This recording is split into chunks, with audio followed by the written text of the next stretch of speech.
This place is rich with the sweet scent of flowers. Can we stay here for a while longer?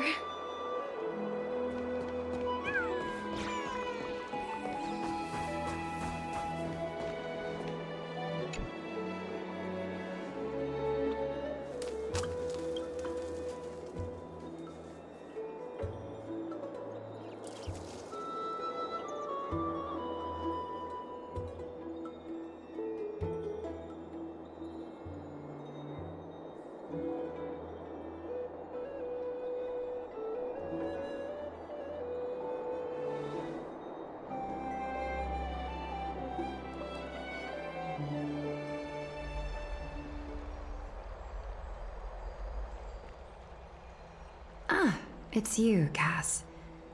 I finished the anthology of poems you lent me. Here it is. I thought you'd be too preoccupied to find time for reading. Precisely because of these obligations, I felt compelled to read it swiftly. Wouldn't all these preoccupations slow your pace? On the contrary, knowing that time is limited can push one to overcome their limitations. The weight of these responsibilities seems to have enhanced my reading efficiency. I understand completely.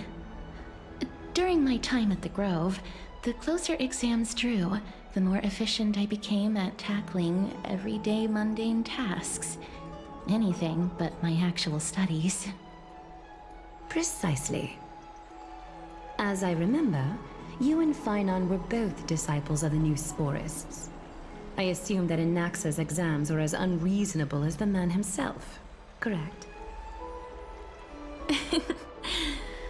The courses Professor Anaxa taught were Introduction to Alchemy and History of Mythology.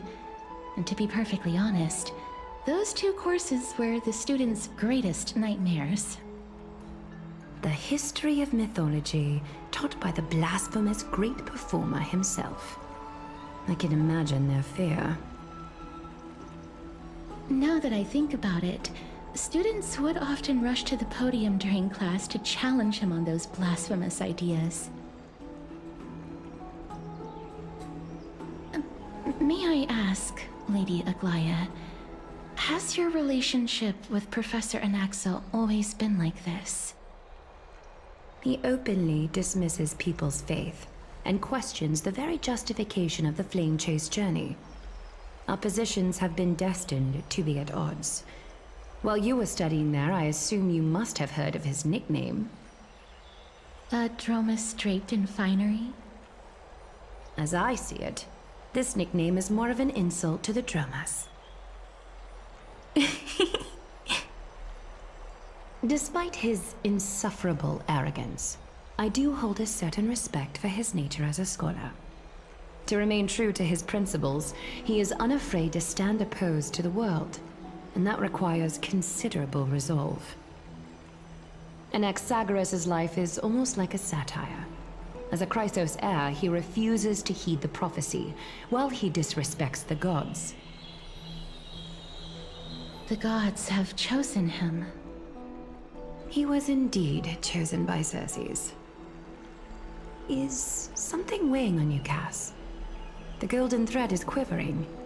I sense there's more to this exchange than idle chatter. With all due respect, I'd like to know what you plan to do with him.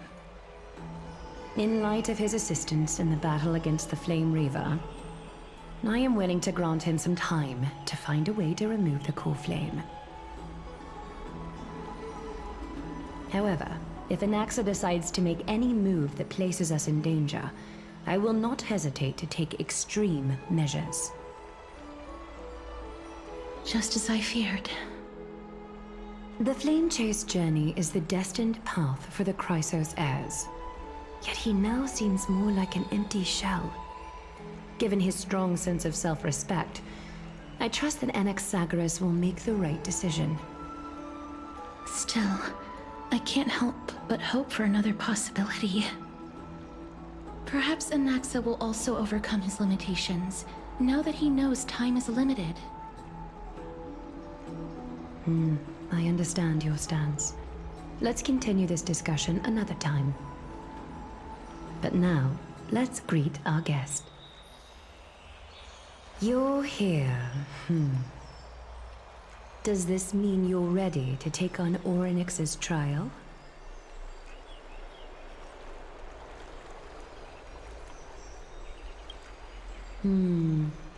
It seems that this sacred beast is just as indispensable, given their intricate ties to the Titan. Memmy mem, memmy mem mem mem mem, memmy mem memmy mem. Surrendering the core flame is a Chrysos heir's duty. Your selfless assistance is deeply appreciated. However, I urge you to carefully consider the risks of accepting the trial. Becoming a demigod means forsaking your humanity. You will inherit Orynyx's divinity and bear the time of Amphorius, all on your own. From that point onward, your fate will be forever intertwined with ours, never to be separated again, until the end of Genesis.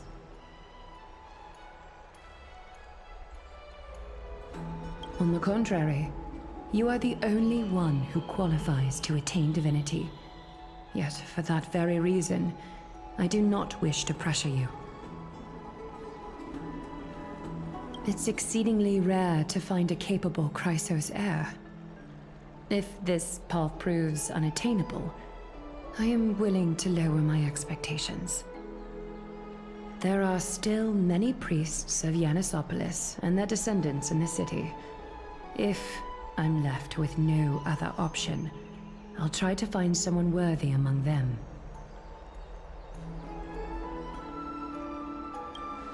Memmy mem, memmy mem mem mem mem mem, memmy.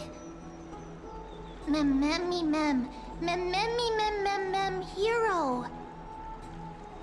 Memmy mem mem, mem mem mem mem mem mem, memmy mem mem mem mem mem, memmy mem mem.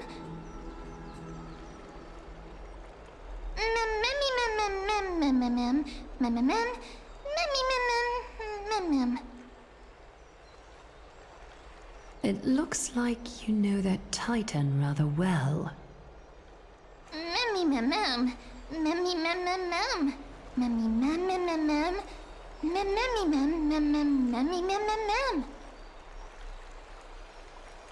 Memories that exist outside of your own experiences.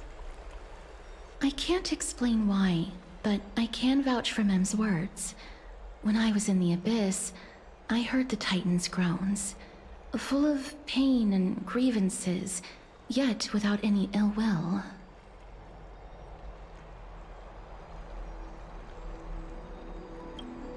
Since you've made your decision, go back to the bath chamber and get some rest. Trinem will call for you when the ceremony is ready.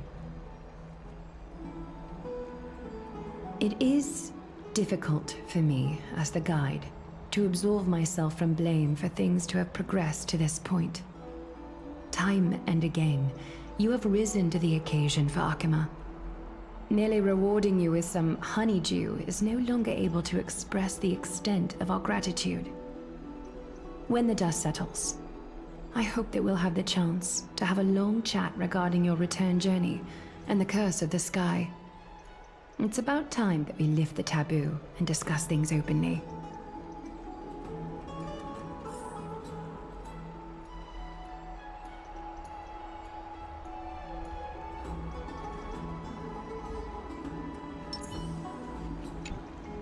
Mister, may everything go well for you and Mem. It's nothing. I only came to discuss some matters with Lady Aglaya. Previously, I lent her an anthology of poems that Lady Trianne had gifted to me. Tracing back, this anthology was something left for Lady Trianne by a bard before their passing.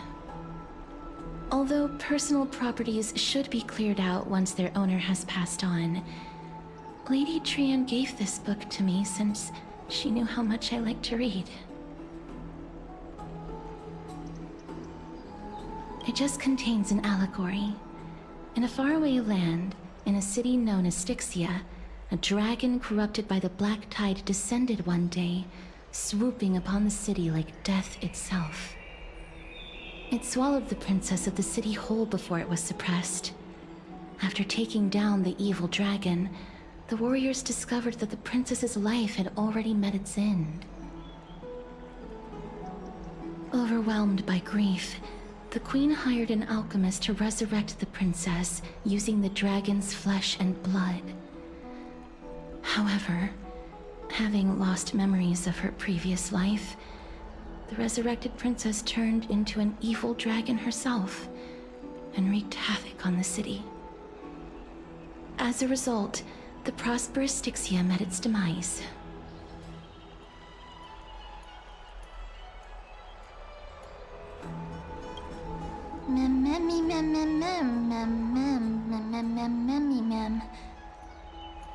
The author of this book is Archepia, a wandering bard who traveled to many cities.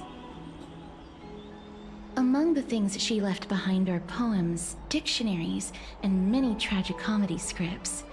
She even clearly underlined and took notes in books that covered myths with her elegant handwriting.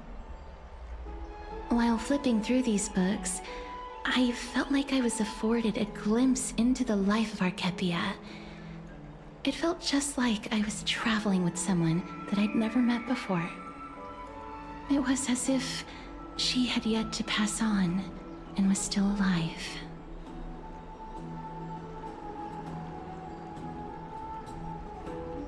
That's right. Writing, drawing, and taking photographs. It seems like human nature to try and leave records of things. Speaking of taking photographs, when I was helping you to take the photo previously, I did not look through the photos in your photo stone out of courtesy. But I'm also very curious about the story of the Rosy Celestial Maiden. Despite having visited many cities in Amphorius, I still understand nothing about the world beyond the sky. If there is an opportunity... Forget it. Let's talk about this in the future.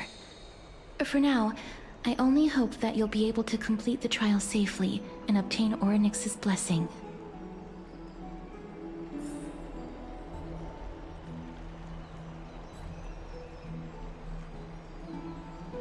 May you complete the trial safely and obtain Orynyx's blessing.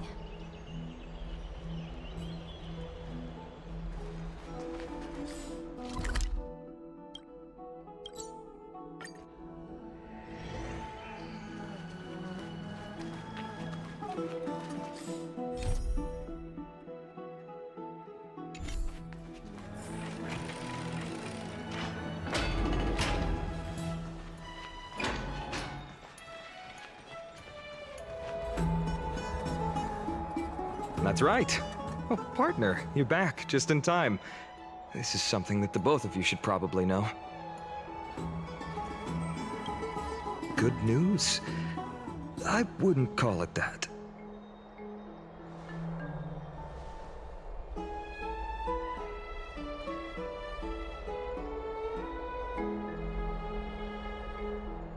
Some background information for you. The Council of Elders is an authoritative body in Amphorius, made up of different city representatives. They hold legislative power over the Holy City, and are in charge of presiding over the Citizens' Assembly held once every few years. This is the most important social event of Akima. It is highly influential, and can even affect what happens to the Flame Chase journey.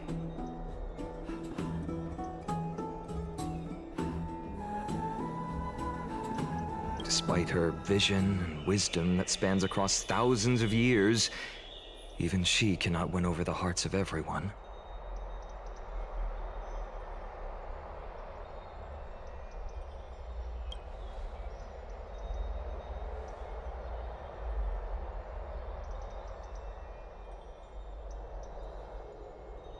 Every 5 to 10 years, the Council of Elders organizes a citizens' assembly at Dawncloud. During the assembly, The representatives will vote on major issues, such as whether the Chrysos heirs led by Aglaya should still hold the right to govern the Holy City, and whether the Titan's conquest should continue.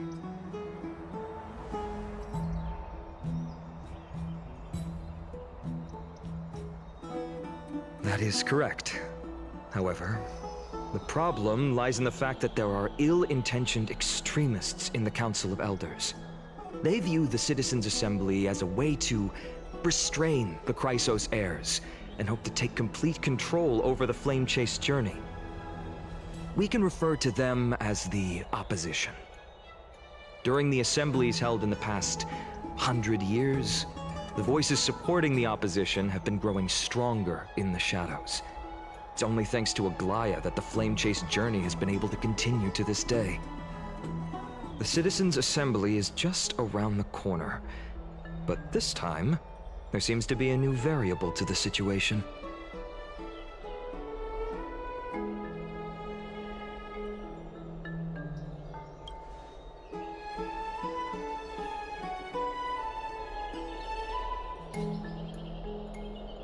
I'm afraid that the Council of Elders might want to take advantage of Professor Anaxa. Aglaya will surely take back Cersei's core flame, but with Anaxa's current condition, it's so unique that nobody knows how taking the core flame away from him will affect him. He has always been someone that is only concerned about his own research. I'm certain that he must want to escape from the monitoring of the Golden Thread and protect himself. If the opposition were to offer an olive branch at this time...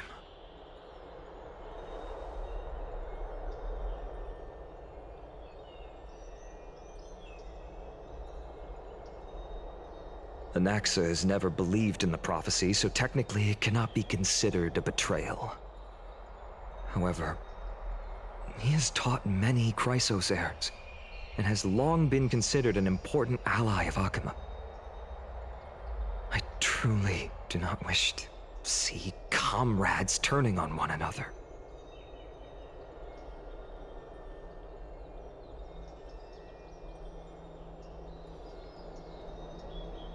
As I believe in his character, I plan to plead with Aglaya and try to buy more time for him.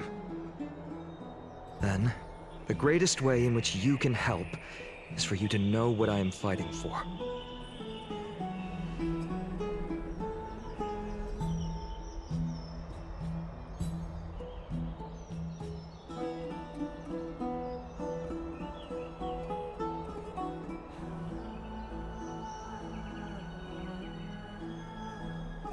Allow me to apologize for the fact that we always seem to be troubling you. I hope that Oryx will show more benevolence and be more accommodating. I remember that they seemed quite fond of you back in the Abyss.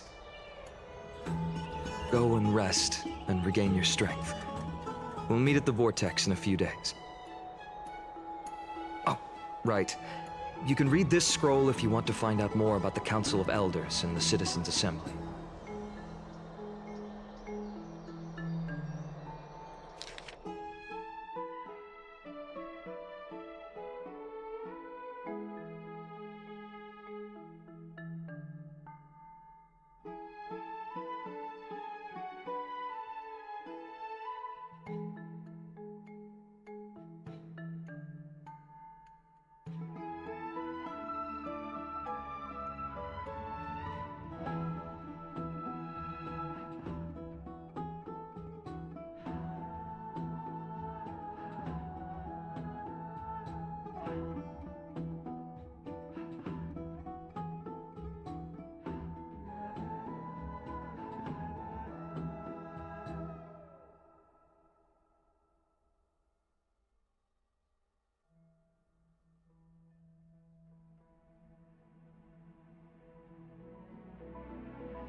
memmy, memmy, mem, mem, mem, mem, nervous memmy, mem.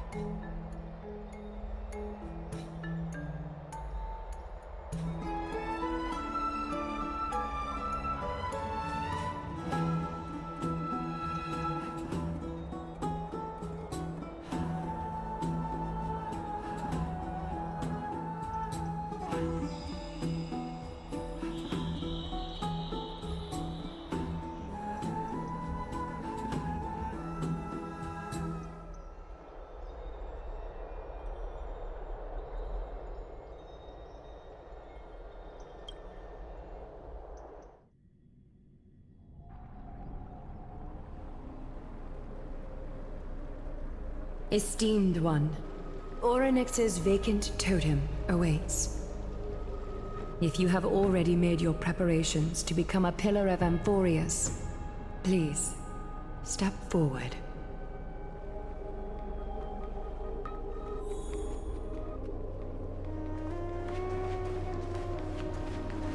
Little Gray and Mem, thank you. Your resolves cannot be questioned. We praise your pure selflessness and courage. May Kefali light your path forward. Get ready to assume Orynyx's divinity, Trailblazer.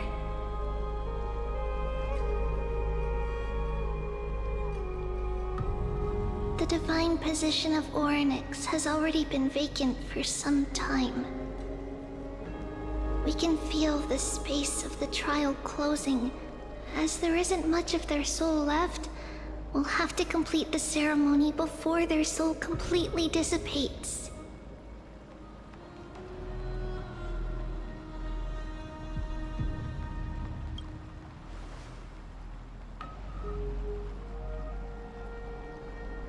The eighth core flame coveted by the miracle that once belonged to the great Veil of Evernight, Orynyx.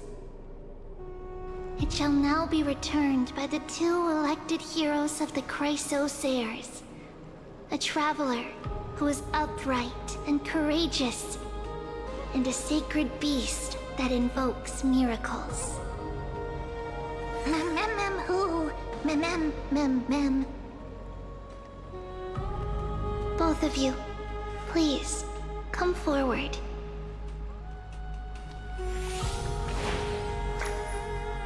Recite along with us. O Majesty of the 12 Titans, pillars of the world, we seek your divinity to mend the rifts of the world. Fill our bodies with blood of gold, till we wither in willing service to the prophecy.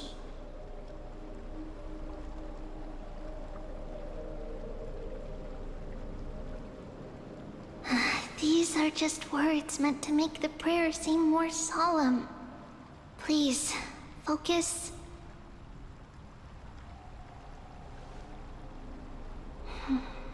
And surrender the core flame.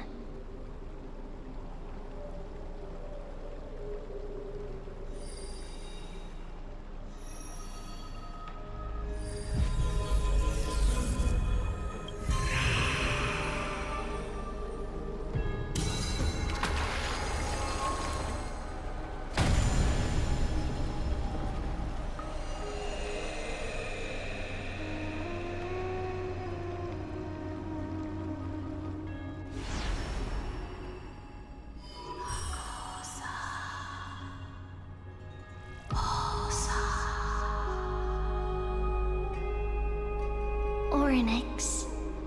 Their soul has been waiting for a long time. Perhaps they're also quietly waiting for the arrival of their successor.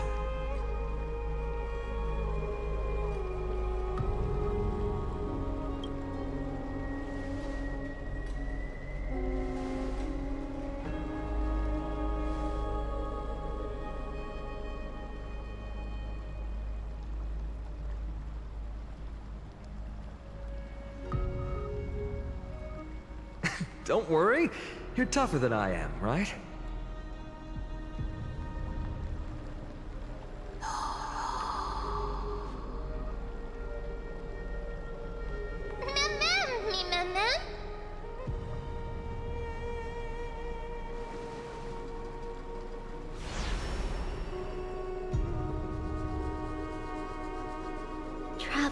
from beyond the sky.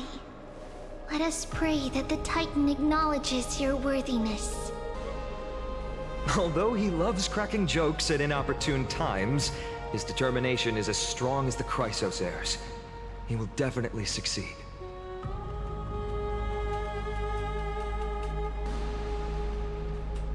While he's away, I would like to have a chat with you, Aglaya.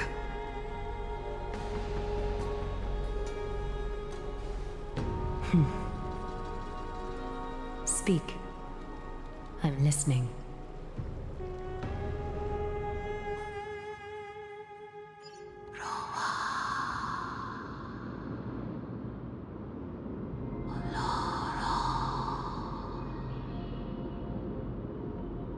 Slap, slap! Wake up!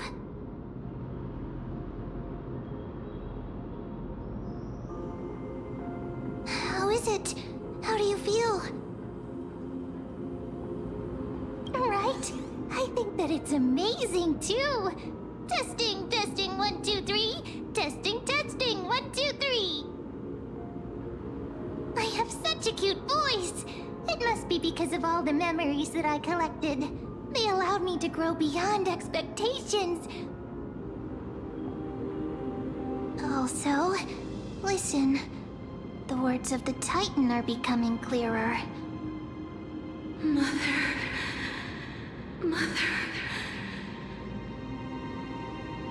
It hurts. Have I finally reached the end? Are the years of isolation coming to an end? Or next. Oh, how heartbreaking.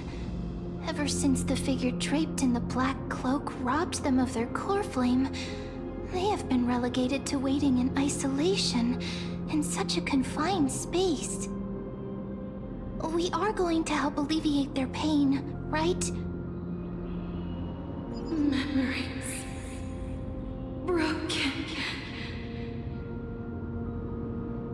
Mother, where? Mother? Who are they calling out for?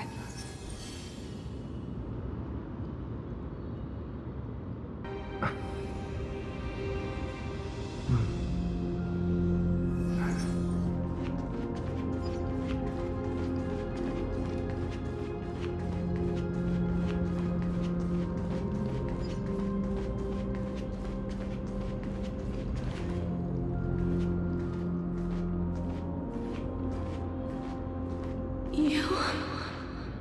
It's you. I remember you. Skyfather has gazed upon you. Mother is calling for you.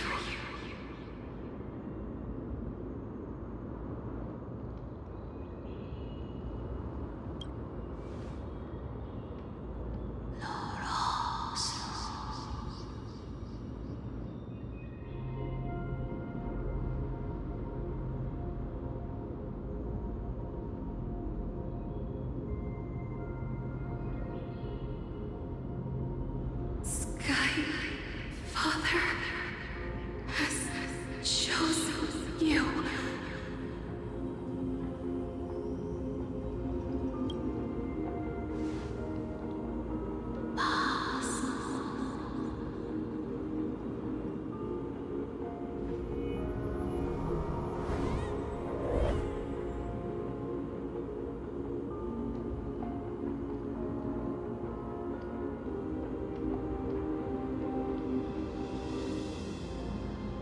Mother is no longer responding.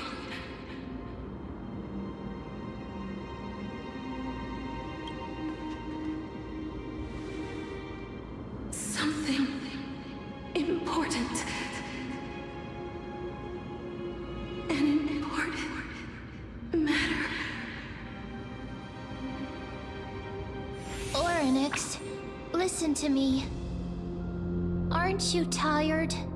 Throughout the long years, You have always been protecting the fate of Amphorius. Each time people draw strength from within their memories, every single ripple falls onto your shoulders.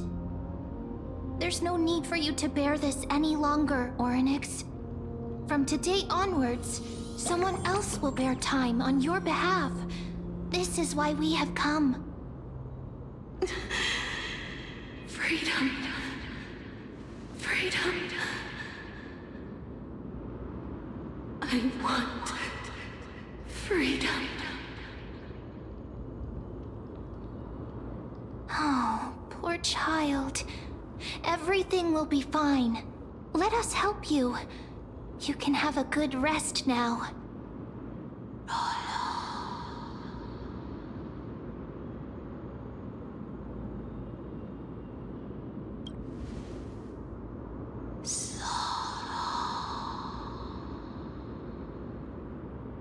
You have potential, strength,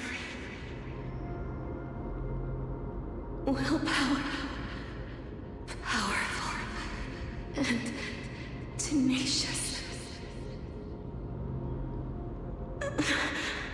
But you lack something.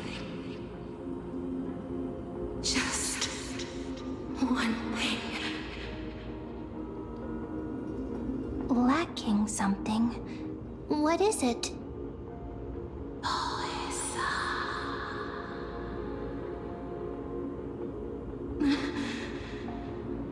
What you lack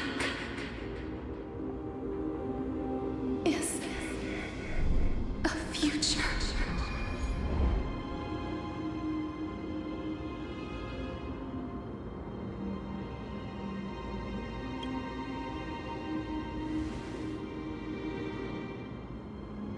Future? Traveler from the sky. You should have dissipated already. The gaze from the Sky Father. Stabilize your form. Because from the moment you crossed the sky, your life was cast away. Right now, you are simply a collection of walking memories. What? How is that possible?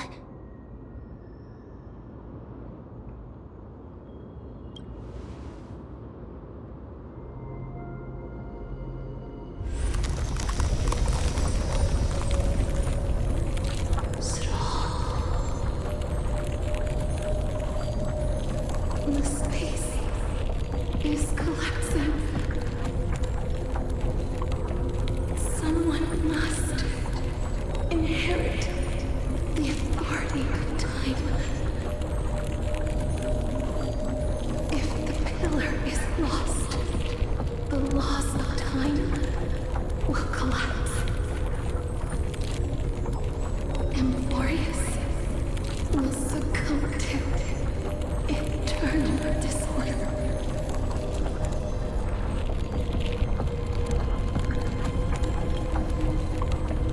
Time never compromises, never bears grudges, never forgives, never makes a choice. Child of humanity, Titans, Mother, Sky Father. Time restrains everything that exists in this world. Orynyx's divinity is dissipating? Is the trial coming to an end? Pathstrider of remembrance, my strength, I shall entrust it to you. The fate of the world, if you wish to save it. Go and find your future that has been stolen. Even if that means you'll have to change death. You'll have to challenge that hand of shadow clasped with unyielding fingers.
Are you alright?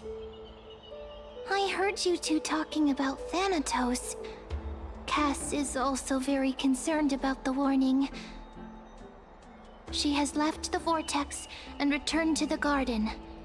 Shall we go and look for her? Thanatos is the Titan that Cass has always been looking for. Regardless of whether there are any clues, there's probably no one else that understands death better than her.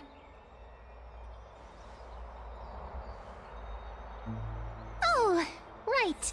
There's something that I have to tell you. The Chrysosaurs already know everything that has happened to you. I was too worried, so I told them everything.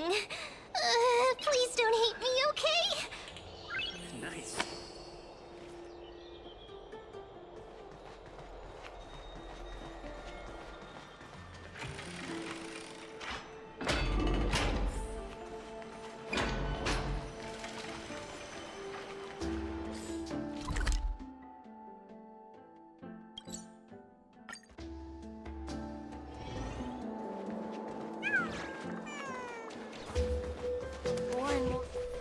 Mister, I'm right here.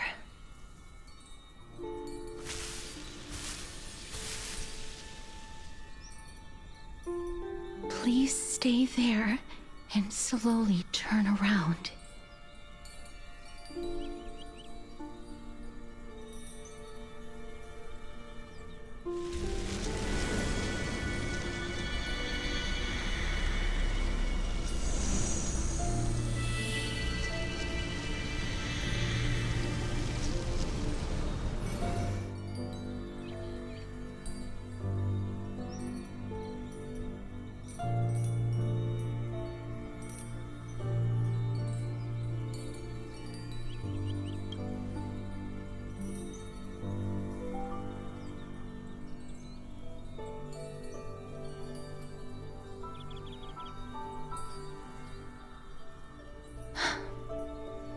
Please pardon me.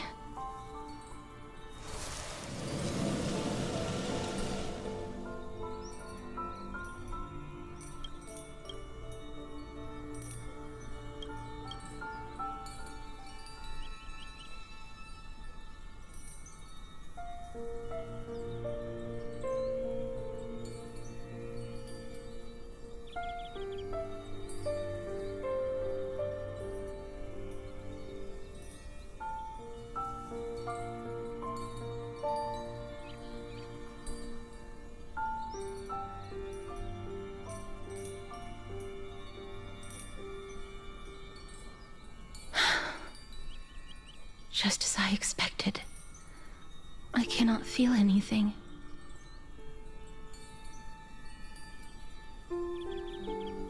Back at the Grove, I was puzzled as to why you were not affected by my curse. I thought that it might have been the special ability of a traveler from beyond the sky. Never did I expect that this would be the true reason. I'm sorry. I should have noticed that something was amiss earlier. Mister, if my abrupt behavior just now offended you, I hope that you can forgive me. I'm just thinking, if your soul has really left your body, as a mortician, I might be able to trace where it has gone to. Cass, did you find anything? My apologies. Not as of yet. Perhaps I have overestimated my capabilities. But, Mister, would you be willing to let me try again? This time, I'll increase the area of contact slightly. Perhaps the result might be different this time. I have never touched the living in this way before. If my actions are in any way disrespectful, I hope that you can forgive me.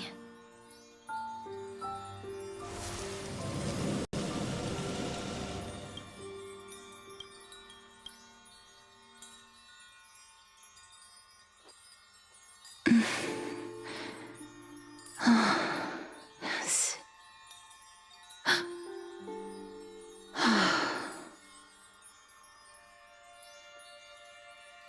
I seem to have caught a glimpse of something.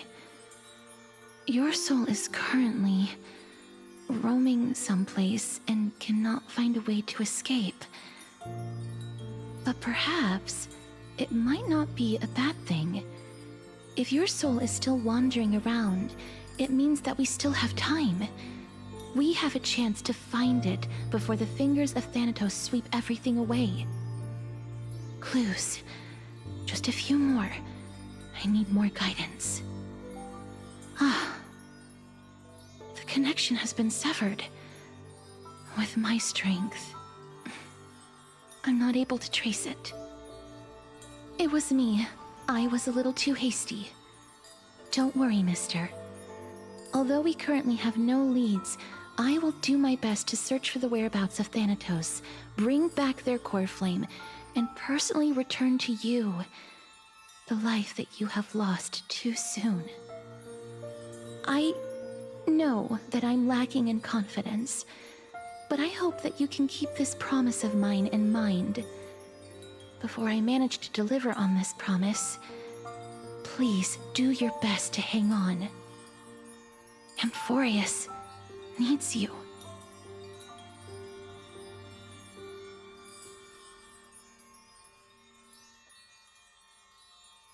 Lady Aglaya and Lord Finon are currently discussing some matters in the paths.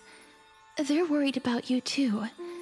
If possible, please go there and let them know that you're well. Although, I don't actually know whether your current situation can be described as well. Also, please accept this Styxian fable. Reading can help one to focus and relax. I hope that reading this can help tide you through this difficult period. Species are disappearing.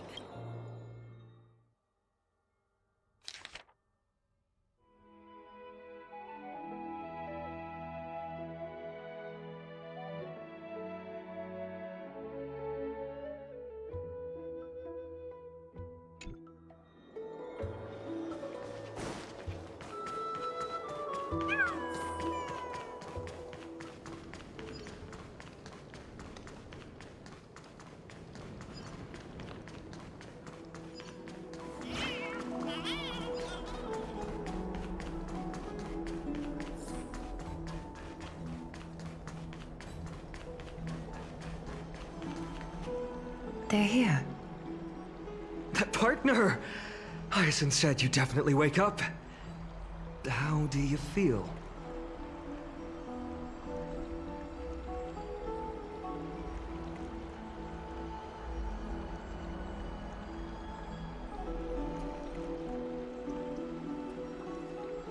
That's the medical prowess of the Twilight Courtyard. Amazing, isn't it? You've completed the trial of time, and I have to admit that the process went better than I expected. Even in the end, that Titan's heart still showed a soft spot for humankind. However, I never expected that two people who have cheated death would appear in Akima at the same time. That's what we have been talking about. Mighty has been in Akima for such a long time, but has no one thought to study his indestructible body? If there were even any minor breakthroughs, we wouldn't be as clueless as we are right now. Many have had this idea, but so far, there have been no results. If it were successful, Thanatos wouldn't have disappeared without a trace. Nevertheless, now is not the time for us to give up. At the very least, we can still see a glimmer of hope. Cypher. If anyone in this world knows the whereabouts of death, it would be her. I'll try and get her to return to Akima, but do be prepared for a less than ideal outcome. Please understand that throughout the history of Amphorius, no one has ever managed to escape the clutches of death. At the end of time, Thanatos silently awaits all.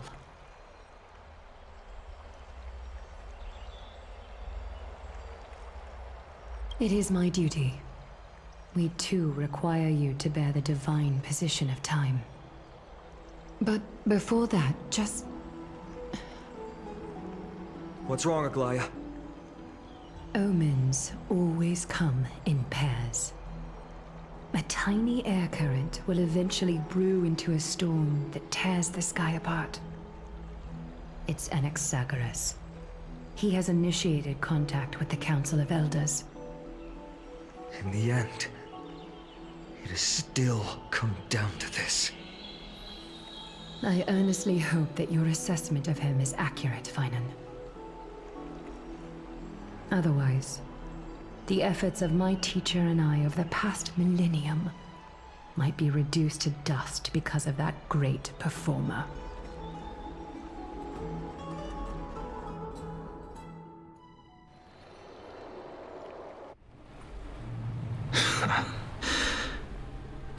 I'm back here again. I remember this dream. This realm is covered in a silk-like fog, and the land is barren and harsh. The crowd of travelers leaves tracks everywhere. Hey! Excuse me! What is this place? Where in Amphorius are we?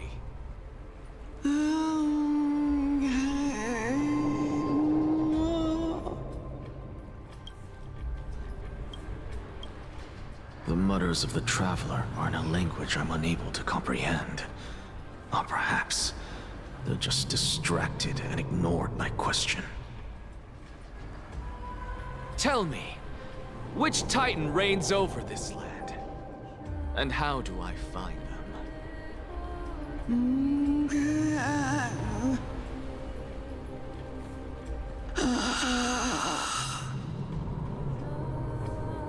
Hand of Shadow. Hand of Shadow Thanatos. Could this possibly be the Netherrealm? Not Netherrealm. Then where is this? River of Souls? The outskirts of the Netherrealm? Are you heading downstream toward the Netherrealm? The Netherrealm. Nothing but an illusion. Titan rejects you, me. Listen. What? The Traveler lifts their wrinkled fingers and remains silent. I look in the direction they are pointing and listen closely. There. A massive shadow brought the sound of rushing tides. The sound of tides. I can hear it.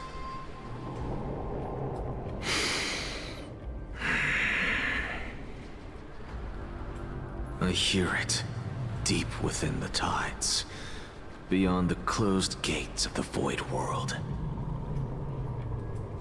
A voice, about to recount something. Child of humanity. Is it death's embrace you yearn for with such urgency?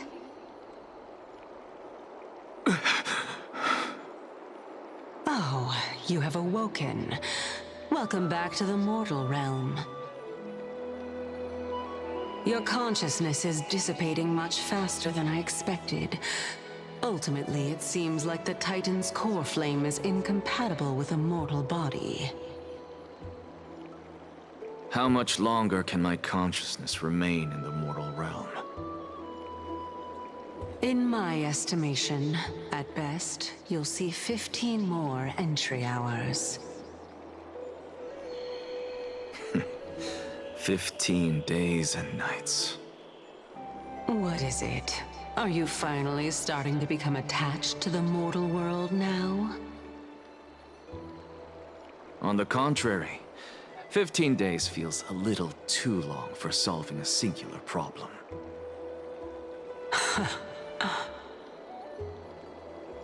Stop giggling. It's time for us to go. The messenger from the Council of Elders is almost here. Let me ask you one more question. Are you really planning to betray Aglaya's will? What betrayal is there to speak of when I was never loyal to her to begin with? What about that white-haired student of yours? Acting so recklessly, do you not care about what might happen to him? There will be a price to pay for blind faith. This is also a lesson for Finan.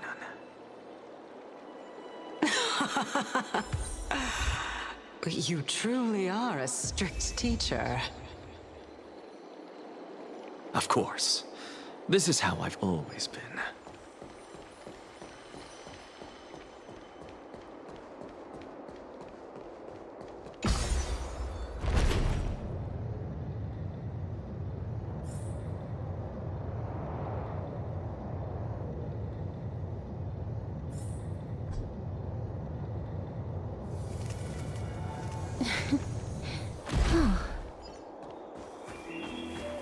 Sorry to keep you waiting, Lord Inexagaris.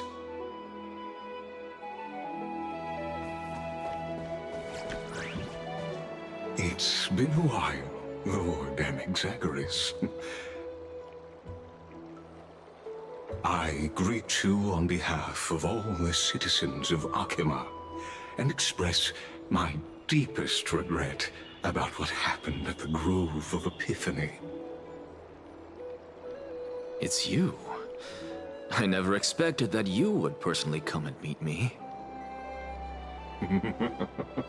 By carefully into Lantern above, I have come as a testament to the justice of the Council of Elders. There are Antikytherans here? They have been a rare sight ever since the Chrysos War.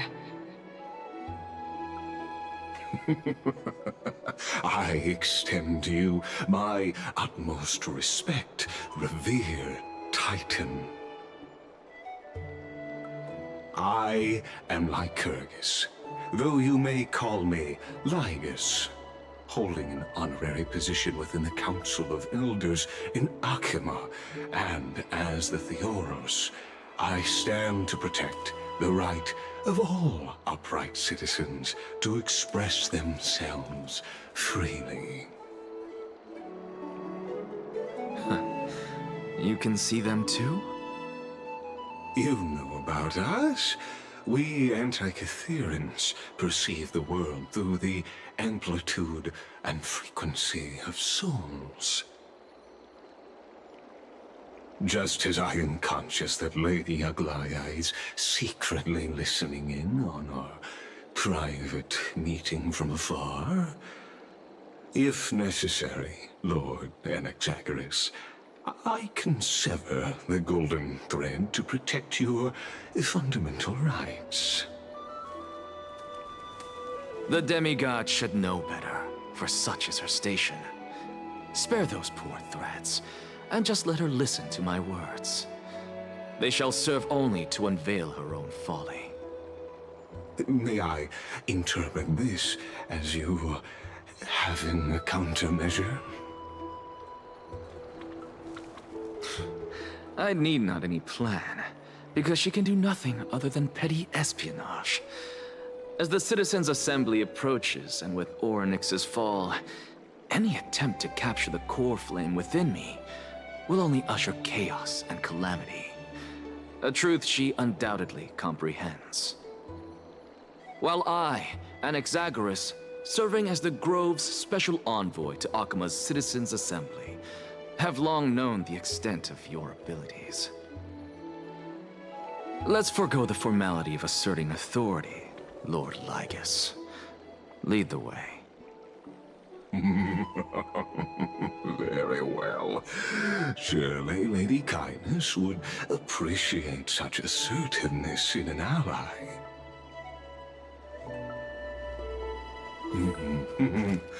She's been waiting. Follow me, please.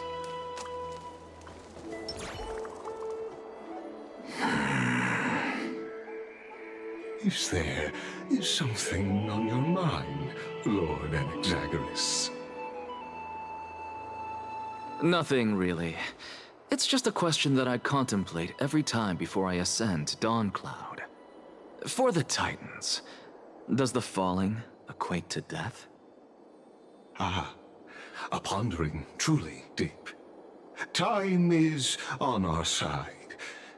Do you mind sharing your reflections with me? While all living beings must ultimately face their demise, Kefali has yet to meet theirs. Their journey continues unhurriedly along this long path. Are you suggesting that Kefali may not have truly passed? Yes. For dying implies an ongoing process, an action, whereas death signifies a static state, a definitive termination.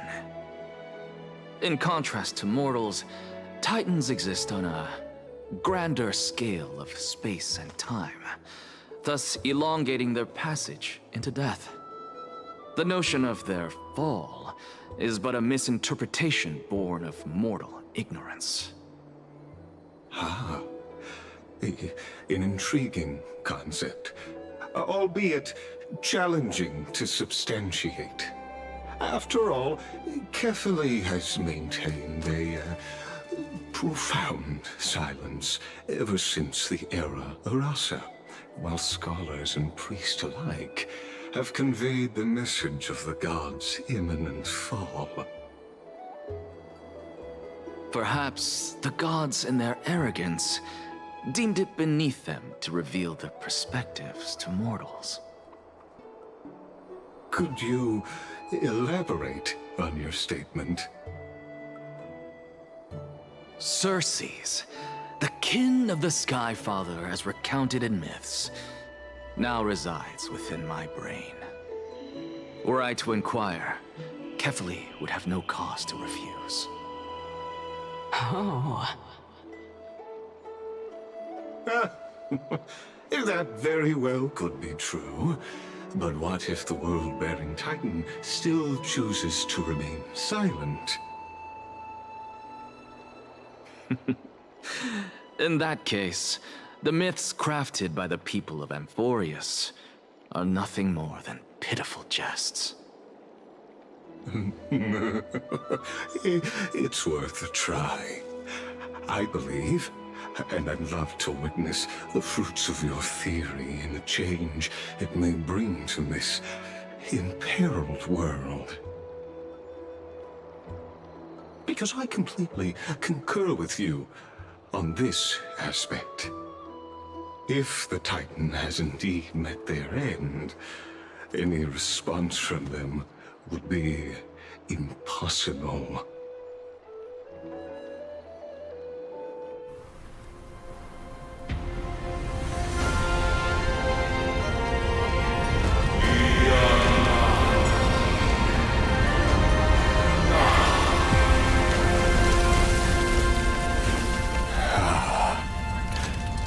Please, Professor.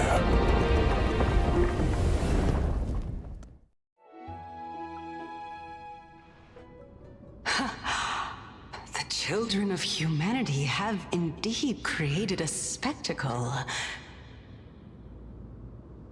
Welcome to Dawn Cloud. The atmosphere here carries a greater sense of solemnity than the mundane clamor of the Marmorial Palace, with entry permitted only to the invited.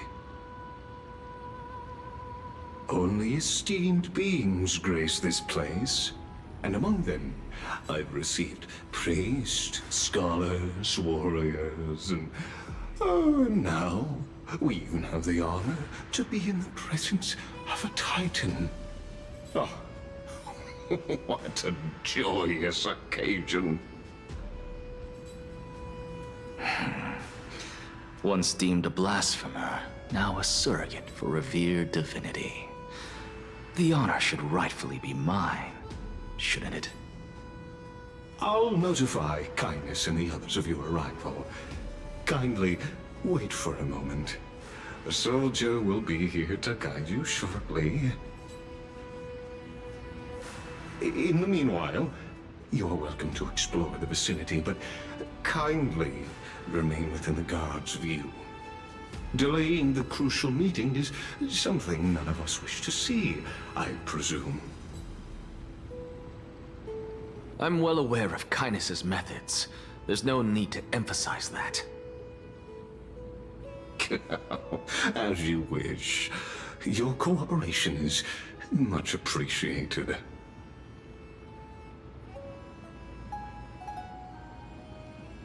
Alas, I had hoped for a brilliant plan from you, but it turns out you just left one cage to enter another. Save your concerns. I know very well what I'm doing. I shall depart to explore the surroundings then. Now that I look around, I wonder if there are any murals bearing my portrait around here. I'm quite intrigued to see how the children of humanity beyond the Grove perceive another Titan. Off you go.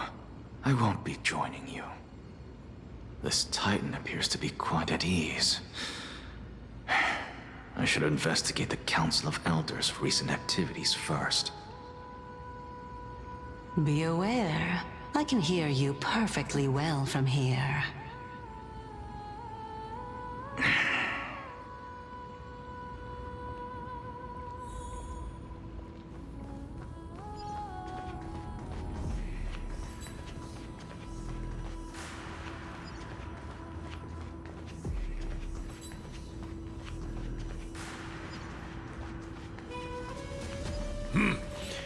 Even blasphemous scholars can come here, it seems. Looks like my presence here is quite unwelcome.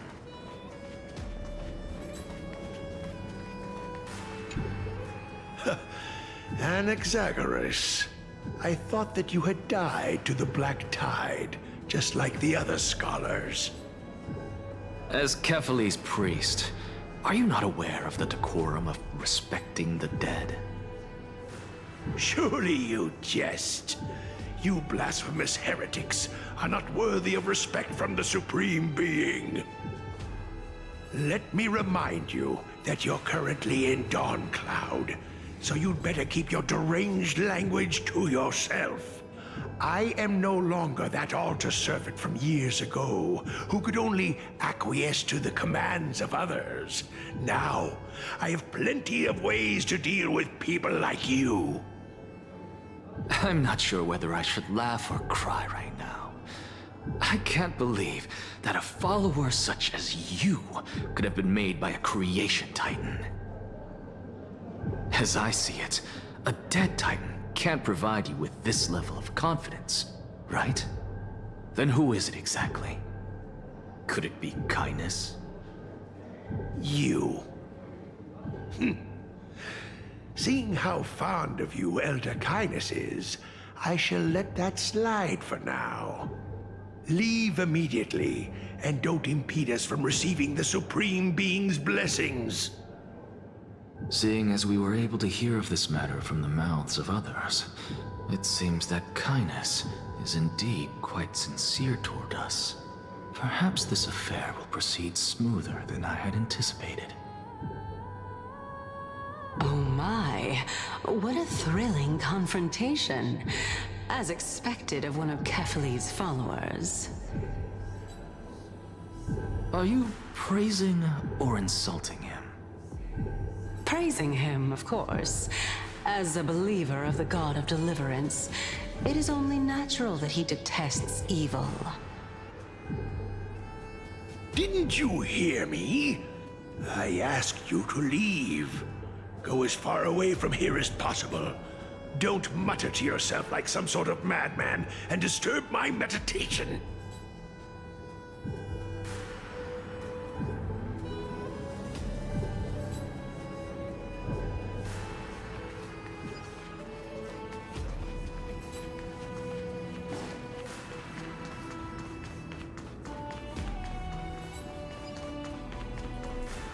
Professor Anaxa! Over here!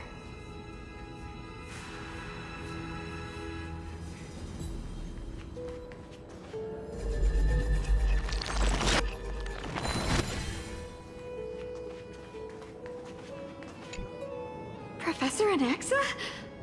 Word has it that the scholars of the Grove valiantly perished resisting the Black Tide. To find you here safe and sound, thank the Fates. You could say it's the Fates toying with us. It's only the Kremnoans and Idonians who chase glory through death. But your survival is a victory in itself. I'd settle for that gladly. So, are you here to report the incident to the Council? I heard that after the Black Tide devoured the Grove, Akuma would be next in line, even with the demigod of strife standing alongside humankind. Tell me, how much does the Council of Elders know about the Black Tide? Once Kindness and her followers learned of Circe's and Orynyx's fall, they proclaimed in the council that the Flame Chasers could no longer stand against the calamity alone. Yet, when the crown prince ascended to godhood and repelled the black tide, she immediately altered her tune, declaring that all was resolved beyond Akuma, with the only remaining menace now being Aglaya and her adherents. They might well make their move at the upcoming Citizens' Assembly. No surprises there, those shifty opportunists. Thank you for your honesty, virtuous student. Being an opportunist could very well be a facet of wisdom. Shouldn't you be searching for murals of yourself? I've had enough of your prattling. I was really curious to see how you would find the middle ground between both factions, so I came to listen in. But it seems as though this kindness is much more ruthless than Aglaya. If so, why do you want to work with her? Could it be that perhaps you've decided to readily surrender this hollow shell of yours, just because you feel like death is fast approaching? I'm afraid you'll be sorely disappointed if that's what you truly think. I've had enough of this. Could the 15th entry hour arrive any faster?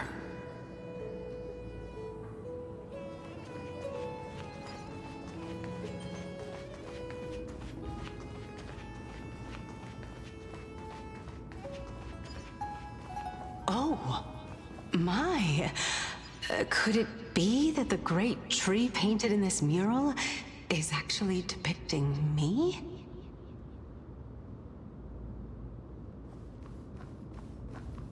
Every plant, every tendril, no, even every leaf could be the embodiment of Circe's. As a result, mere mortals who did not know what the Titan actually looked like chose to paint them as a giant tree instead. Their wisdom was portrayed as fruit, to symbolize how they shared their knowledge equally among the masses. Such exquisiteness indeed. This mural is quite abstract. I really can't tell whether you are praising or demeaning yourself. Now I'm quite curious whether the Reason Titan has studied figures of speech before. Of course I find such stylistic devices interesting. For all we know, this could be the answer to the question, what exactly are we? I, for one, am not willing to admit that I could look this ugly. Was this the reason why you failed in your attempt to refine my soul when you were ambushed at the Grove? Since you are aware of this, why did you save me back then? From my perspective, this point alone was enough to separate you from the average person. How do two lunatics coexist in the same brain? Therefore, it seems that your journey to Dawncloud this time is not just to seek protection. What, then, is the intention behind your actions? The entire plan is stored in my memory, so why don't you look there? Then don't mind if I do. 1 year old? 2 years old?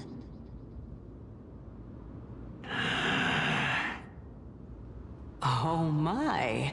Even a member of the preeminent 7 sages must hug his Dromastal to sleep? How interesting.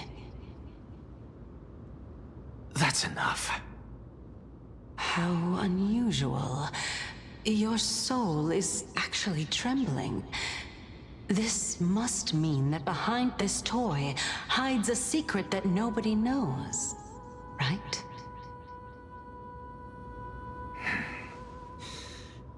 Since our days are both numbered, I don't mind telling you more about it. This is a present that my sister gave to me. It's a doll that was made to look like our family pet. So there are other members in your family, eh? Are they also living in Akama? Don't you just love to pick through my brain? Go on, continue flipping through my memories. It won't take long. You'll discover the answer when you reach the memories of when I was 5. Oh, the black tide is everywhere. I can't bear to look. When I was young, I couldn't accept this outcome either.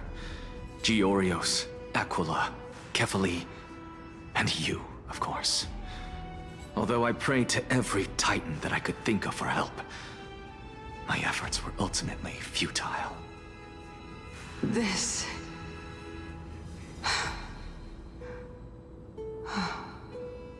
Could this be the inception of your research into alchemy? Indeed it was. Everything started from that verdant courtyard of yours. When I was pursuing my education there, I naturally also came to learn of Thelesis' theory as well. Oh, I remember that person. He was the one to come up with the concept of souls, right? Not only that, he also believed that life, as well as the composition, movement, and transformation of matter, all stem from souls themselves. This is why I thought that, since all living things stemmed from the same origin, why could I not sacrifice myself in order to resurrect my nearest and dearest? Anaxa, you... I did it, teacher! But this is absolute blasphemy. Regardless of how much freedom the Grove provides, such an act could cause you to be burned at the pyre.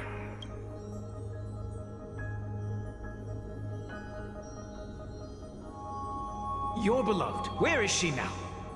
Send her away from the Grove at once, to a place where nobody will ever be able to find her. Otherwise, the both of us will be judged by the Council of the Seven Sages. Calm down, teacher. My sister, she's still not in the mortal realm, even to this day. What do you mean? It was naive of me to think that I could snatch the deceased from Thanatos' grip by merely sacrificing one eye. Equivalent exchange. All I received for that price was but an opportunity to see her for one final time. Nothing more. Oh. Let it go, Anaxa. As one of my best students, I cannot watch you go down the wrong path without doing anything to stop it. Never do something taboo ever again. Don't disappoint the deceased, and never harm yourself. If you can do that, this classroom will still be yours, and you'll have a chance to live out your own life.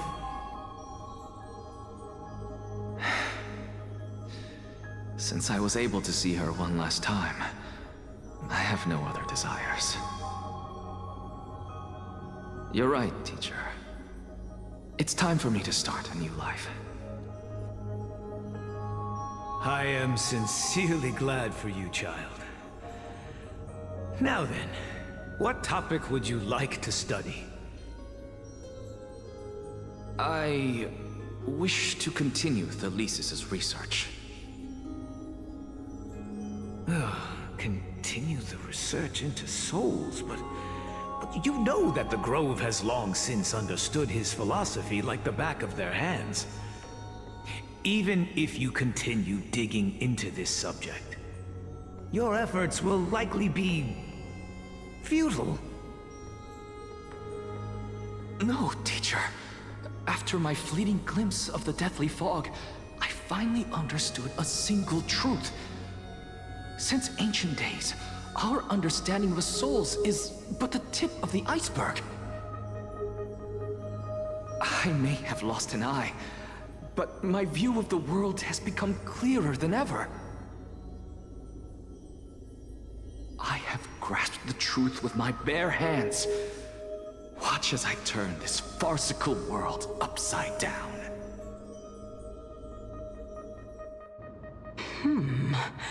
Who would have thought such a secret lay concealed beneath that hefty eye patch of yours? However, this story doesn't seem to be connected to your plan. In fact, I'd say that they aren't related at all. The answer lies within the tale. If even you cannot understand it, perhaps you should relinquish the divinity of reason to me. After all, it'd be a waste for you to hold on to it. My story ends here.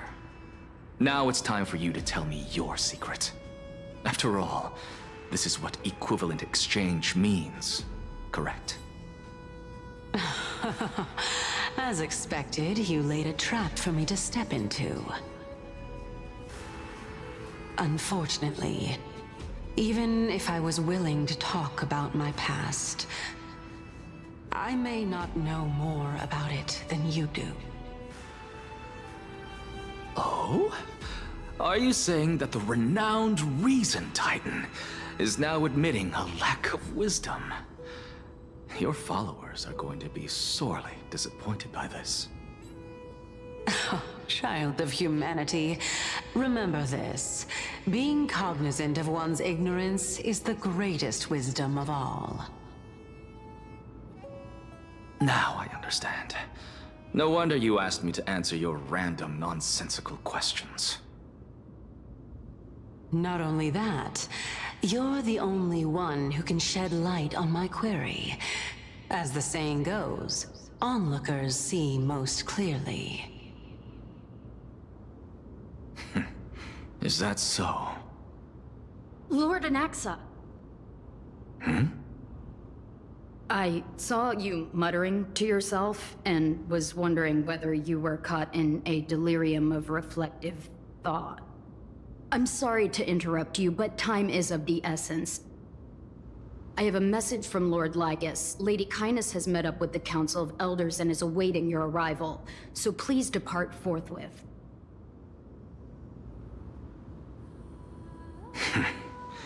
It's finally time. Carefully. The one who created the world, and the one who bears the world.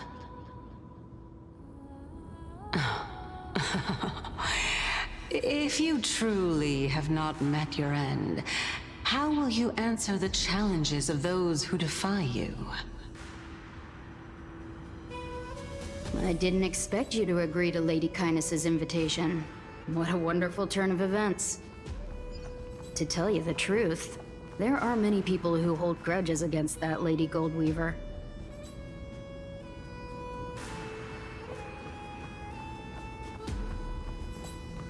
Isn't that the dromas draped in finery? Avoid his gaze. I don't acquaint myself with blasphemers. Don't worry. He's too full of pride to pay us any attention. Your nickname is Dromus as well? You must really like those creatures.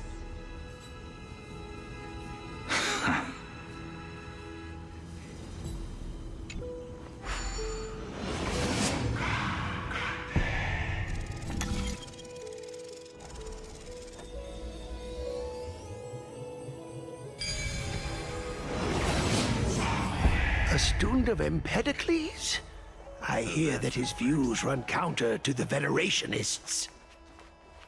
This is what being a scholar is about. A collision of ideas only occurs when there are differences in beliefs, and it is such collisions that lead to progress. Yet Lord Lygus and Lady Kindness are just ahead.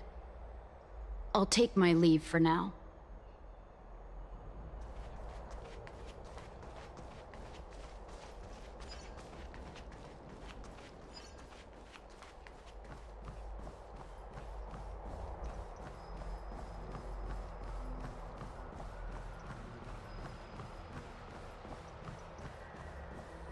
Welcome to the Demigod Council, esteemed guests.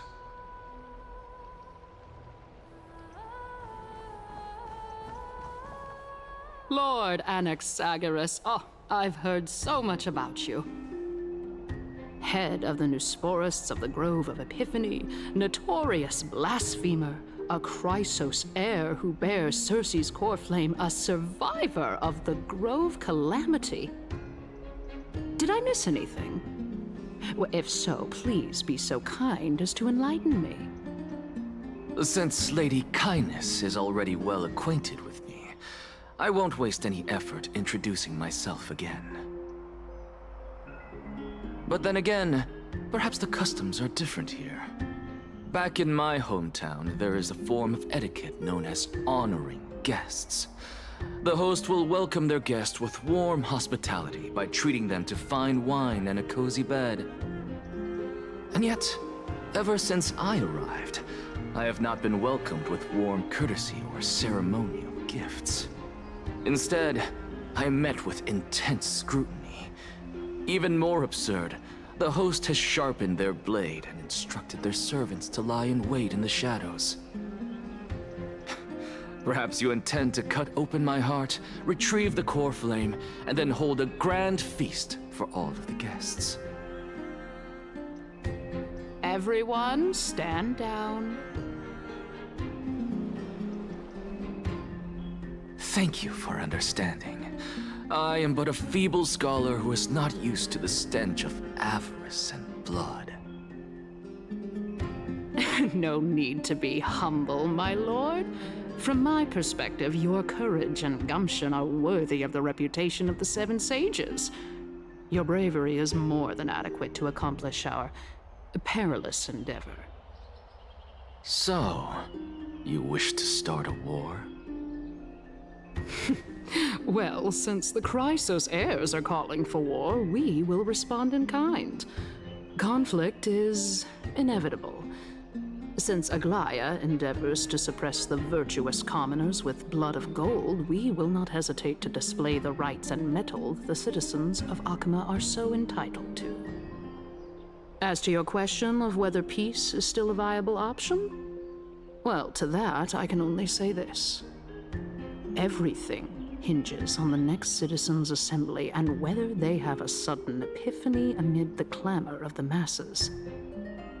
And since you, as a Chrysos heir, accepted our invitation, you have indeed given us a glimmer of hope.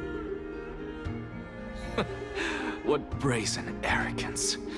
What you're saying right now is worlds apart from what you were saying before you retired your cleaners. I don't deny it. After all, they're responsible for cleaning up any threats, and just a moment ago, you were on the side of the Chrysos heirs. But now that you're an ally of ours, we can continue talking somewhere else.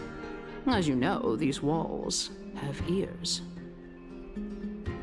I was fortunate enough to have the opportunity to discuss a treatise about the Venerationists with your teacher, Empedocles. Yet, it seems you subscribe to the Nusporists instead, Lord Anaxa.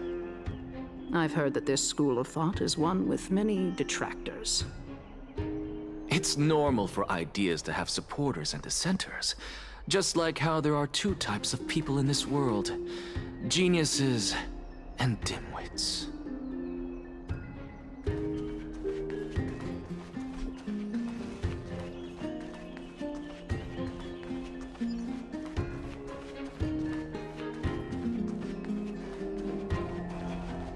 Welcome back to the hub of the Demigod Council, Lord Anaxagoras. Surely you remember that countless eloquent orators have stood in this spot before and emerged victorious by stoking public sentiment with their words. And yet there have also been innumerable blasphemous philosophers who set themselves up for failure because they refused to defend their actions. This tiny stage is the most profound embodiment of Akama in centuries. In 15 days, this site shall also become the most important, as well as the final turning point in Akima's history.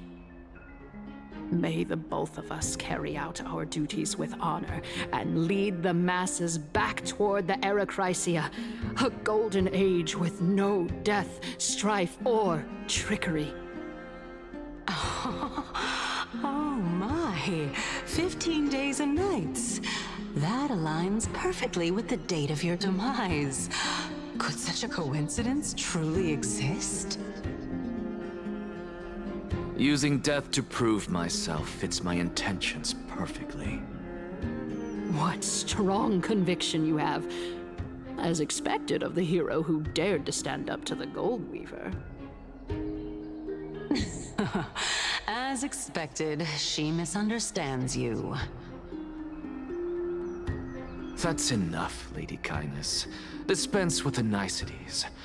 I only accepted your invitation so that I can serve the commoners alongside the members of the Council of Elders. Don't test my patience with such superfluous formalities. Well, you say that now, but surely you also require my aid as well, so that you can stay alive even when being pursued by the Golden Thread? You worry too much. She won't show her hand too freely, as she still needs to garner support from the masses at the Citizens' Assembly. Even someone like me can tell that only a sliver of her humanity remains. Surely you're not asserting that she will definitely act in a rational manner. As you're no doubt aware, Aglaya covets the core flame that I possess, which makes it the bargaining chip that allows me and the rest of you to negotiate with her. However, in return, I'll need the Council of Elders to support me as much as possible. Naturally, this includes the guards as well. You're well aware how valuable Circe's core flame will be in the Era Chrysia that you are desperately pursuing. Talk is cheap, so you'd better act prudently as well. I understand. After all, this battle of wits is just a means for each party to acquire what they need. As long as your request is reasonable, the Council of Elders never shortchanges its allies. Since we're both intent on mutual cooperation, let's not mince words and just speak plainly to each other. Let us decide how much we can secure for ourselves and how much we're willing to sacrifice, like true philosophers, with our words and wisdom.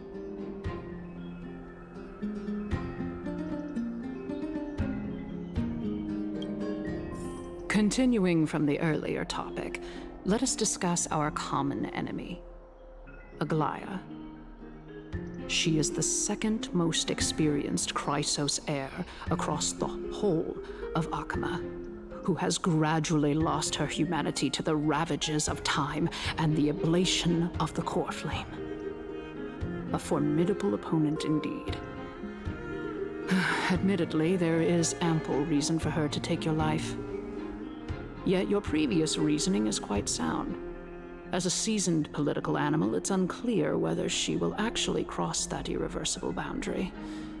Moreover, she still needs you alive so that the Titan's trial can be completed. Is there anyone present who can swear by the sacred vow of Kefali and guarantee that you weren't in league with that woman before coming here? Are you just trying to pull the wool over our eyes and aid her in her savagery?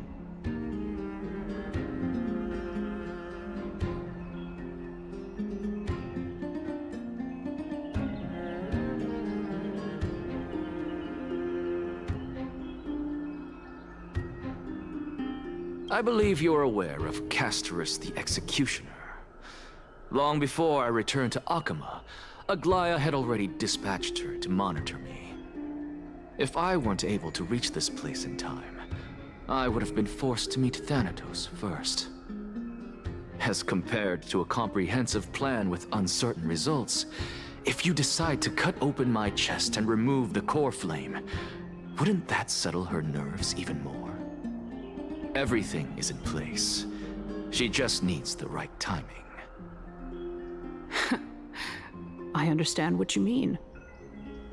At the very least, the both of us agree that this tyrant who wallows in extravagance and greed is the greatest threat to achieving peace in Akama.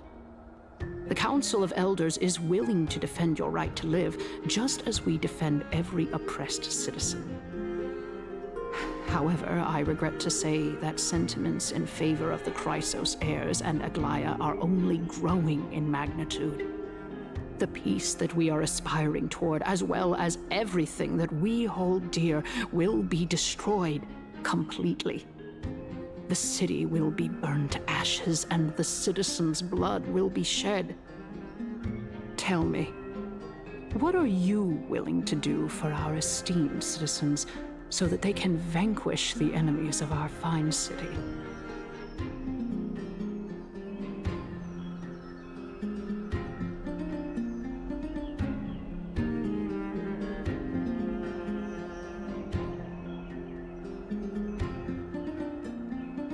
Aglaya's authoritarianism, conceit, and arrogance have granted her unfettered control for the most part.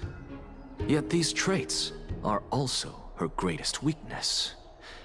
If I can render her helpless by forcing her to experience the agonizing pain of betrayal, I am certain she will never recover from such a setback. Surely you don't believe that such a tiny betrayal will be enough to push her to her wit's end. What's more, there are many who remain silent, merely watching to see how much chaos I can unleash. Not to mention, you know full well that the Chrysos heirs have never been a united front. In the name of Kefali, Akama thanks you for your sincere and valuable thoughts. At this stage, it's clear that you and I understand the benefits to be won from this discussion. Let me put it plainly. The Council of Elders has always been renowned for its fairness, and that fairness is built on a foundation of sincerity.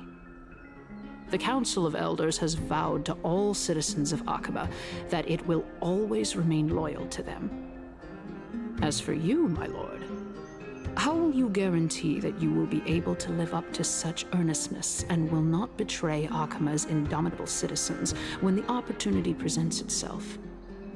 Just as you now betray Aglaya when it suits you.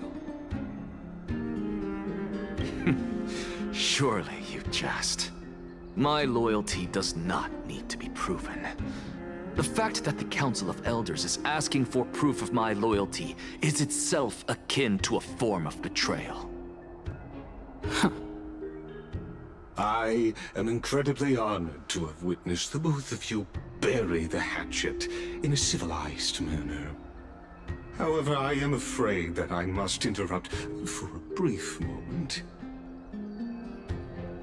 As the Theoros, I have observed the following. Lady Aglaya, the Gold Weaver, is currently on her way to Dawncloud. Oh.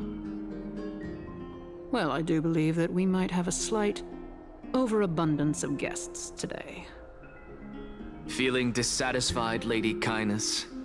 Despite the Council of Elders' lofty residence on Dawncloud, it must still tolerate the whims of the Chrysos heirs. So you were holding back just now. Seems like you are better at playing this game than I. In any case, I'm glad that she's arriving here. So tell me, Anaxagoras, now that you're an ally of mine, if Aglaya were to demand that I hand you over, what should I do? You can do as she says. Tell her that the Council of Elders merely wished to chat with me and had no intention of offending her.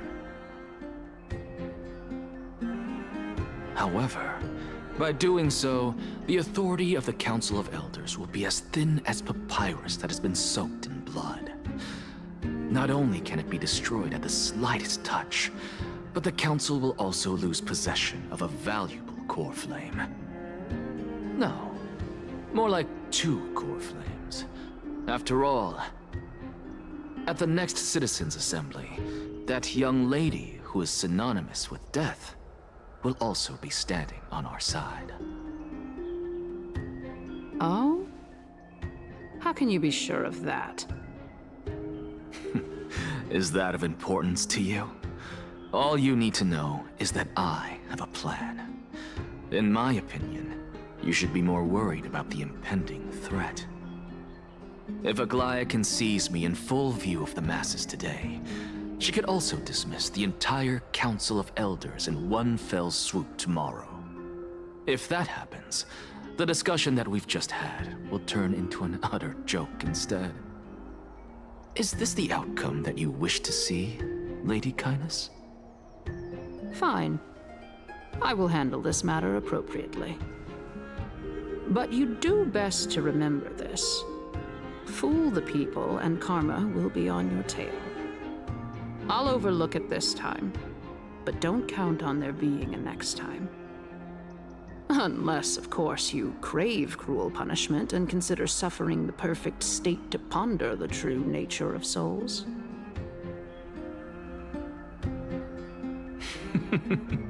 Well, what do you know? That happens to be one of my rare talents. We shall see then. I've got to say that you've managed to really impress me again. But shouldn't you be going after more? Dying to know what I'm after, I mean, I'm the reason Titan after all. It is in me to ask and seek answers. Easy there. You'll learn the answers soon enough. I didn't bring it up with her purely because she doesn't have the means to give me what I truly want. It's as they say, onlookers see most clearly. The true masters of Dawncloud have always been the Theoros, who watches over everything.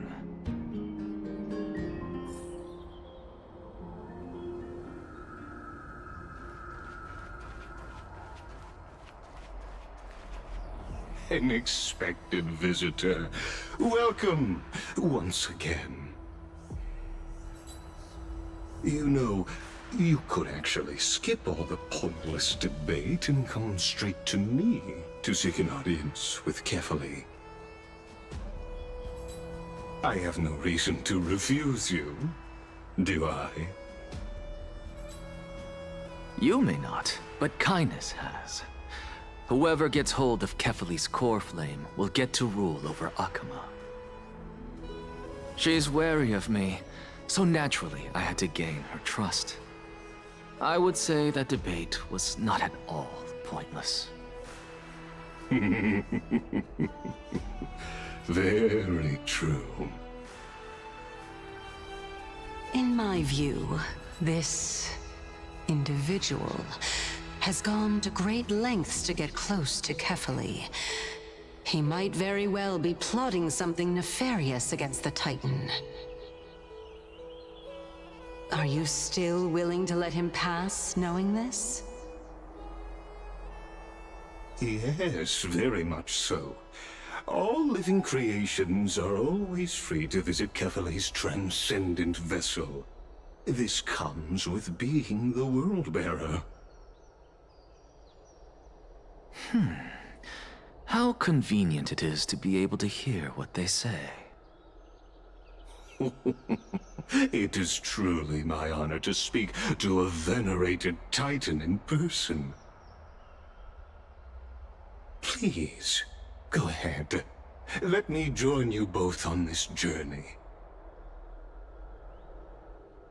Oh, a bygone myth tells of an occasion where Kefali once answered their followers' questions on the peak of the Holy Mountain.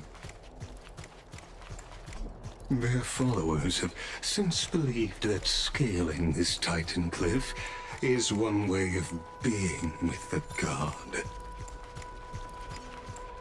Hear that? It's not every day that you get to climb a mountain with Circes. You should sing me a hymn of praise. Titan hymns are beyond me.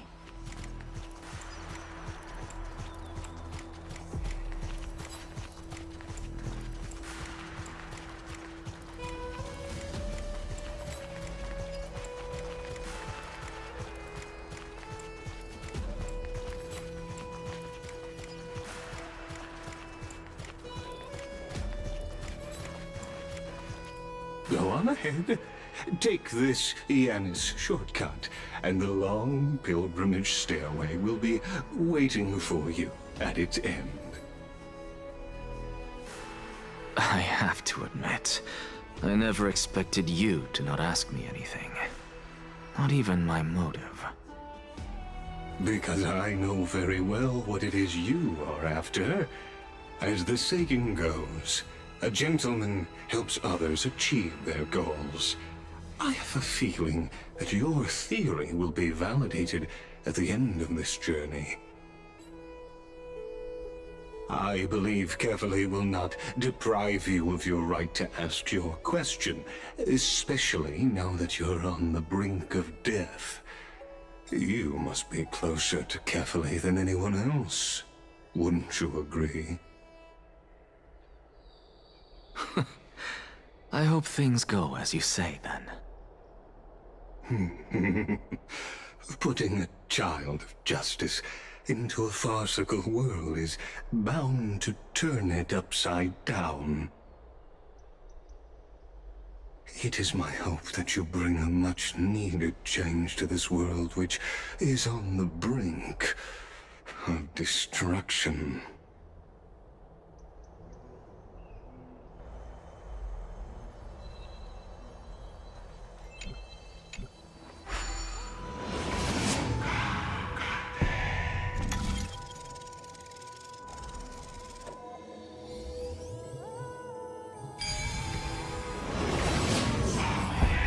Honestly, this is my first time going up to Dawn Cloud's peak. What a splendid view. Isn't it about time you recognize the magnificence of us Titans? Well, I don't see how this place is different from those temples in the city. All they have are magnificent facades. And even though I've come this far, I'm still doubtful about getting useful clues from him. I must be getting ahead of myself to be expecting to hear something nice from you. Oh? Haven't you been in my head for some time now? It's high time you get used to how I feel about things. All right, we're just a short hike away from Kefali. No time to waste here. So the intellectual debate from earlier was too draining for you, huh? If Amphorius gets a new lease on life, you should focus on strengthening your body and stop shirking social interactions. Save your concern. The Titan is in sight. Can you make it? Why? Are you going to carry me up if I were to fall now? I know how far I can go, so just hold your tongue and come along. Fine then. I guess I won't say any more. I'll just wait till your soul dissipates completely to gain control over your body. Wait. Is that... Circes? Hey, look at that. Huh? What should I be looking at? Am I hallucinating? Or do we even get to see souls when we're close to dying?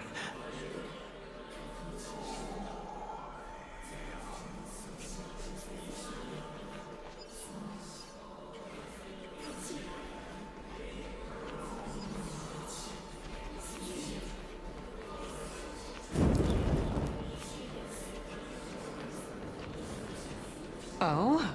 Why didn't you bring your favorite spear with you on this trip, Nias? Nias. I know I've heard this name somewhere. It's unfortunate. The Black Tide destroyed every last inch of my calyx. How could that be? Even a creation of Georios, from their prized ores and molten fire, couldn't escape the fate of destruction? Hey, Sarces. Do you know a certain Nias? Nias? No, not that I remember. How did you even think up such a strange name? I just saw him. Nias. A warrior-like figure who was just chatting with you here. No, I have no such memory. Could you be hallucinating?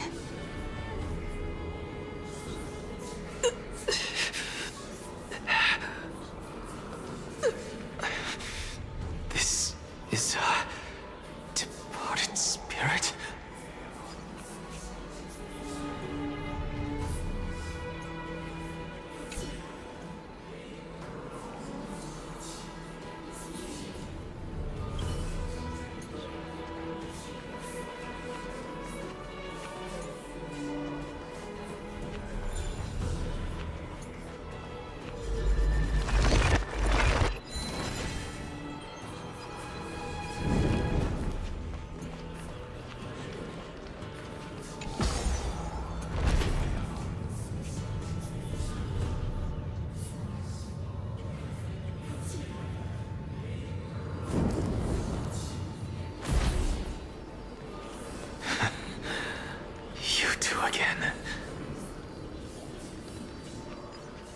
Enough about me. Did Kaos ever reply to you? Well, regrettably. Seems like the price of becoming a demigod is a lot heftier than we thought. Kaos. Demigod. I've never heard of this person. Which Titan's authority did he inherit? Look on the bright side, Nias. Since we've come all this way, I doubt he'd snub his old friends, would he? Let's just hope we mean as much as the world to him. Hey! Are you seeing that same hallucination again? Yes. It's still you and Nias, but you're now talking about a certain Kaos. I'm guessing he's one of your companions? Kaos? This name sounds just as strange to me. Never mind.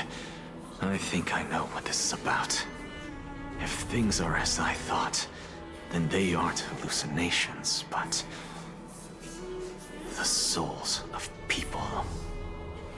What? But if those are the souls of the dead, then what am I? Beats me. For all I know, you're just an illusion I conjured up in my dying moments. Let's just keep going. As long as I take in more sights and hear more stories. Know your limits. Wander too far among the dead, and even I might not be able to save you.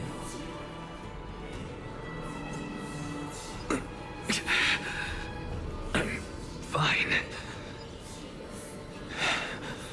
If this is indeed as I thought, then this would be very amusing.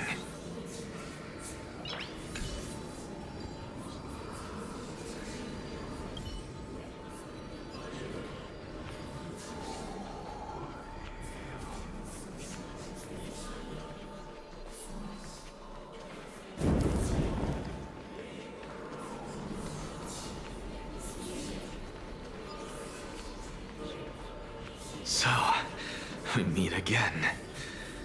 I'm sure you wouldn't mind a snooping ear.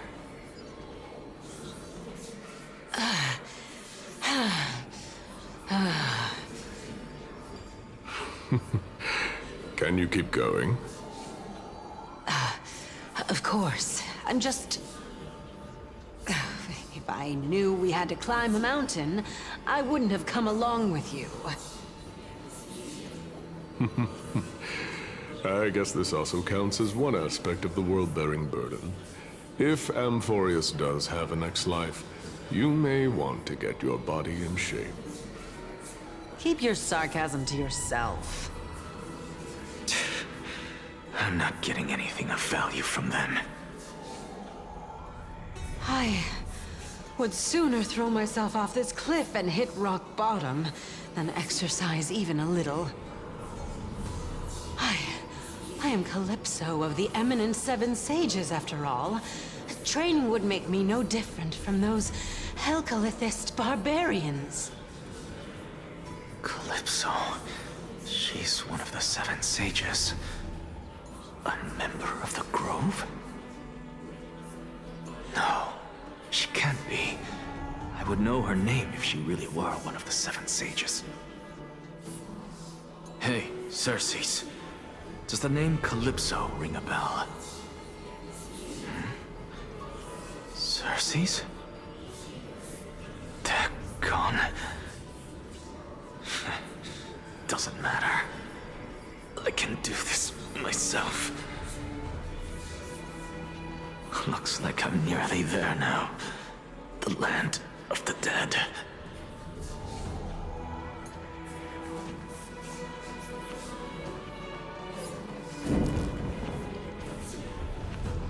Oh, beautiful old world. Where are you now? Oh, legendary era Chrysia, return to the mortal realm. Splendid gods once walked the paths we walk. Alas, all that's left of that warmth is a hazy mirage. Why are you chanting that too?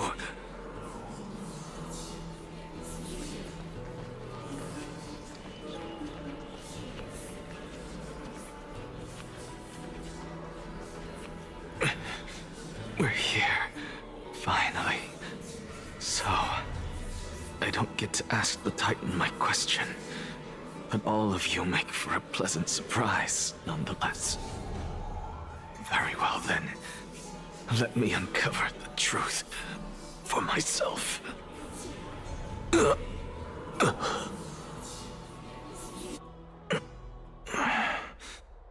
I still fail to make it in time? Huh?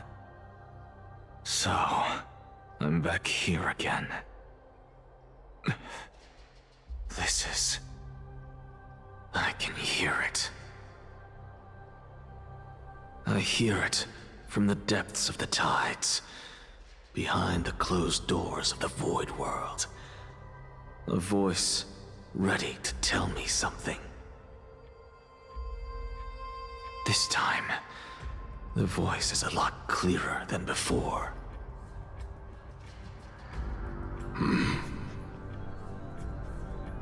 Since we've come this far, let's just wait.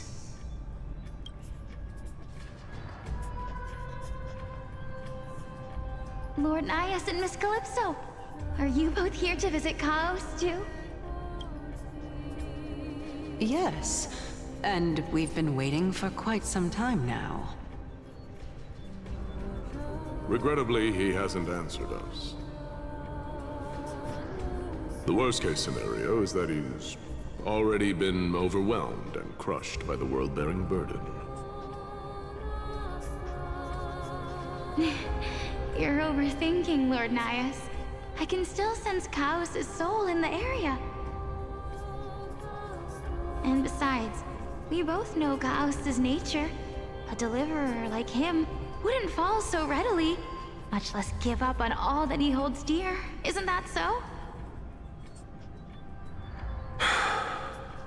Yes, I have faith in him. That reminds me. Why are you making this trip alone, Polixia? Oh, my sister needs more time to make sure the flowers are fine.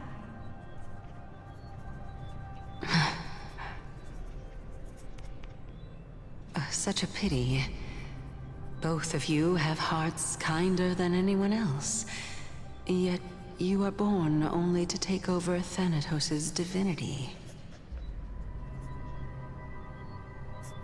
Everything that I see and hear this time has left me shaken to the core. What may seem like a mundane conversation is in truth a once-in-a-lifetime exchange that has revealed the ultimate answer to Circe's question. The conjecture has taken shape and must now be solidified into a theorem. Next, I only need to seek verification from Kefali. By doing so, I can answer Circe's question and reclaim my body. But no, I will not do that. That isn't important. Because another one of my conjectures, one that I have always dreamed of proving, has been proved right this very instant. Fusing a mortal soul with that of a Titan to replace said Titan is not a ludicrous idea after all.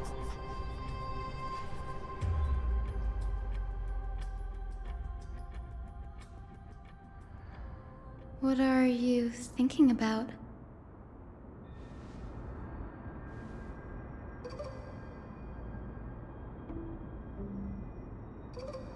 Is that so? You don't look the slightest bit amazed, though. Plus, you seem to be strangely familiar with the city around the Great Tree.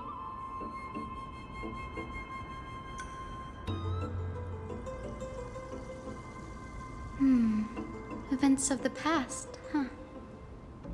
I was also a child when I looked up at Circe's. Their leaves and branches reflected the sparkling stars, and their trunk was like a pillar that supported the sky and ground. I stood at this very spot back then, imagining the day when I could climb to the top of this tree, because I would be the closest I can be to the sky at that spot.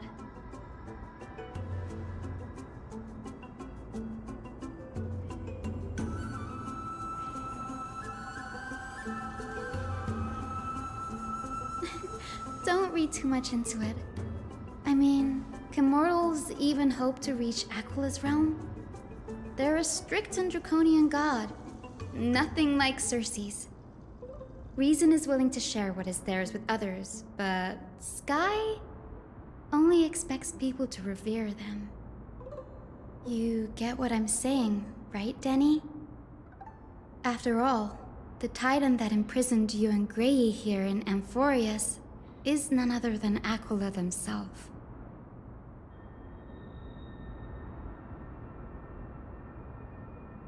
But there will always be people who dream of soaring towards the sky.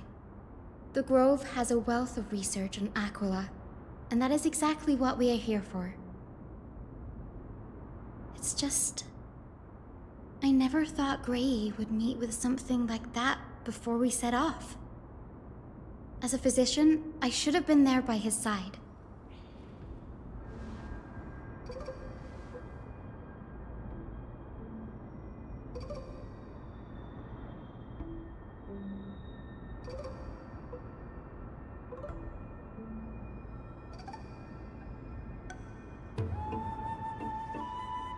Yeah, there's no rest for the weary, huh? In any case, what we're looking for could be anywhere in this enormous grove. Let's split up to cover more ground. Danny, with your skills, I'm sure those monsters born of the Black Tide will pose no threat to you anyway.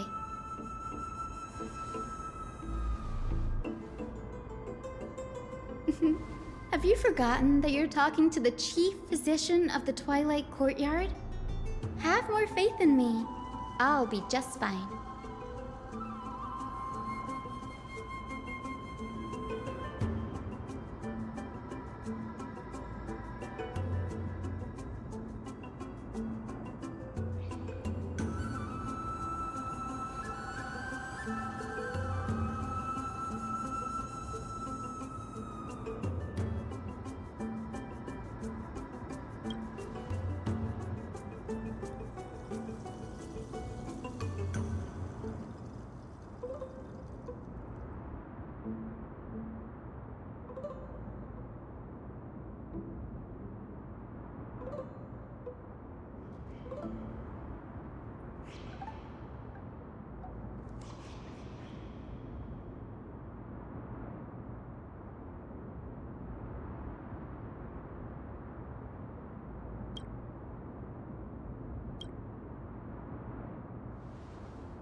Really now?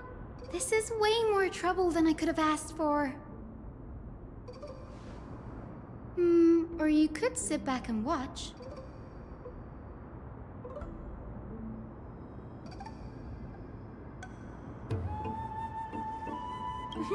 I'm kidding, Danny. Lend me a hand, pretty please? Alright, now let's get him!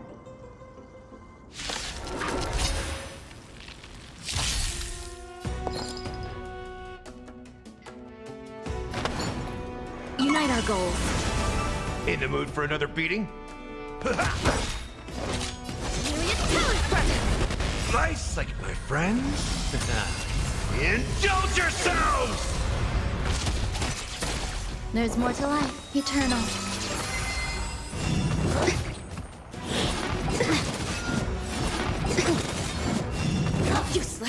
the mood for another beating?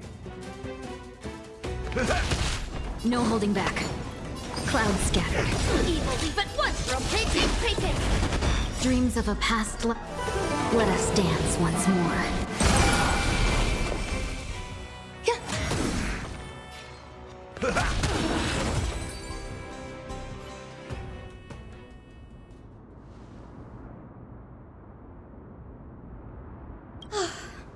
The Black Tide is remarkably quick to detect the light of Amphorius. So or rather, the blessings of the Sky Priest in me, might have unknowingly called them to me. Anyway, never mind that for now. Here, you might want to have a look at this. I found it around here and thought it might be of interest to you.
This is new. I didn't know Professor Anaxa was researching the sky. He's never mentioned anything about it.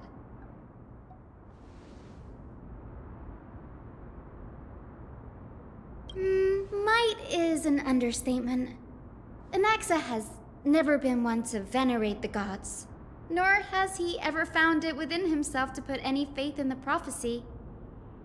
People have come to think of him as a heretic, even in a place as liberal as the Grove. Yet, it is also this very blasphemer that Circe's favors. Fate sure works in mysterious ways.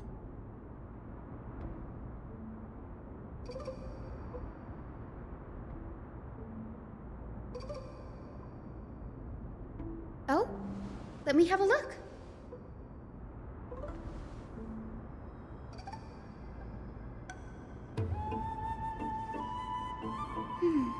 By the looks of them, these scrolls are records of two conversations that took place in the same setting, one after the other.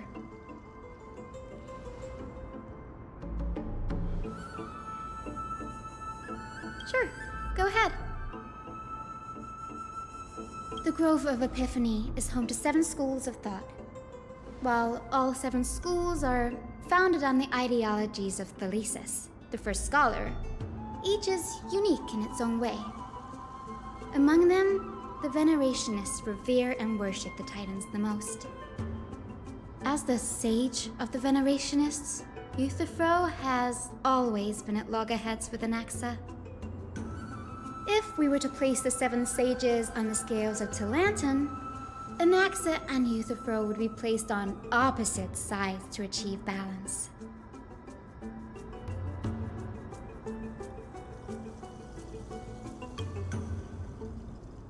Nearly everyone in Amphorius has heard the story of the skyships by now. Aquila's stature is loftier than the heavens, and their divine retribution is merciless. That's why it's no use building giant skyfaring ships. Oh, but I do wonder if a supercharged mini treaty cannon could slip past their watch.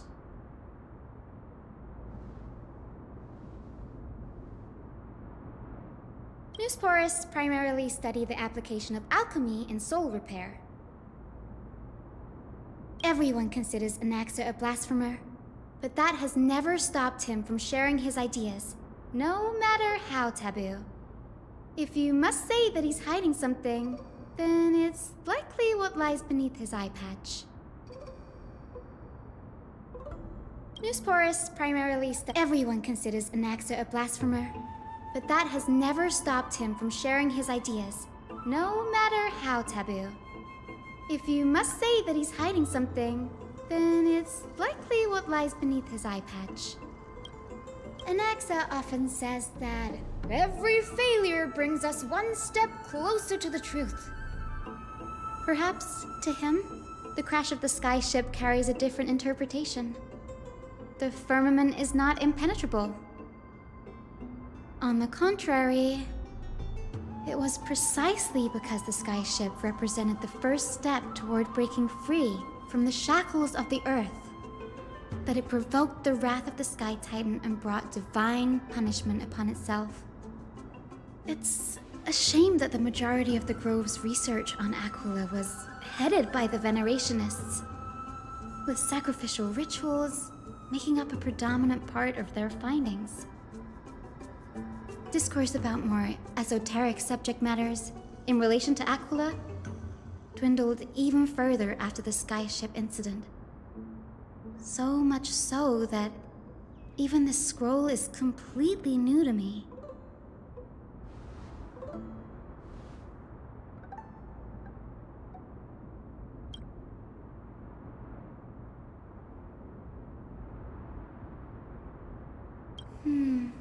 That's what I'd like to know. What are these experiments he's involved in? Even I, the assistant lecturer, know next to nothing about them. I have a bad feeling about this. Could there be more to what happened at the Grove?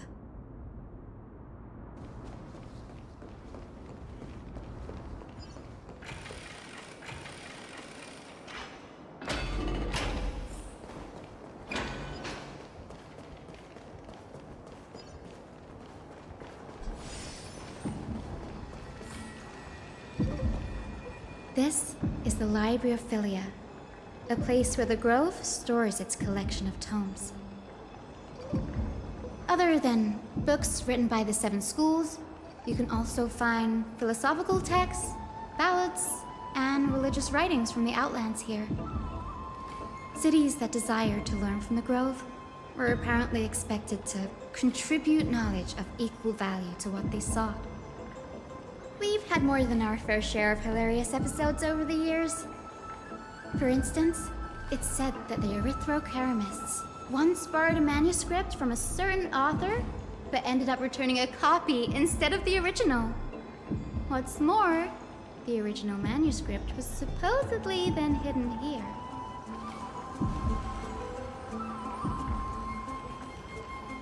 Nice? No need to hold yourself back, Danny. You can just tell it like it is. Their behavior was no different from bandits.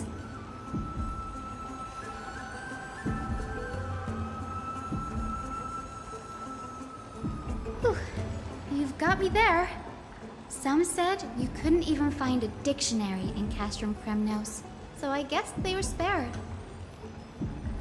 There are too many books in the Library of Philia. Flipping through them all will take too long. Why don't we use the Biblioslate to search for the texts we need? We can bring them back to Akama for reading after that.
dusty in here. Whoa. Are these all complaints about him? I can already see what they must have written. Anaxa has no respect for the gods. His very existence undermines order in our society. They're probably all things like that. Why else would they call him the Great Performer? When Anaxa established his school of thought, the first thing he apparently did was read his own work to everyone. Are the Titans truly an accurate reflection of what humans think gods should be? Worlds created by gods are indubitably perfect, but what of Amphorius? Only foolishness and insensitivity everywhere you turn.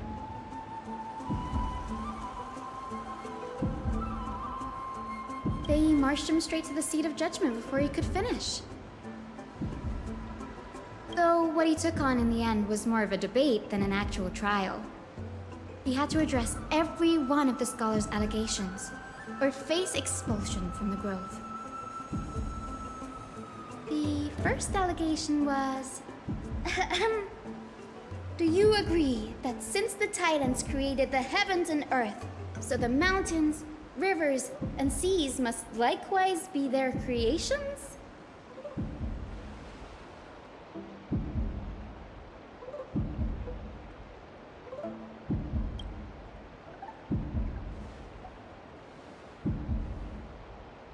Anaxa would have probably been spared a lot of trouble if he had answered this way. Instead, he quoted past instances of the Flame Chase journey and posited that humans have the potential to take over the divinity of Titans. Needless to say, his critics didn't take kindly to his answer, so they followed up with a second allegation. You claim to be studying souls, yet you are, in fact, defiling them and committing acts condemned by the gods. Do you admit it?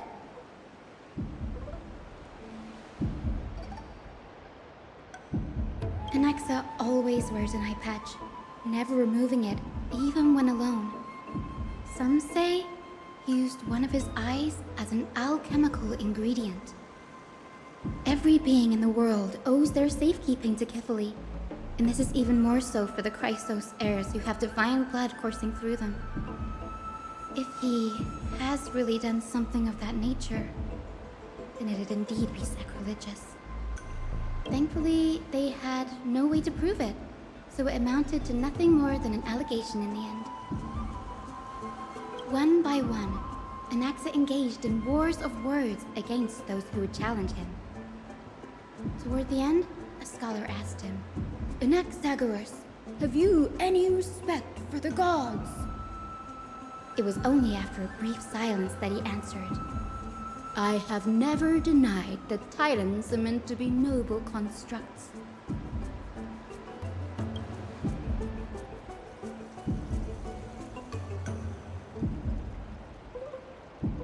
Yes, I'm not sure how that controversy was eventually resolved, but what's for certain at least is that Anaxa was allowed to stay in the Grove where he continued his research, despite being regarded as a heretic. By the way, this stack of complaint letters has reminded me of a place in the Grove. We may find clues there that aren't on the teleslate. I'm talking about Anaxa's alchemy lab, hidden between the cornerstones.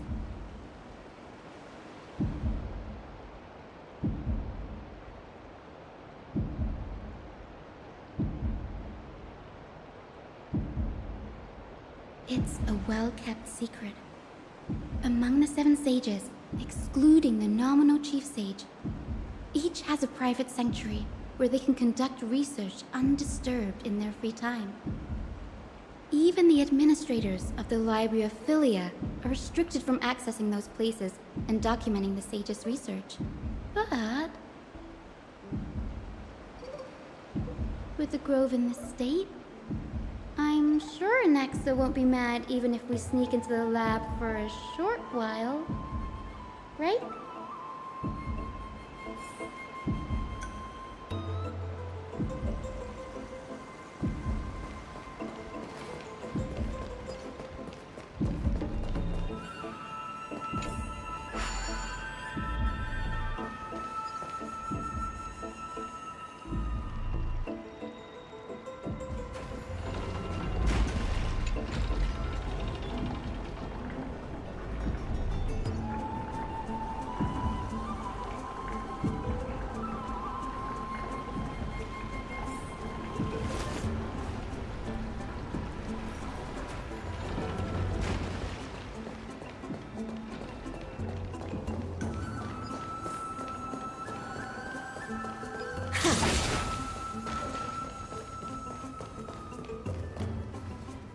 This is the place, but where is everything?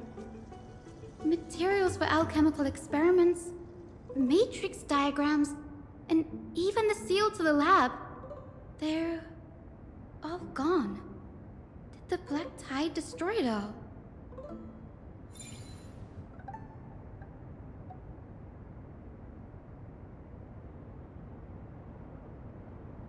No, not even close.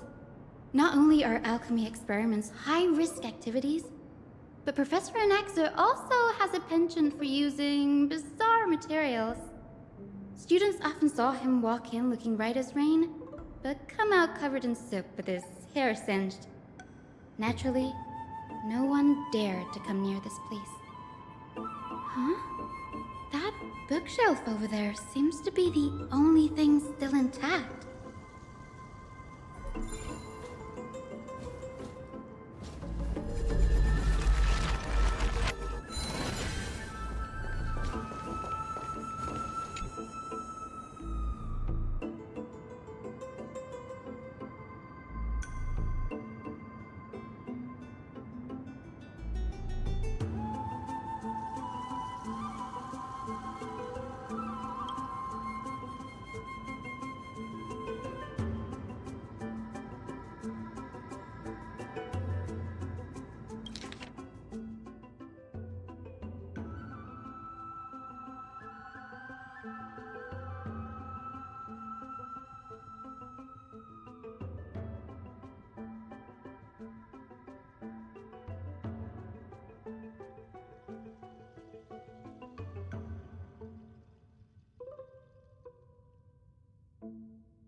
What's going on?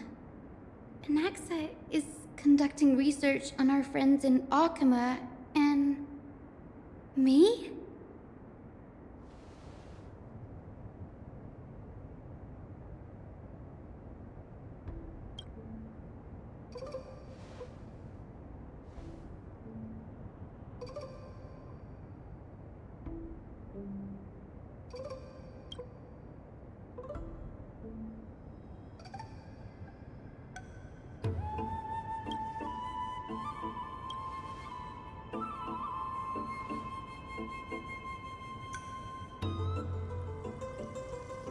It wouldn't have been so strange if he had focused only on Cassie, given her own curiosity about her origins. Plus, considering that the new sporists have crafted omnipotent medicines capable of curing diseases, it also makes sense that he would conduct research on immortal Chrysos heirs.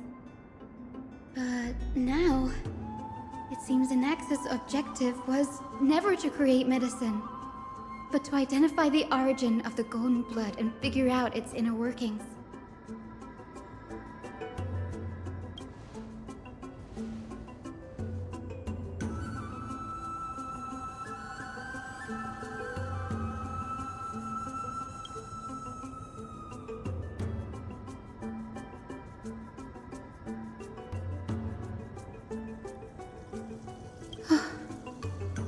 Danny, look at this. I have a bad feeling about this.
My biggest fear.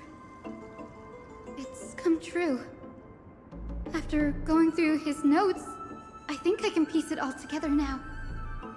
Anaxa was carrying out experiments on soul transmutation.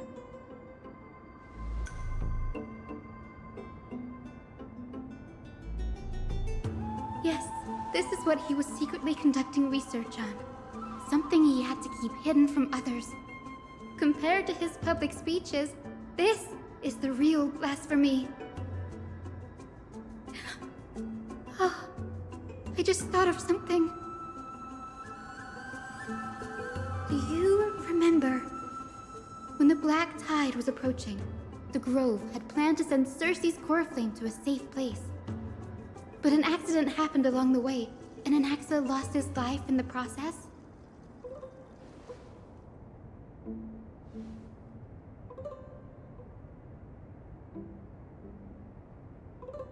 That's right. But what if Professor Anaxa's fusion with the core flame of reason wasn't an accident?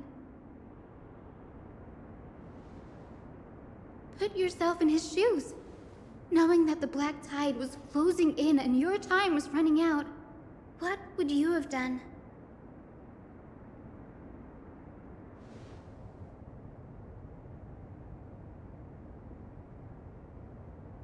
Exactly.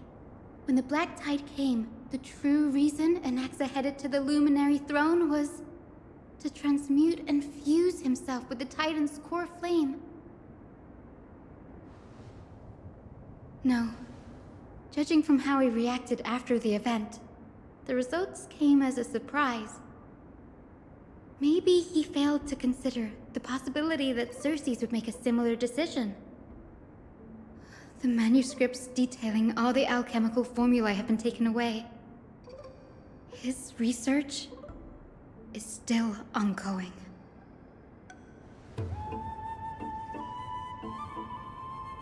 Like, what? There's only one Titan left in the world now. No. No way.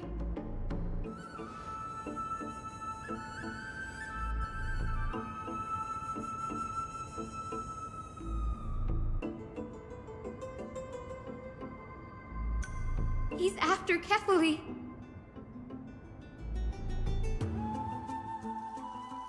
Sir, this sky above us, it's not real, is it? Of course not. This is just an image from a projection device used for educational purposes. A simple trick. The day-night cycle has been lost to this world, so that students like you may still learn about the night sky. Astronomers have harnessed the Titan's miraculous power to manipulate the light, projecting the nights of the past here for you. Much like how the sky above the Holy City is also illuminated by Kefali's dawn device. So, the skies of Akama are fake too. You mustn't conclude that, Anaxa.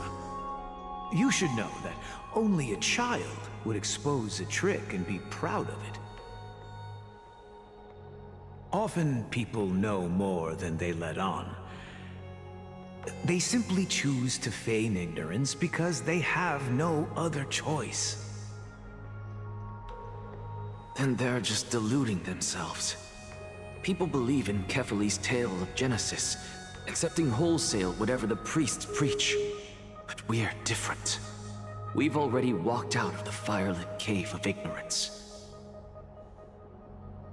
We have already realized that we live in a world where Titans make the rules.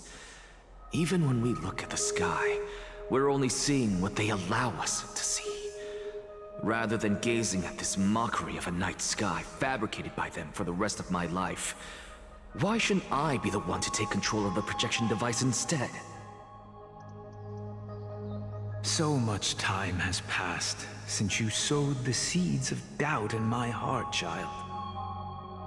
Many a night, I find myself penning down all my theories and wild ideas, only to burn them to ashes when I open my eyes in the day. Why? Because we'll face death by burning if word gets out? As a sage of the Venerationists, my soul has already become inextricably linked to the great tree. Every word I say and every move I make is certain to influence every leaf, every branch, even the tree itself. But above all else, my days are numbered. Instinctively, I have my doubts about the golden blood and the human soul, yet I have no means of verifying them. The golden blood in my veins is woefully thin, and I am loath to waste what little time I have left obsessing over a hypothesis that cannot even be proven in the first place. But I can, sir. I can do it for us. The time is right. Give me all that I need, and I shall accomplish this grand feat on your behalf.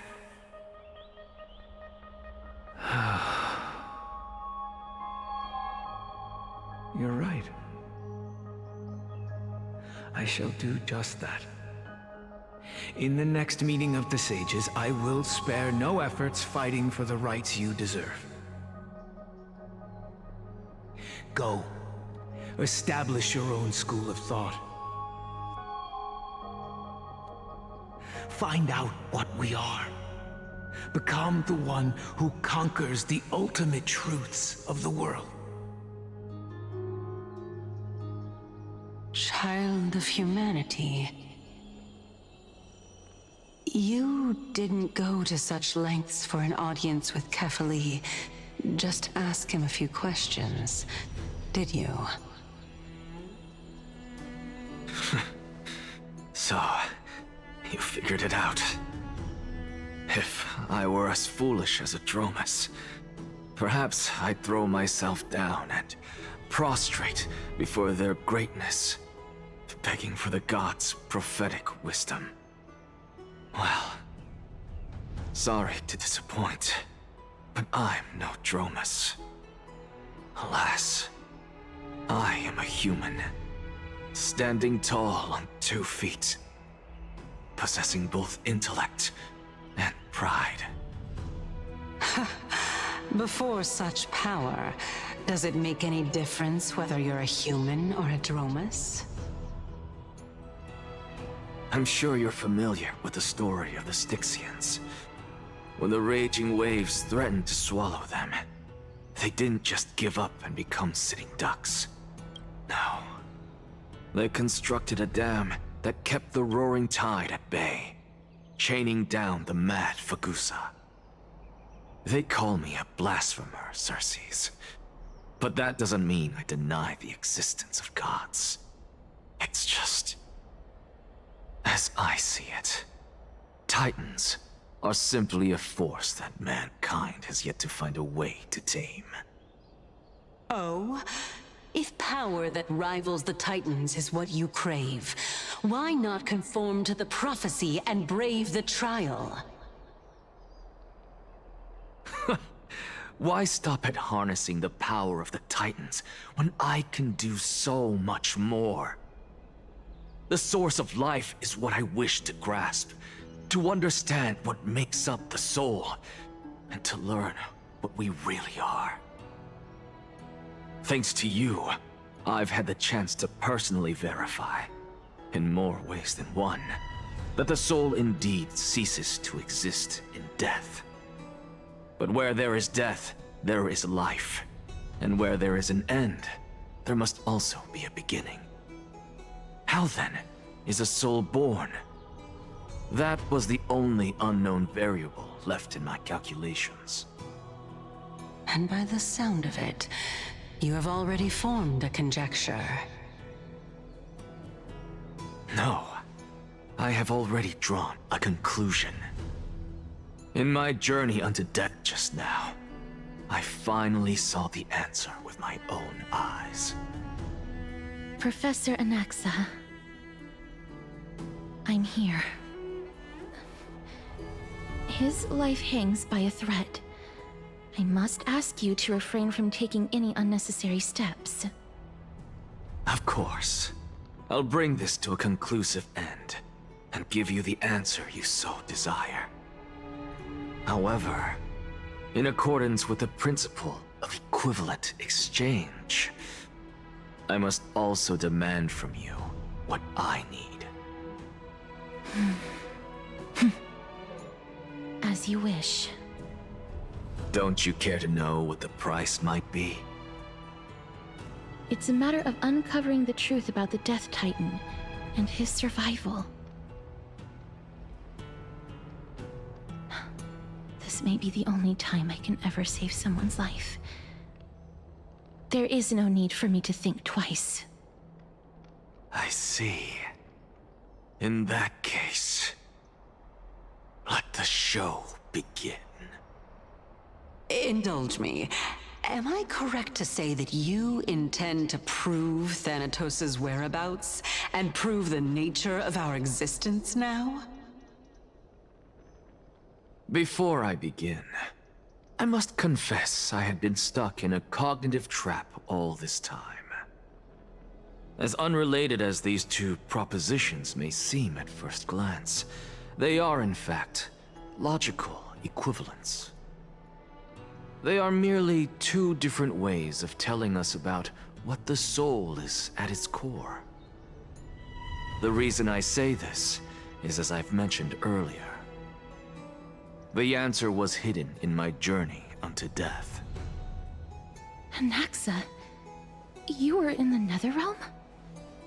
Yes, I am but a living dead man now, but that's not important. What truly matters is, I overheard a conversation between heroes. That's not all. Remember how I said you were a part of that conversation too, Circes? And I've told you that I have no recollection of such an event. That was likely just an illusion conjured up by the mind of a dying man. Of course you would remember. Because that wasn't you. That was Calypso, one of the 7 sages of the Grove. Calypso? Huh? Oh, that's the name I made up on a whim when speaking to this girl. How do you know of it? And surely you jest. Don't you think I, of all people, would know if that were the name of one of the 7 sages under the shade of my tree? Don't you claim to know the Grove's past like the back of your hand? It seems you've lost even the memories seared into your soul. Use your head, Circes. Since all of this took place in the realm of the dead, it stands to reason their likenesses are of souls from the past. The living cannot step foot into that world, so who could they be? Think about Calypso. Why does she share your likeness, yet you have no idea who she is? The answer is evident, is it not? Those fallen heroes are the mortal incarnations of the Titans before their ascensions to godhood. The gods aren't master creators born out of thin air. And they are no different from humans, because they all evolved from one.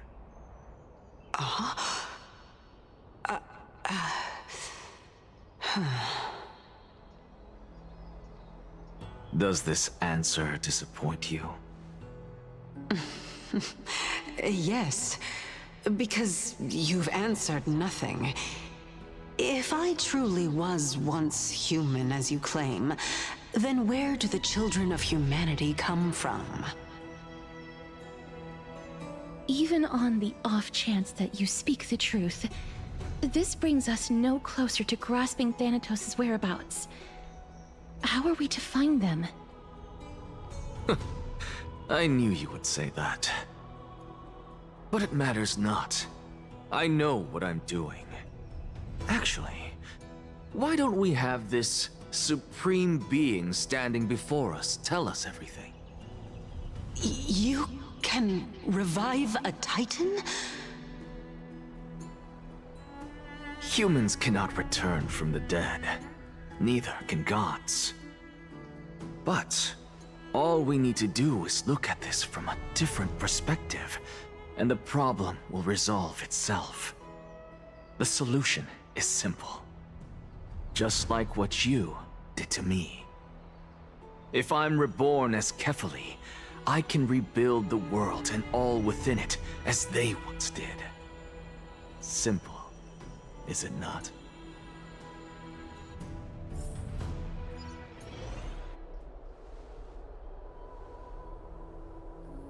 I have news from Hyacinth and Danheng.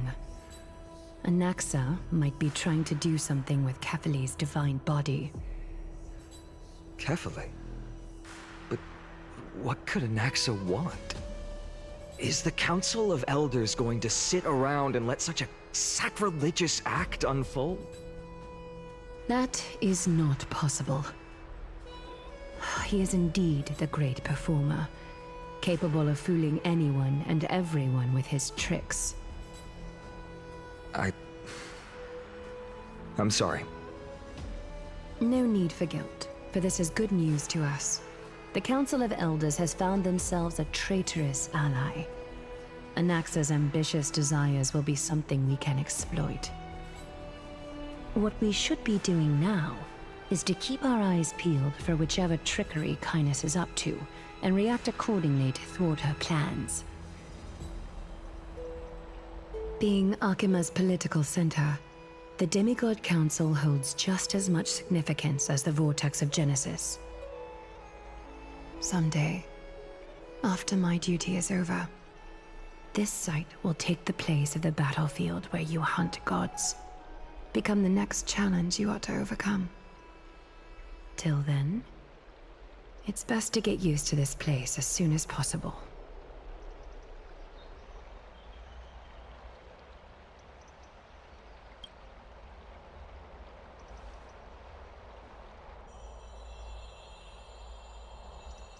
Preposterous! The Christos heirs only have their standing because of the Council of Elders! How dare they trample over it!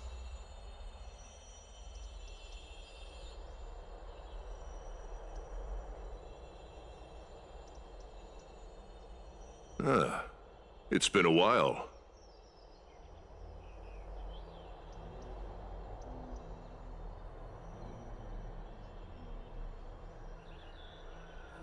That's fine. I recognize you. The young lord has nothing but good words about your courage. It has indeed been some time, Lord Krateros.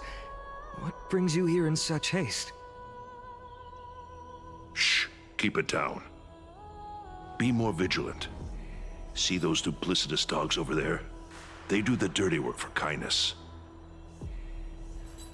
I've already ordered my people to hold them back, but we should still lay low.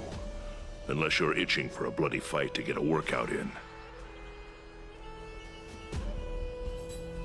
My bad. So, did something happen? Did you hear thunderclaps last night?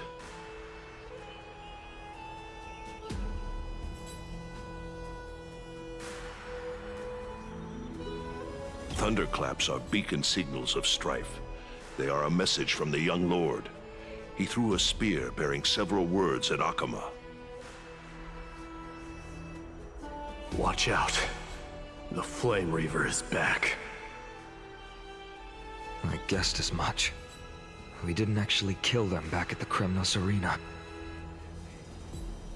I figured this is something you would want to know. We Kremnoans never back down from a fight. So if you plan to take that thing down in a battle, reach out to me anytime. You have my gratitude. I will let Aglaya know about this right away. Remind her to be on her toes while you're at it. That vicious kindness has been unusually active lately. Those lackeys she keeps under cover have been going in and out of the city a lot more frequently these days. Some even seem to be getting Kremnoans to defect to the Council.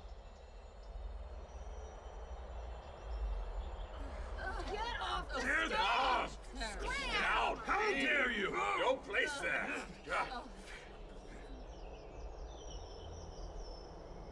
That's... Looks like you can see it for yourself. We should get back. Thank you for the intel, Lord Crateros.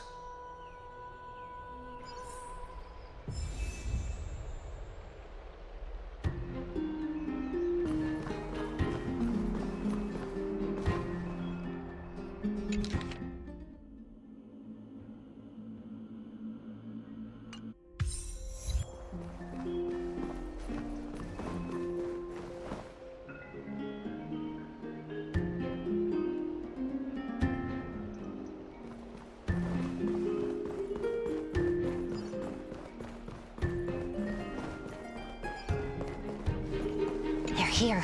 The Chrysos heirs are here. Oh, I should have gone back home to fetch a sacrificial vessel, some floral crowns, and frankincense to burn and offer.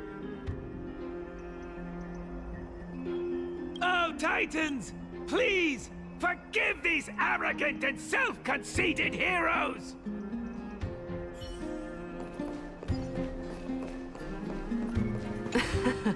Someone trampled right over the Master's flower bed, yet the Master only fumes in silence. Oopsie. There goes the reputation of the Council of Elders. Whose side am I on? Why, I'm all for the Council of Elders to reclaim their authority, of course!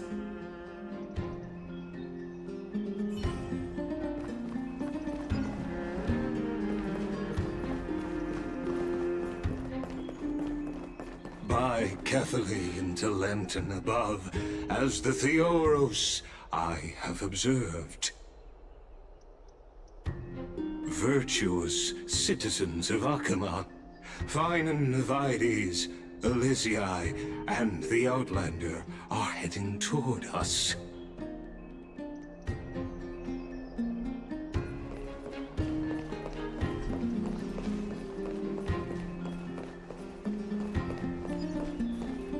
Aglaya! What happened here? I know about the poisonous fangs of that king snake through the golden threads. In the past, I would be confident about keeping her in check, but I admit I am now unable to do so. What do you mean? It is no longer about eloquence or arguments. I have been a demigod for far too long, that I hardly have any humanity left. Before I realized it, I have become no different from these hypocrites, no longer capable of relating to the people. This has come a lot sooner than I expected. But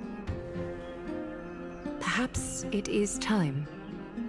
I need you to step up, Finan, in order for me to retreat behind the scenes. Yes, this is my duty, but... It is far easier for the Council of Elders to fool many than just fool one person. Their so-called more support is no more than a ruse to distribute power using words instead of lances. There is no glory in winning this debate, but that makes having respect for humans so much more priceless. Finan, you are a Chrysos heir without flaw, capable of relating deeply with humans. I appreciate what you've taught me, Aglaya. I hope we'll live up to your expectations and win this debate.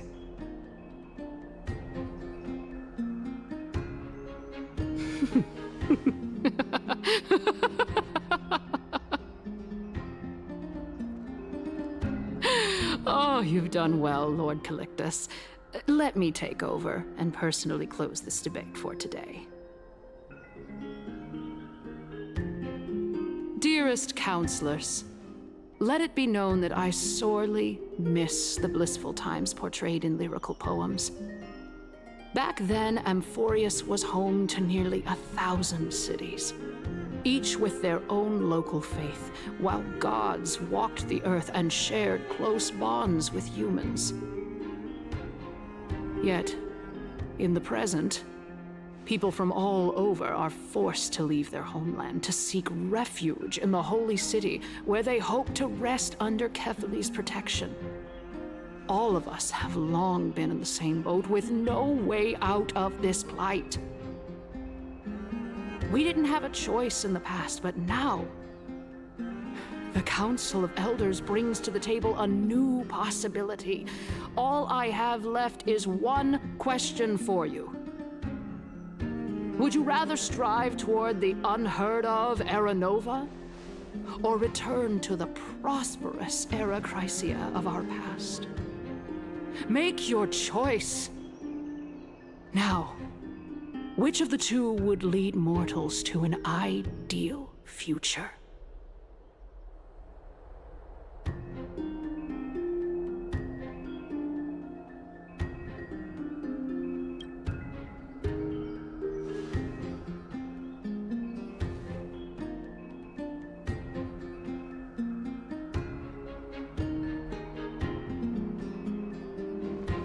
We all know that Era Chrysia is a thing of the past, Lady Kynus. Please, enlighten me. How does the Council of Elders plan to turn back time? Let the 3 Titans of Calamity be born, and Era Chrysia is nevermore.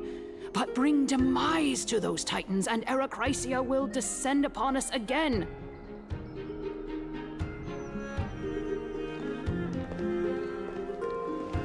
Know that the Council of Elders is never one to make empty promises. Look at who we have on our side. Anaxagoras, one of the Grove's 7 sages, and Castorus, Idonia's goddess of death. With the help of these 2 heroes, I can promise all of you that Era Chrysia will exist once more.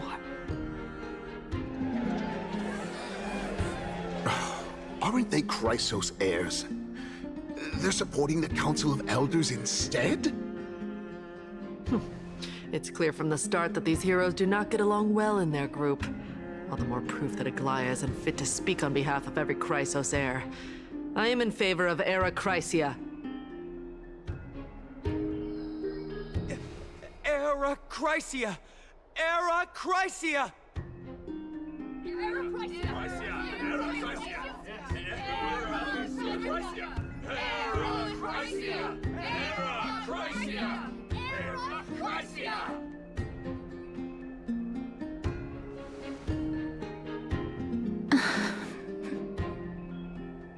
Castorus? Why are you standing over there? You finally arrived, Naxa. So have you, Cass. Don't worry, Aglaia. Well, I know that you have many queries. Could you continue to converse like how the citizens normally do? Tell me, dear citizens, if we successfully retrieve and return Thanatos' core flame without anyone passing the Death Titan's trial, what would happen next? The answer is simple. We will have a chance to rid the world of death and bring Amphorius back to an era when all beings live forever.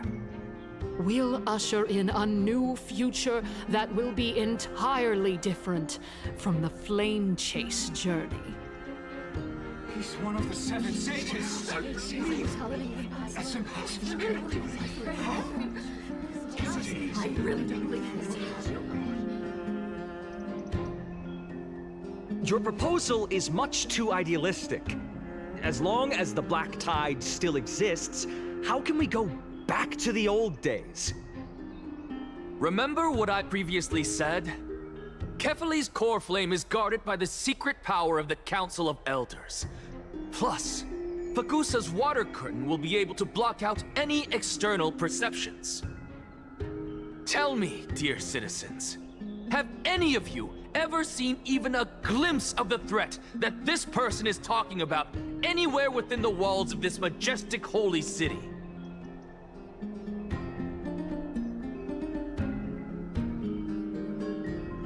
If we eliminate death, then there's no need for us to fear that Flame Reaver, right?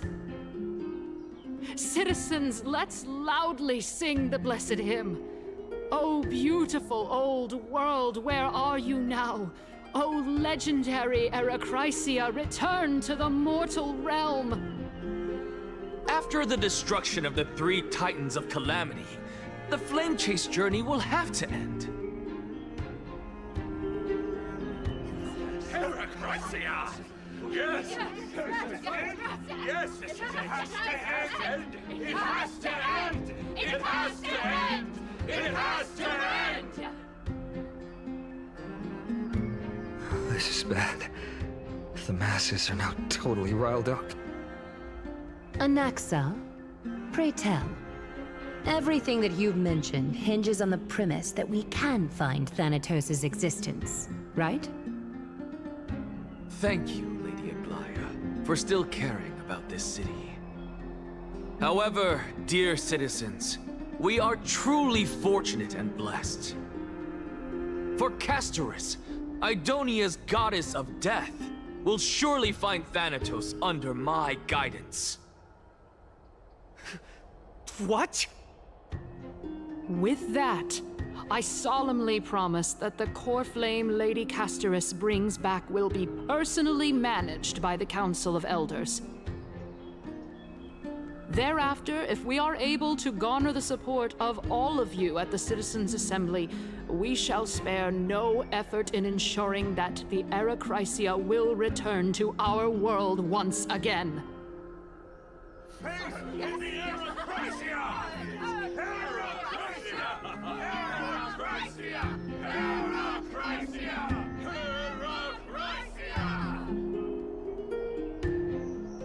With the balance shattered, the result is clear. By Kefali and Talentin above, as the Theoros I have observed. Akama has chosen her destiny. The issue up for discussion at this Citizens' Assembly shall be modified to the suspension of the Flame Chase journey.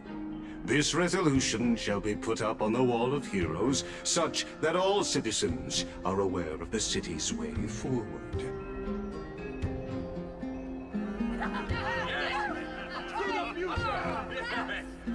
Yes, I like this. Fantastic. Yes. Aglaya, dear Aglaya, what has caused your heart to soften? You also don't seem to be as quick-witted as before. Wag your tongue as much as you like. Since the Flame Chase journey has been preordained by the prophecy, our failure has never been on the cards. Well then, I guess we'll find out if that's true at the Citizens' Assembly.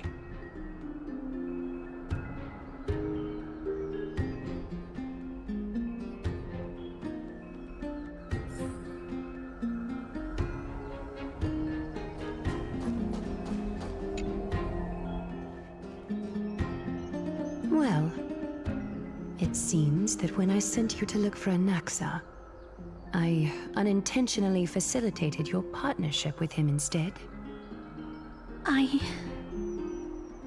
My apologies, everyone. I know that you have many questions to ask me. I will answer them to the best of my knowledge. In that case, please tell us as much as you can. In actuality, he showed me a past that was both long and heavy.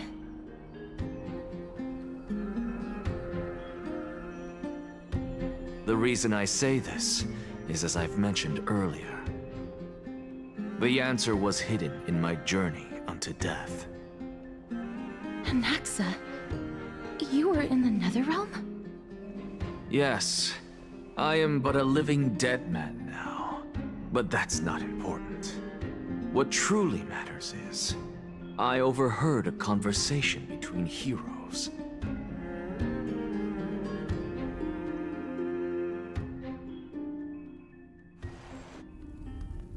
Have you heard of this tale before?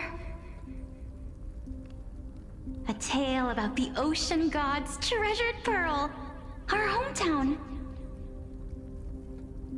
It was a seaside town which enjoyed the ocean breeze and glorious, peaceful times, thanks to the wisdom of its ruling queen.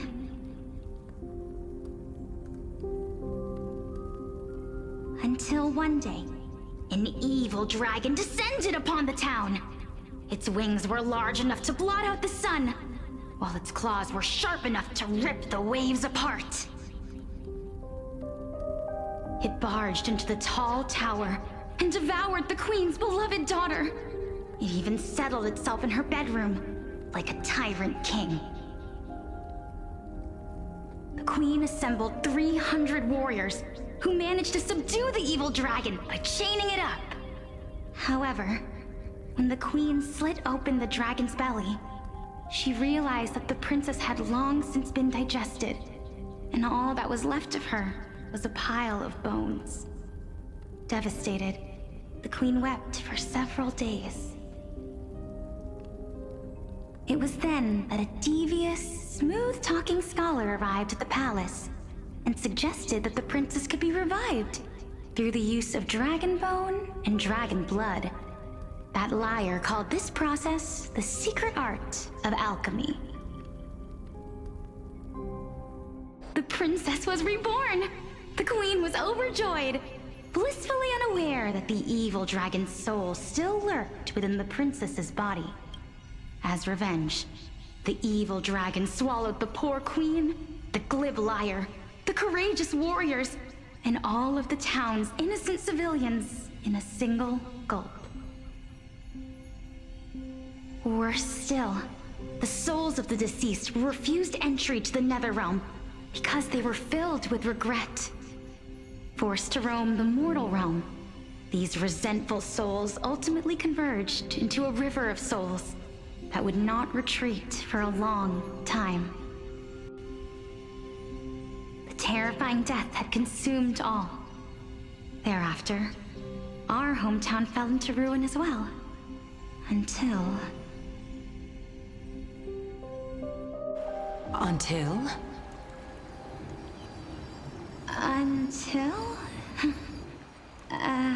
Actually, I don't know what happened next either. Oh, my. It seems that you still like to whet people's appetites even after all this time, Pelixia. So, according to your story, this is how I used to look? It's practically a mirror image. And yet, what exactly is this? A miracle that I created with alchemy. As for what it is and how I was able to accomplish it, I'll keep the answers to myself for now. Oh, my goodness. Is this cliffhanger really necessary?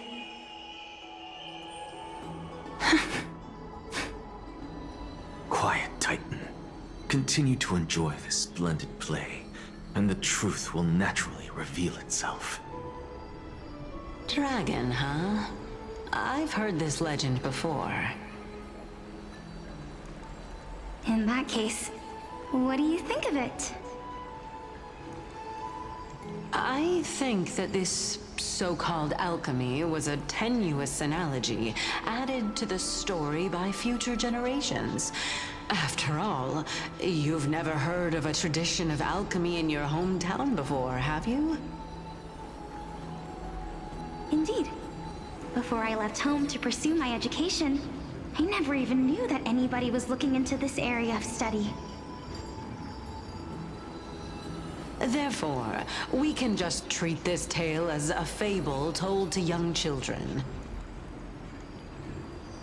A fable, you say? If so, what moral is it trying to impart to the kids? I guess it might be the concept of equivalent exchange? Oh? I thought the moral might be closer to something like honor the dead. Huh. What? At a loss for words? No, I merely realized that we're both thinking of the same principle. If life is priceless, then there is hardly anything else in this world that is of equal weight to it, right? Indeed. As expected of the wisest scholar in the land. You flatter me. Why don't I ask you a question as well, as a form of equivalent exchange? Of course. What is your question? If I imparted my knowledge of the art of alchemy to you, would you use it to resurrect someone you loved? What? What kind of strange question is this? I got it. You're just trying to get me to tell you whether I like anyone, right? Let's just leave it at that. That was rude of me. Yes, I would. Oh? Death is inevitable. In the days to come, I'm certain that someone whom I cherish deeply will leave me for good. If such a mighty power really existed, I think I would use it without hesitation. After all, you, me, and the rest will all have to face that fateful moment eventually.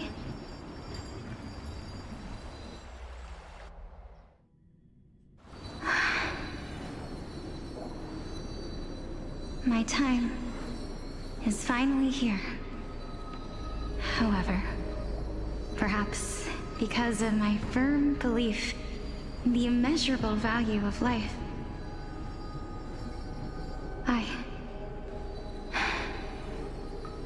I am unable to complete the trial.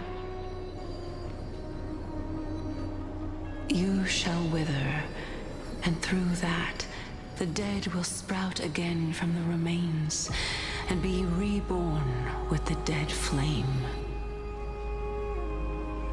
It is a pity that fate is such a cruel mistress. Is there no other way of interpreting those words? I'm afraid that the meaning is clear. Between my sister and me, one must pay the price. Our trial can only be completed when the one chosen sacrifices her life.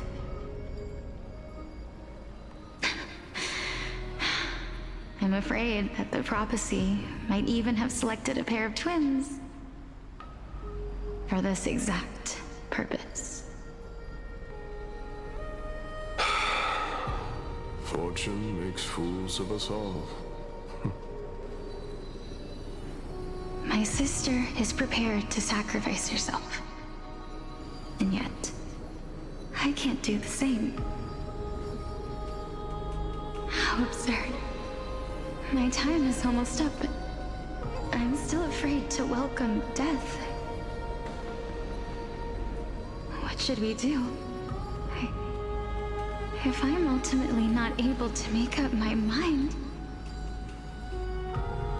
Since Chaos is willing to guide all of us and leave this trial to the end, there is still plenty of time for you to ponder. That's right. Don't allow the fog of an uncertain future to cloud your mind. Trial, prophecy, the topics that they're discussing seem familiar. But these three people must not have left their names in the epics. Otherwise, I would have some recollection of this. Amphorius's history before the Titans were born was complete chaos. Is that not strange by itself? I have long held 3 hypotheses about this. However, let's continue watching for now. Calypso, Polixia, and this warrior. I seem to have met him somewhere before. Regarding this matter, Nias, are you confident that you'll complete your trial? Of course. Though, I am worried about what will happen once I've emerged victorious.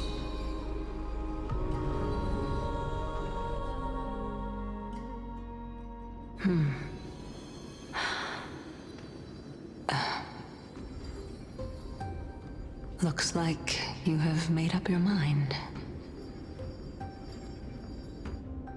Yes, this is the safest course of action.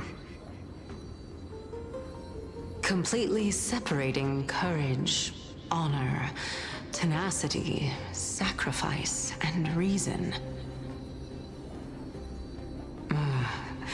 You really know how to make things difficult.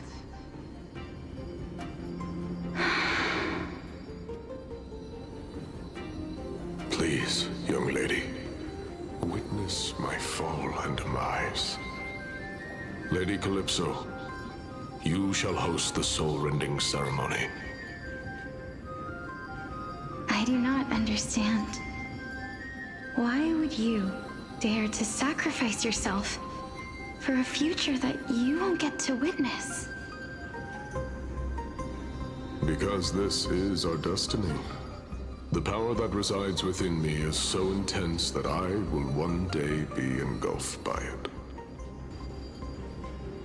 Furthermore, a valorous death before glorious return has always been the path I chose to walk.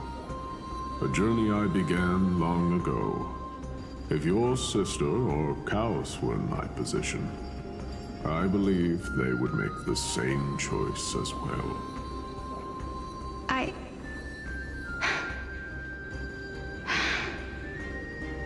I'm not that brave. I don't know how I'm supposed to face such a serious affair.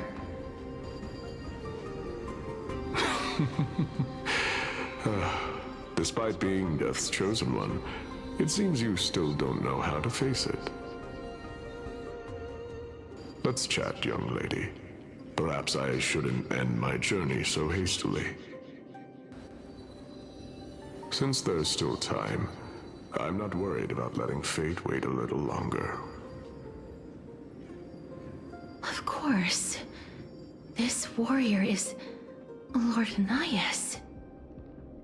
As the embodiment of Nikador's divinity, he entrusted his life to us and allowed humankind to end his madness. That means that what I'm currently seeing before my eyes is, in fact... Looks like one hypothesis of mine has already been proven true. These heroes are the true forms of the Titans, before they attained their divinity. If so, the chosen one of death that he speaks of is actually... Polixia? Is the previous form of Thanatos? But her appearance... If this is true, as long as we can find out where she went, we'll naturally be able to figure out the location of the Death Titan.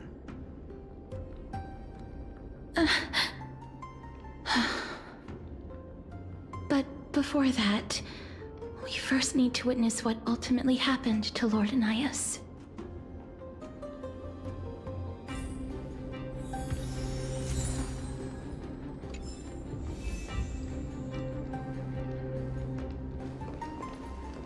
Nikador's courage is a testament that they have never once retreated from a battle.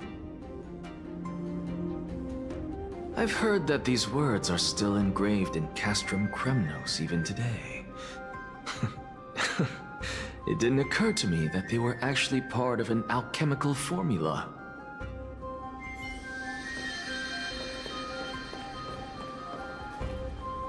Lord Anaias' honor is sealed here. Incredible. The honor in this child's soul is so light.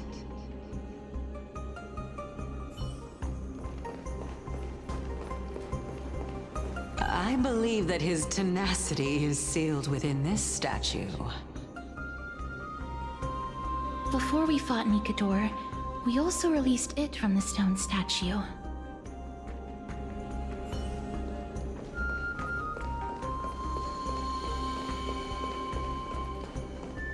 Sealed within this statue is undoubtedly his sacrifice. They use their own body as our city walls, keeping out and protecting us from the pervasive spread of madness. They are acutely aware that if the end times were to arrive, there would be nothing left in this world to conquer.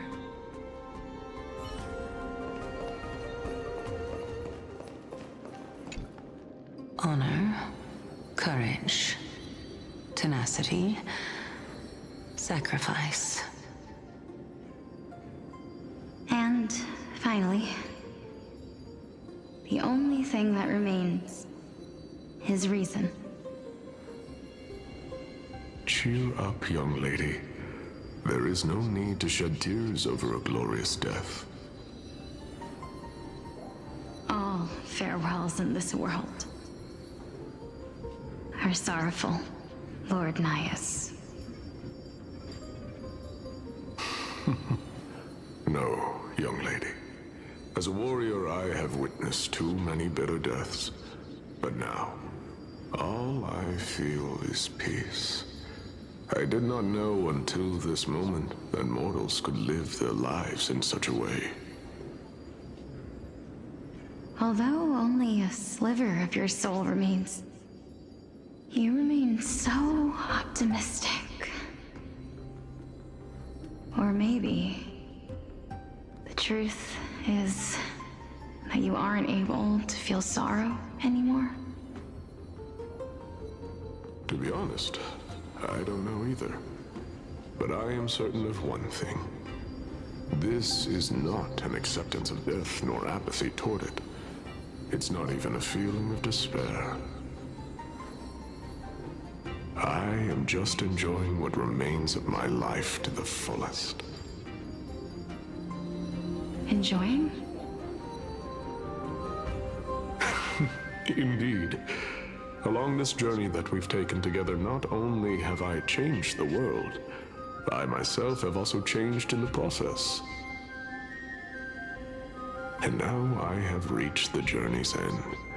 When I look back and see the grand epic that I've personally written, how could I not revel in that fact? But when you depart the mortal realm, won't all of your accomplishments be reduced to nothing?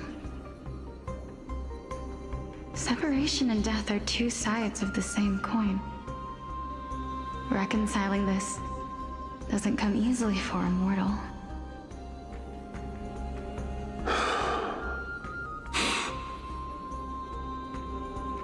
Finally, let me recount to you a story of mine, young lady. The first time I returned from the battlefield, I felt extremely hollow. The calamity had devoured everybody on the battlefield but me. When I returned to the city alone, the citizens held a banquet for me that was far from pleasant. I felt as though I was still on the battlefield, and the person who had returned was nothing but an empty shell. It was late into the night by the time the banquet ended. My head still reeling, I returned alone to the barracks. On the way back, I encountered someone. It was a crazed scholar looking at the night sky and muttering to himself by the side of the road. Although I tripped over him and fell, I wasn't angry in the slightest. And maybe because I saw myself in him, I inexplicably asked him a question. Do you think that it'd be better if we just died on the roadside like a couple of stray dogs? To my surprise, he shrugged his shoulders and sighed. How does someone who is currently experiencing death, dying and living, afford the same amount of bliss? Now please, go away and don't block my starlight. Are you trying to say that there is no difference between living and dying? For they are both journeys that lead toward death? That's exactly what life is, and death is, but a scale to measure how valuable the journey was. Journeys and epics are only glorious and magnificent because all things eventually fade to dust. Therefore, young lady, don't detest your fate. Instead, willingly and respectfully embrace it. The embodiment of strife telling me about the majesty of the world. Indeed. I believe that when the fated moment eventually arrives, you will be able to understand my words. It is time for me to knock on death's door. I will set up a long table at the end of the road and humbly await your arrival. When that moment finally comes, let us drink and be merry then.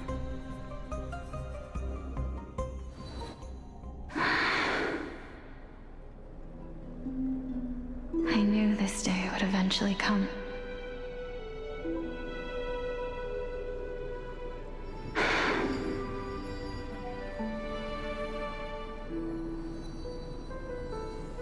Are the both of you ready?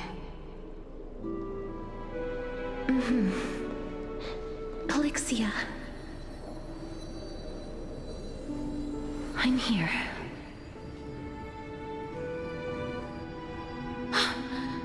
What? This...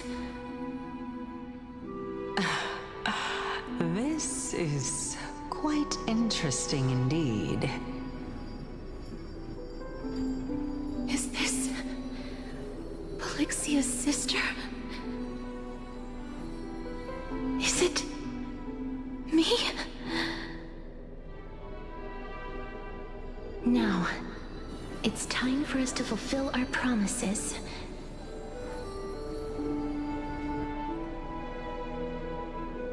Are you afraid?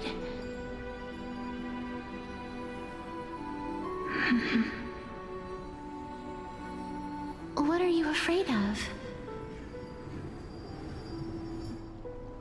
That I won't be able to do it.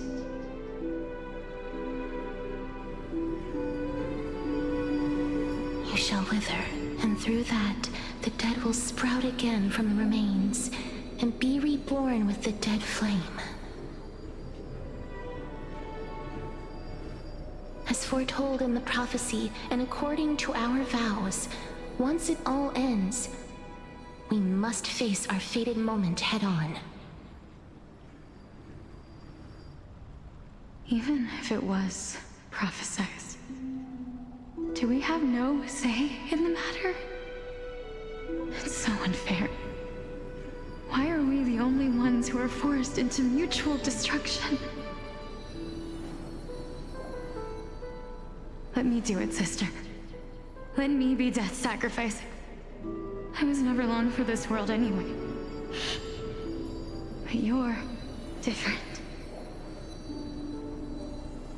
I was the one who wasted your life after all.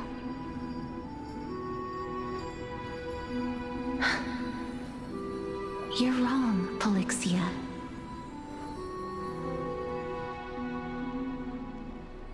I don't think that my life was wasted. Just the opposite. When I finally arrived at this destination and looked back at the journey I took, I discovered that flowers had long since bloomed along the path I walked. It was you who sowed the seeds for this sea of flowers, one that is more beautiful than the promised land at the end of the world.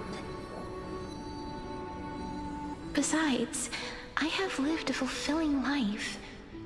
Even though I was fated for sacrifice, none of the things that I've experienced will dissipate.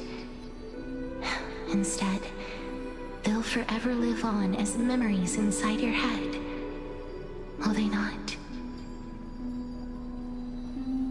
How could my memories of you ever compare to the actual you? Well then, tell me. What exactly are we?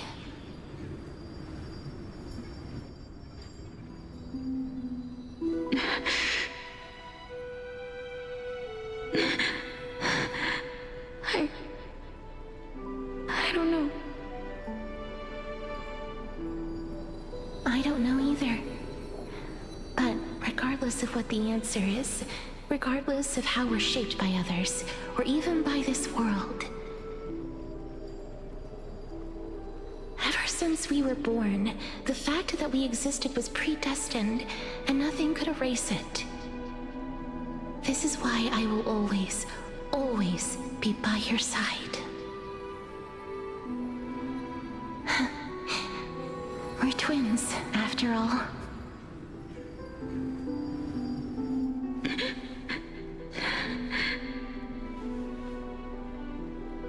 All right, my dear Polixia.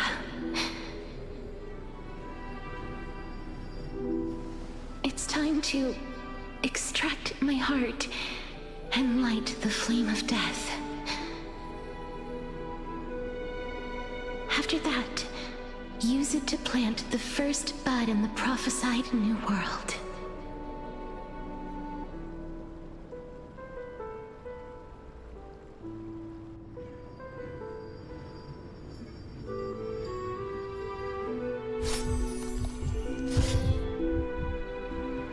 If I imparted my knowledge of the art of alchemy to you, would you use it to resurrect someone you loved?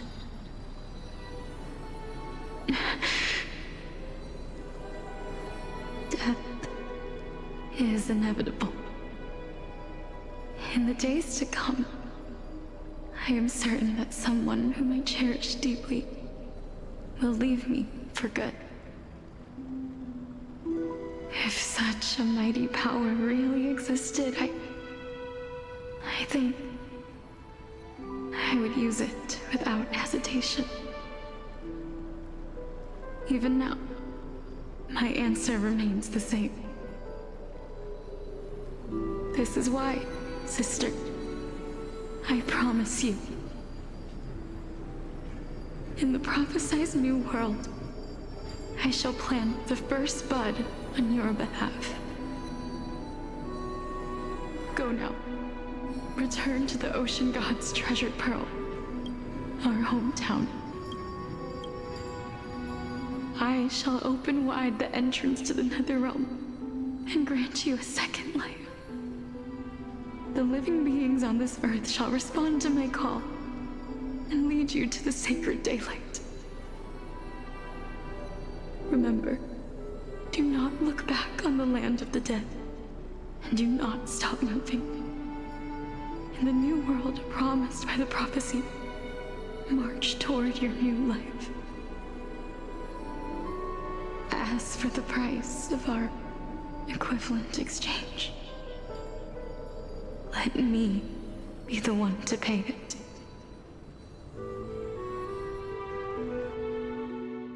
Everybody, we've come to the end. Unfortunately, I am not compatible with the Supreme Being, so I was unable to completely fuse their soul into my own body. However, being able to glean all this from them is exciting enough. I'm certain of this now. Before the Titans that we are well acquainted with were born, a group of heroes roamed the land. These heroes followed a prophecy and took possession of divine authorities one by one, until they eventually became the pantheon of the New World.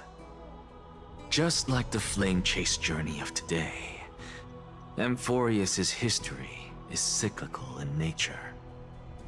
Huh. What a startling revelation. This means that the demigods, who bear the core flames, will also become the new Titans at the world's end, thereby shaping a new world? I believe that this is the truth behind the Era Nova as mentioned in the prophecy.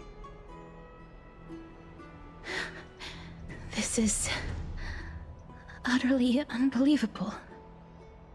Besides, those twins in the past, even if they really are Thanatos, their whereabouts are still unknown even today. Are their whereabouts truly unknown? Didn't Polixia mention that seaside town, the birthplace of alchemy and the tale of the dragon? In our world, there exists a city which perfectly matches that description. Styxia. But the people there worship Fagusa and bear no relation to Thanatos. I have also never been to that place, as in the time of Idonia, it had long turned into underwater ruins. Take this. This is... the Nusporist masterpiece, the Philosopher's Stone. It was made by transmuting all of the sages' wisdom into a single entity, with their flesh and blood as its foundation. Remember, I've mentioned before that the art of alchemy is all about conversion, tempering, and ascension. This process also applies to the pursuit of truth. Regardless of how unbelievable this sounds, the truths of the world have been refined from the impurities. Think about the story of the dragon. This stone will lead you to your real hometown, allowing you to reform the door to the Netherrealm and discover Thanatos' fate. You still look as confident in your victory as ever, but what if your conjecture is wrong? Simple. I shall merely admit to the entire world that my experiment was a failure. However, my line of thinking will not fail because I have already planted the seeds of doubt into the hearts of the masses. Actions speak louder than words, Castoris. With the assembly about to begin, don't forget the promise you've made. I've already searched for so long. I'm willing to try one more time. While we converse, his life is also slowly slipping away. But before I leave, I have another question. What exactly did we witness just now? That was the world imprinted in Kefali's soul. If we are to prove its existence, you must take the final step. Go. Do not disappoint me. I understand. Hey, child of humanity. Don't get antsy. I still remember the question you posed to me. As a scholar, I do not wish to offer up ambiguous conclusions. Let's discuss this topic again when she manages to find the evidence. I merely wanted to ask, was that stone transmuted from your heart? If so, rebirth is no longer an option for you. Why not? When I was a child, I lost someone dear to me. When I was a teenager, I lost my faith. A while back, although you saved my life, I also lost my soul in the process. Now I'm merely forsaking my body. What's the big deal? Why are you always finding ways to die? Isn't it good to be alive? This is but a necessary sacrifice on my path to transform into the purest of them all.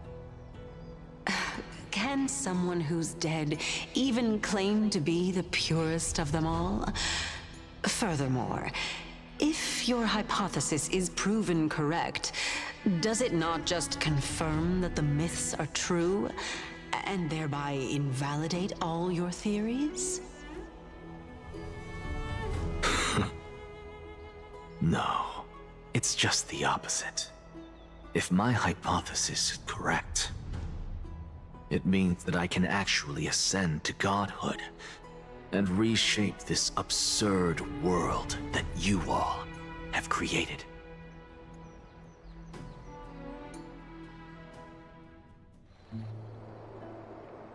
That's a lot to take in at once.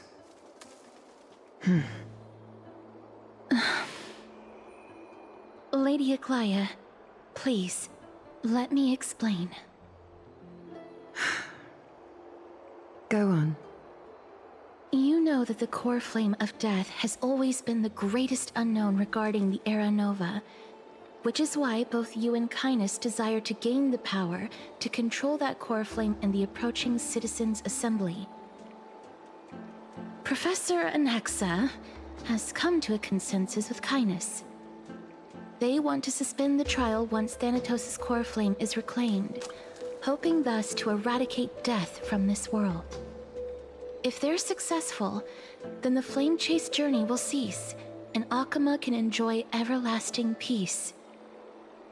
But I know this runs counter to your wishes. So long as we do not usher in Era Nova, the Black Tide will never be eradicated. Even with Lord Mighty on the front line, and the Black Tide not posing an immediate risk, the danger nevertheless remains. Honestly, it's difficult for me to assess the pros and cons in this decision. But someone must bring the core flame before we can begin negotiations over it. The Titan could be very near. I cannot let this chance slip by. Besides, someone has to make this trip to bring back Mr. Soul. Well said. You already had every reason to seek an audience with Thanatos. It's that great performer who has weaponized your wishes and placed us in this difficult situation. A world without death. Do you desire that too? If fate dictates that my path must oppose yours, I will do all I can to resist it and protect what I aspire to achieve. Lord Mighty showed me that without taking the first step, all talk of what follows is moot.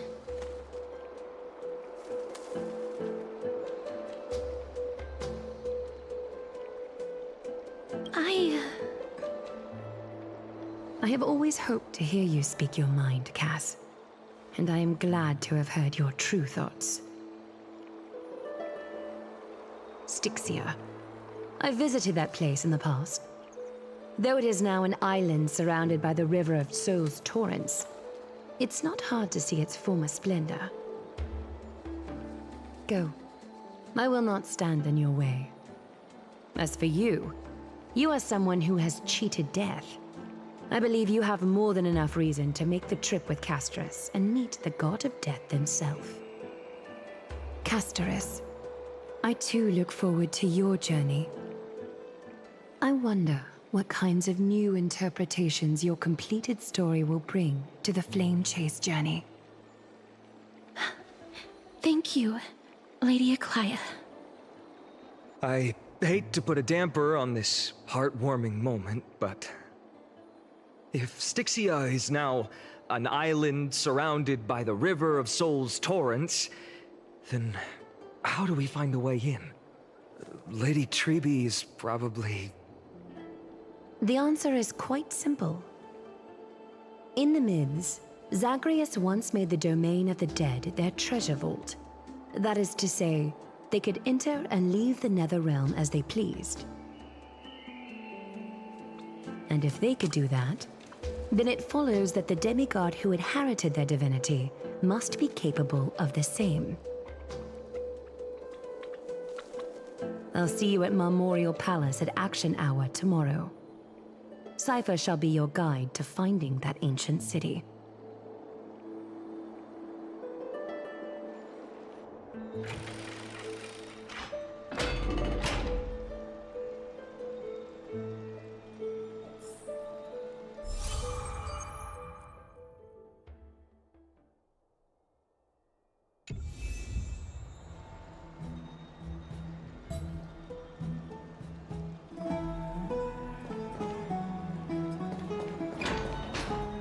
Hey, friend! Is the debate finally over? Did you win?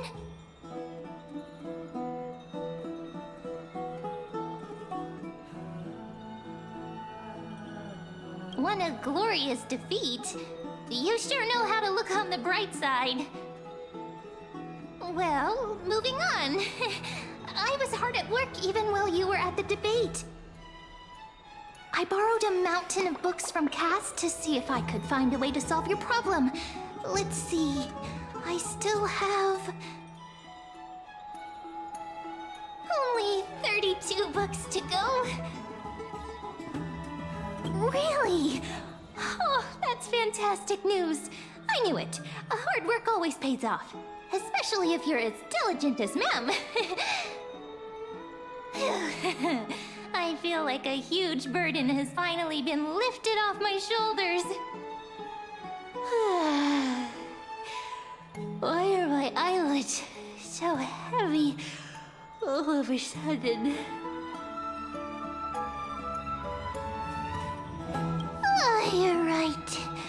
Then I'll go back to...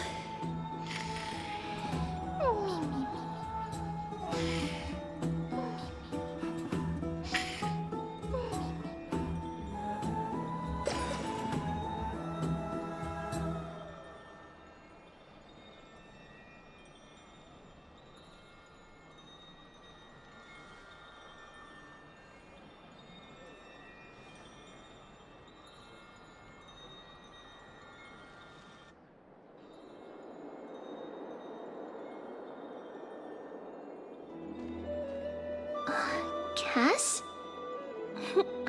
What a surprise. Lady Trebe... Is something troubling you? I just wanted to speak to Lady Trian for a bit before I set off.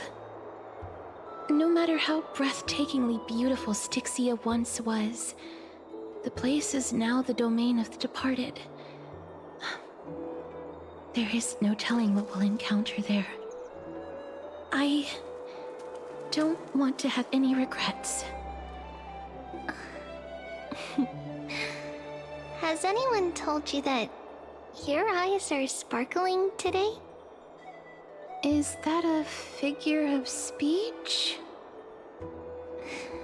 In the past, when you did smile once in a while, all of us could see that your heart remained troubled even as you smiled. Lady Trebe, you know perfectly well that see you tomorrow is nothing but a white lie. I hope your toughness is not a mask hiding a lonely heart. Cass, you hardly ever talked of your past.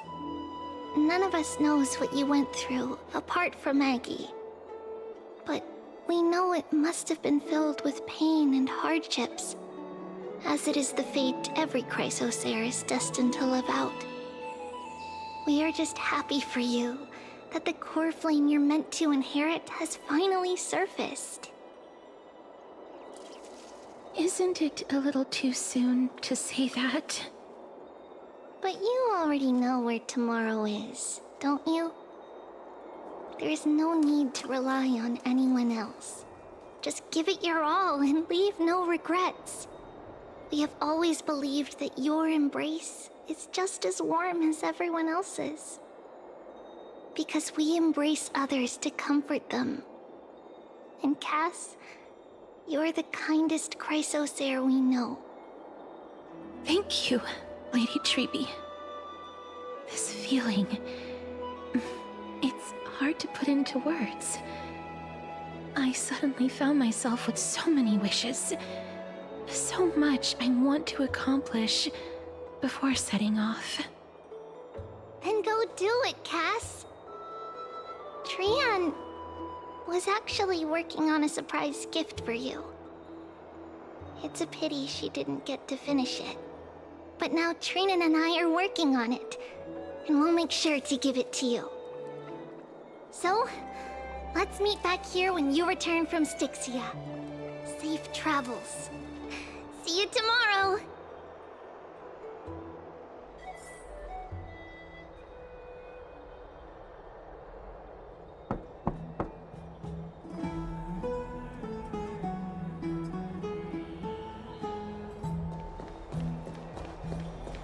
It's me.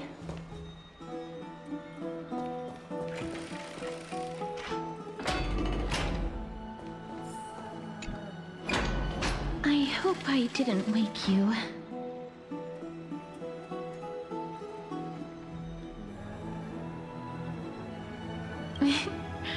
I'm glad to see you're as full of life as ever. I'm here because of private matters, actually. If it isn't too much to ask, I'd really like it if you could come along with me to retrieve something.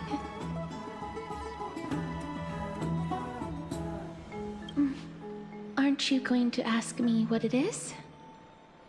It isn't a long way from here. Shall we?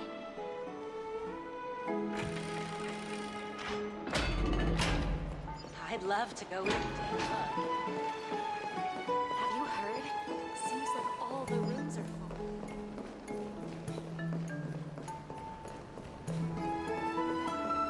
Faith can dispel the black tide. The streets are packed. It seems the vote to pause the flame chase journey has begun. I want to vote! Tell me how I can vote! Take your ceramic shard, engraved with the Kephili rune, select the Council of Elders in your heart, and pray silently until the shard registers your choice. Then toss it into the Dolium. The Council of Elders? More like the Council of Buffoons! The Black Tide took my hometown long ago! Who are they kidding with bringing back Erechrysia? It's all a sham to create their own Erechrysia in Akama! The Titans are just. So long as we do not overstep our bounds again, we will not incur divine wrath. Oh, please. The time when these deranged Titans should have vacated their spot to the demigods is long overdue. You'll see soon enough, you old fogey. And I pray that Talanton smacks some sense into you with their scales.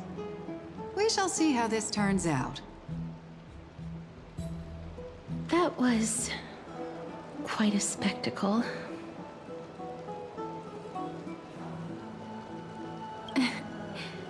I suppose peaceful is technically correct if no actual violence happened. To this day, I still find it almost unreal that Akama is the only place illuminated by light amidst the crumbling ruins of Amphorius. And its people are even holding votes to reconcile differing opinions. This peaceful sight is making me forget that this is the end times.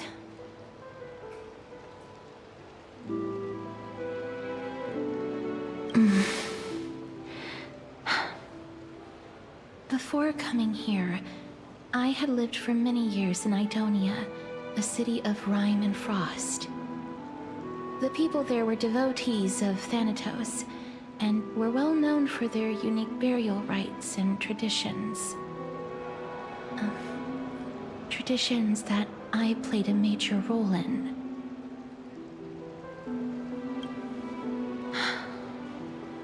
Yes. You now know me as the Mortician of Akama. But back in those days, I was Idonia's Maiden of War. I was trudging across the frosty plains on my own when the Idonians found me. They saw the curse in me as a blessing from Thanatos, and believed that my hands could correct the Arachrysia's mistake and lead them to meet the great god of death. They provided me shelter, but in return,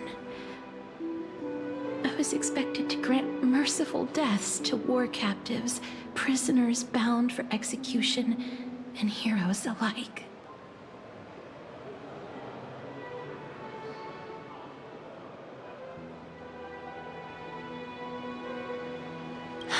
Yes. No matter how kind or cruel the means, nothing can change the essence of death. Taking away someone's life is never worthy of religious worship.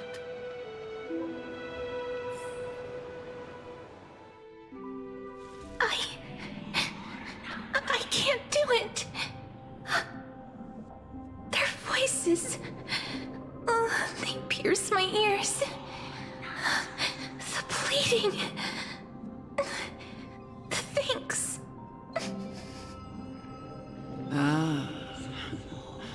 I know that feeling, child.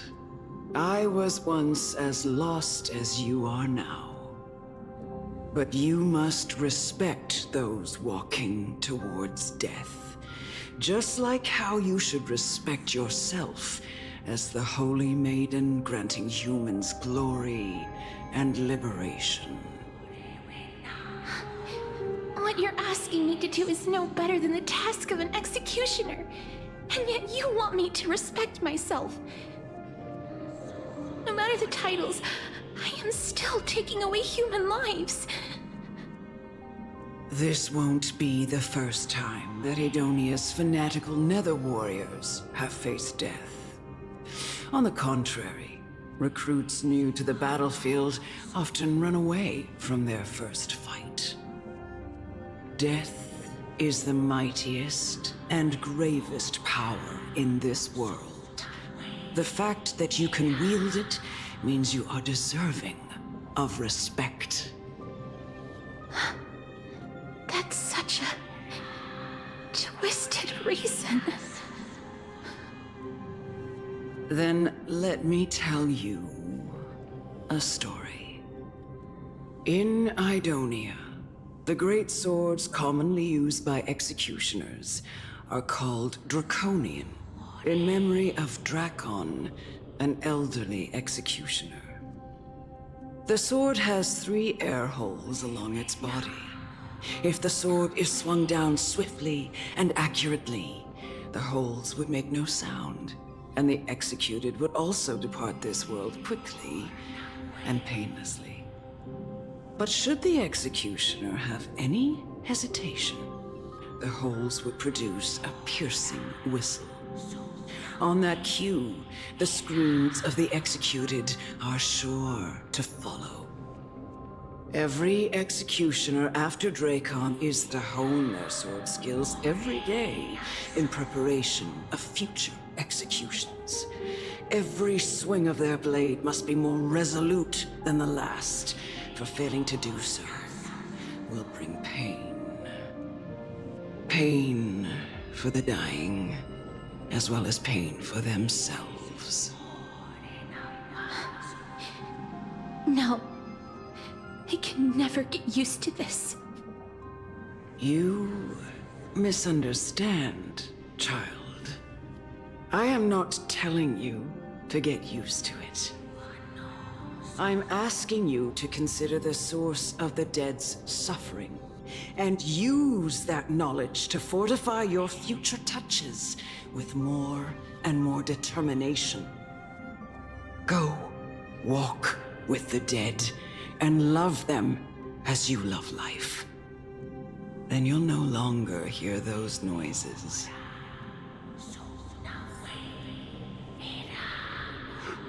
Please, don't kill me. I don't want to die.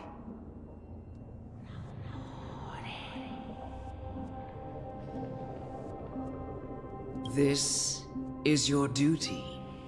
Remember, consider the source of the dead's suffering, then give them the respect they deserve. Thank you. I beg you, don't listen to her. If you cannot learn to accept death, then Idonia has no place for you. This is your last chance. Do it. No! Please! I don't want to die! Please! I'm begging you! No!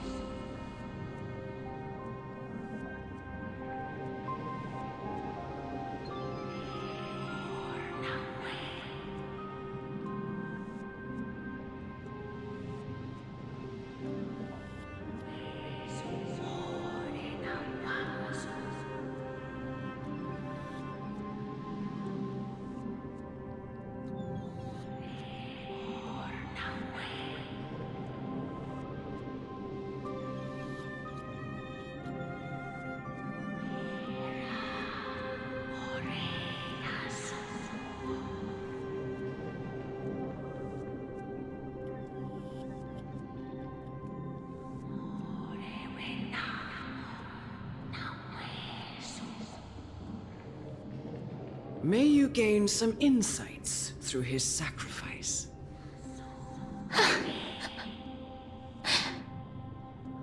Is this all? No. Come with me. This is just the beginning of your life as the Maiden of War. You executioner!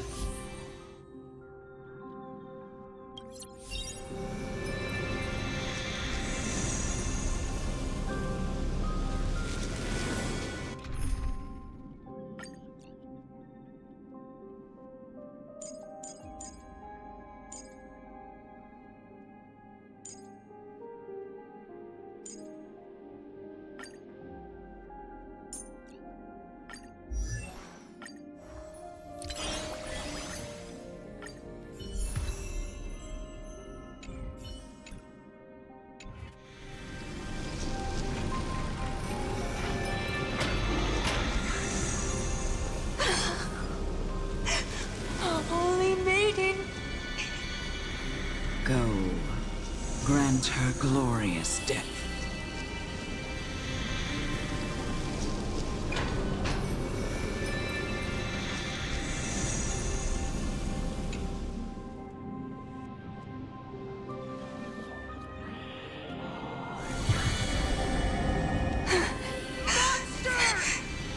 Thank you.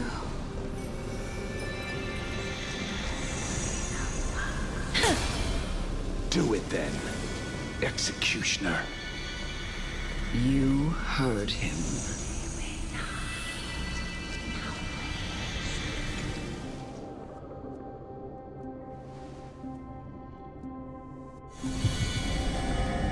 I curse you to live in eternal pain. Please. Grant me release. You know what to do.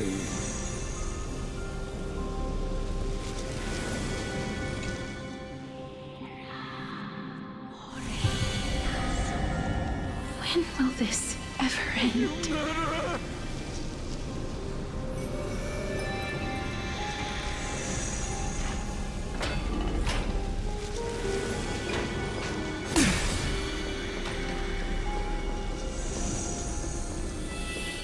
Come. Fulfill your duty. What? What are you trying to do with me? I have aged. The time has come for me to heed the summons of Thanatos and journey to their domain. The final resting place of every Idonian.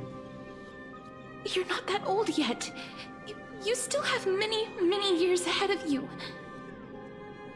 No. I'm already dead.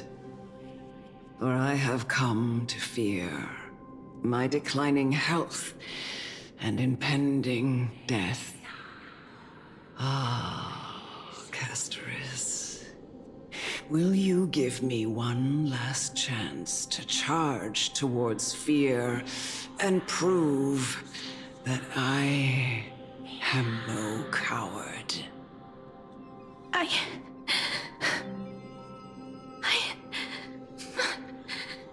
can't take this anymore! Child, it was I who brought you here, from the frosty plains, and set your farcical fate in motion. It was also I, Chief Executioner of Idonia, who forced the heavy duty of executing others onto you. I've always known that you have doubts and even anger about my faith and about me. I never had a choice. Indeed. We essentially abducted you. Yet you can end any sinful life with just a touch of your fingers. Shouldn't it be easy for you to escape from here? I'll never do that. It doesn't matter how lightly the Idonians take death, or how readily they accept it. I simply can't do it. I knew I was right about you. What do you mean?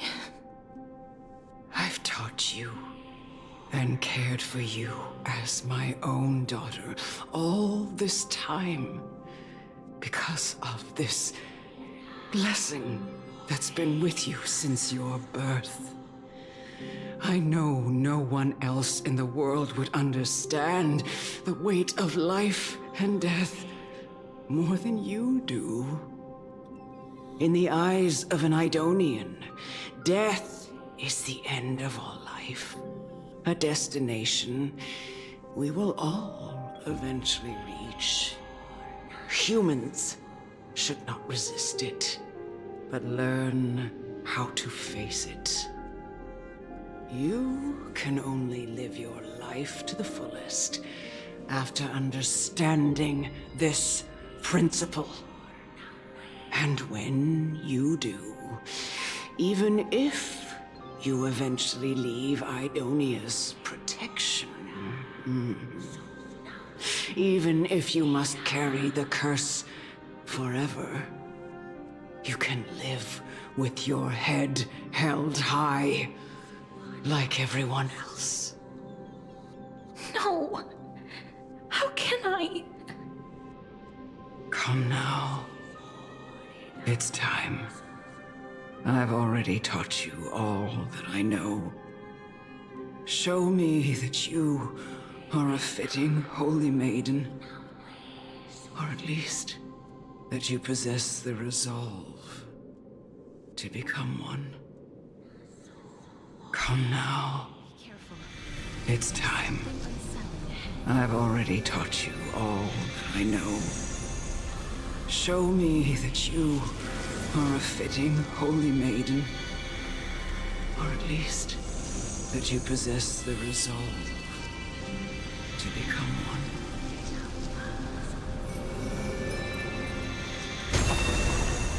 Emerge from your cocoon.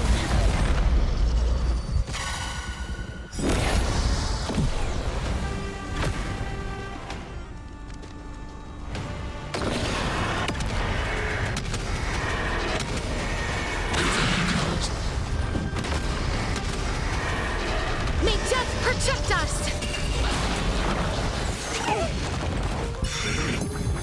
It's coming! Hiding the West Wind! Away we go!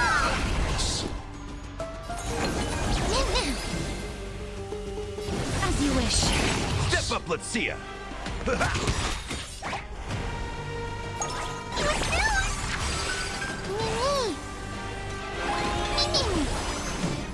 Root here. That hurts a bit. Mimi!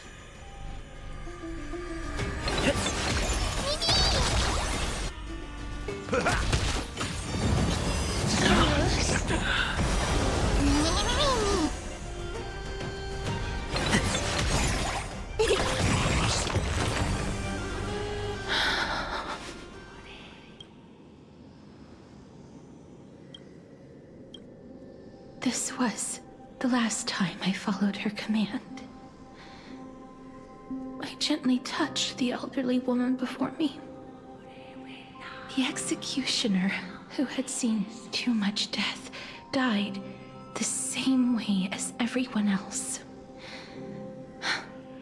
I gasped for air, a wistful look in her eyes, and a barely perceptible tremor in her fingertips.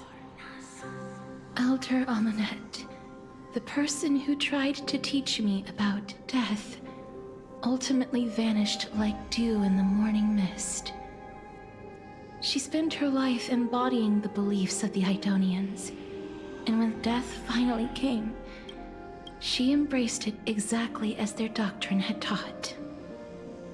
I have nothing but respect for her. I erected a cenotaph in her honor in the marshes outside Idonia's city walls with the others I had laid to rest. Then, I set out once more in search of Thanatos. It was a long, long journey. I heard so many discussions about death along the way. Life finds meaning in death. The world improves because there is an end. It seems the most terrible darkness in this world. Everyone talks about its heavy weight. Some resist it, some worship it, and some even revere it. How did a disappeared titan become the deepest fear of humankind? And why do they haunt my dreams? I continued my travels to seek an answer. Initially, I was running away. Then, I started searching for it. And now, at the end, I just want to know if my touch, if my embrace, can do more than taking things away. Can I make anything? Can I leave anything behind? I don't want to die. Please, I'm begging you, just let me go. I don't want to die, please. I don't want mercy like this. Just let me go. I need it. I don't...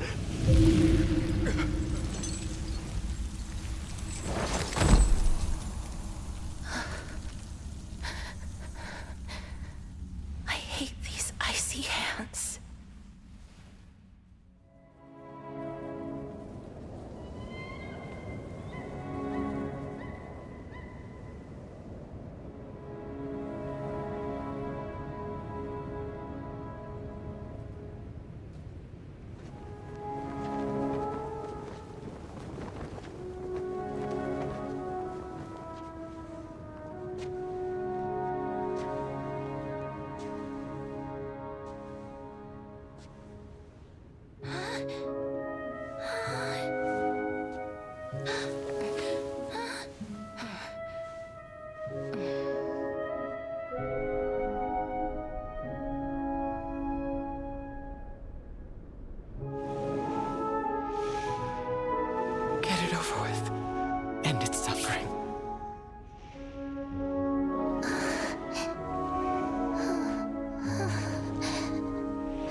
Reaper has blessed your hands.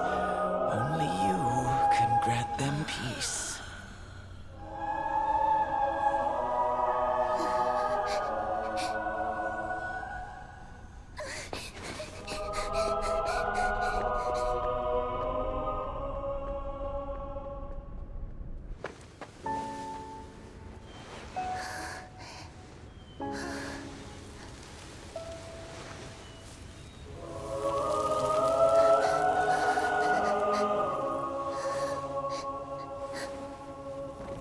Embrace death. Walk alongside it.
Is that you, Castoris?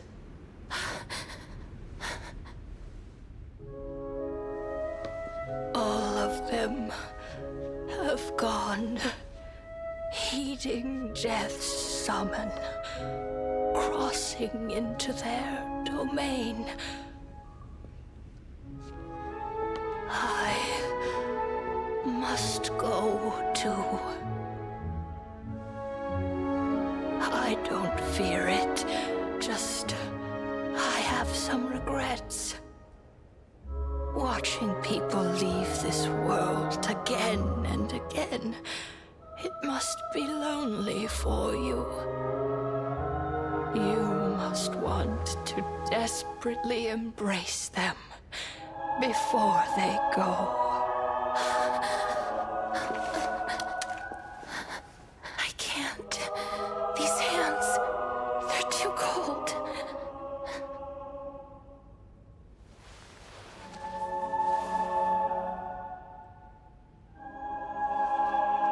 But Big Sister Castoris, your hands are so warm.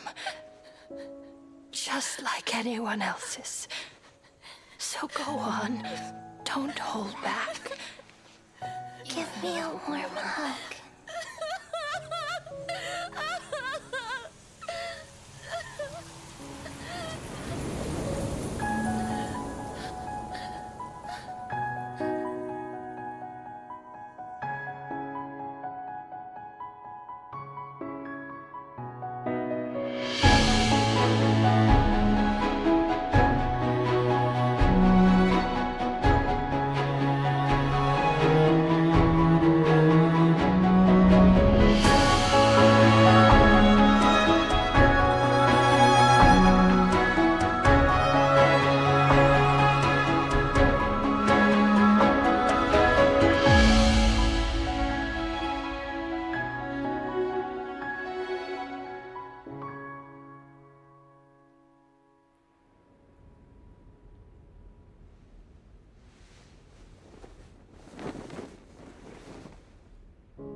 really be warm.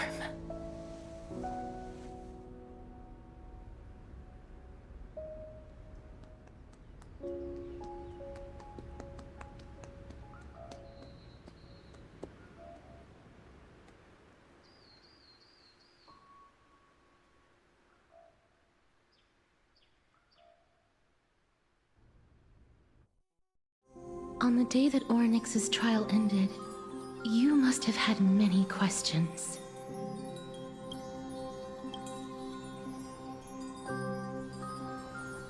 I felt just as confused. Why, as someone from beyond the sky, were you so cruelly dragged into Amphorius's fate? I wished I could take action, but no matter how hard I try, I cannot simply interact with the living as ordinary people do. Even when we brushed against each other unintentionally in the grove, and it was obvious that nothing had happened. When an almost unattainable hope finally welled up in my heart. When I thought that perhaps my touch would no longer bring sorrow, fate declared to me, it wasn't that the curse of death had finally been lifted, but that your soul no longer belonged to this world. And there was nothing left for my hands to take. Nothing. And did I really think this time would be any different? It's not that I don't understand this reality, just that I'm unwilling to accept it. Having walked such a long road, I am still unable to find the answer to life and death. I am resigned to eternal despair. Anything I wish to hold on to, death will inevitably wrest from my grasp. From that moment on, I lacked the courage to confirm it again. Until Ornyx laid bare the cruel truth before us.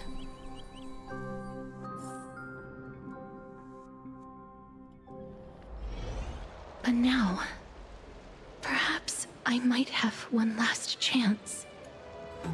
Long ago, Trinan read a prophecy to me. At the end of the Sea of Flowers, the souls of the living shall warm thy fingertips, and after an embrace, there shall be eternal separation. I found no surprise in it, for her words sounded not like a foretelling, but a perfect reflection of my past. Embraces in this world are born of reunions, yet my touch speaks only of farewells. In that moment, I had no doubt that this destiny would weave itself through the entirety of my life. And yet, things have taken a turn for the better. Now that I can finally have an audience with Thanatos, perhaps I can rewrite the meaning of that fated prophecy. I have no reason not to give it my all. For your sake, and for my own.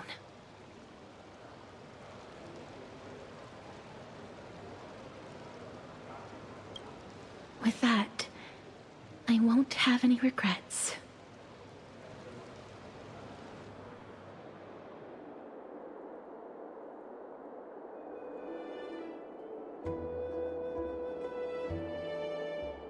Let's put that aside for the moment. We've arrived. I want to retrieve a small gift I specially prepared for you. I made it myself, like the trinket I gave Lady Trian. I want to leave something for everyone, if possible. The journey to seek an audience with the Death Titan cannot be an easy one. I want to make full use of every moment I have before we depart, so that I don't have any regrets.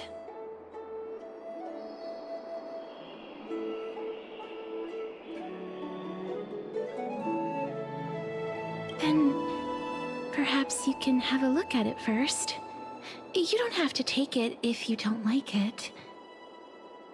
Look, it's right there. Huh? Where did it go? What's going on?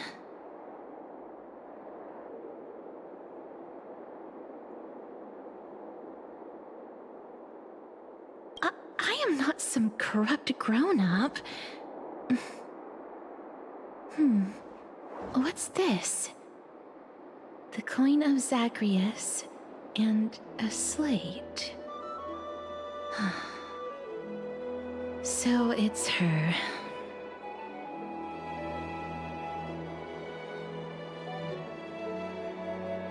No doubt about it. This is her favorite symbol. It's a lady's cipher, the demigod of Zagreus whom Lady Aglaia had spoken of. She's a master thief who's left legendary tales all over Amphorius. So many years have passed, yet she's still announcing herself in such a crass manner. Let's just do as the slate says and look for Lady Cipher.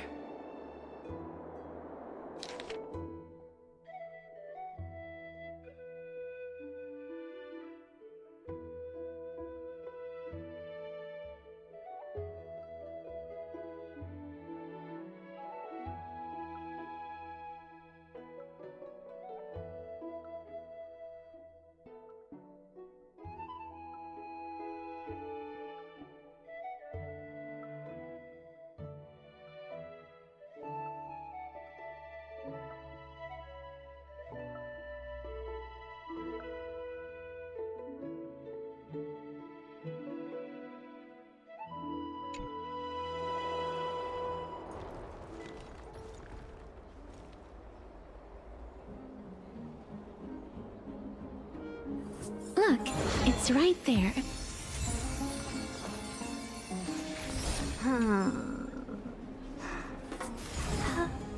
There seems to be a new show at the Bats today. We must pursue her.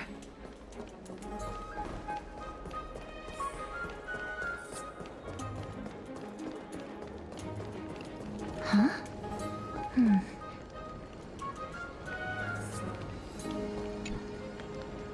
This is a trick she left for us.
She's incorrigible.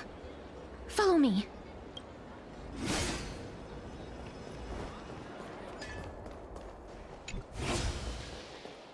This is how it should be. We must pursue her.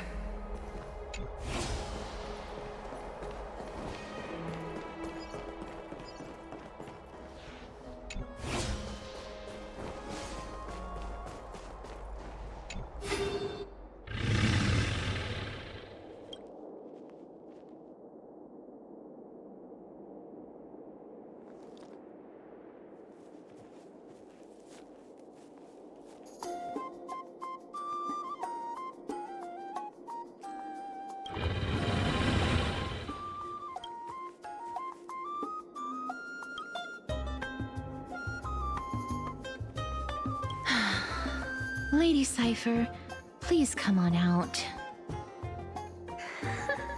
You're still careless as ever. Shouldn't you keep such a precious gift near your bosom? Since you know it's a gift for someone else, please give it back to me. Stop hiding among the people and letting the wind carry your voice. Now, since I know it's a gift, that just means I need to milk its worth. The children of the wind never stay for long in one place. Unless your offer is tempting enough to still the wind. What say you? Name your price. I'll give you however much you want.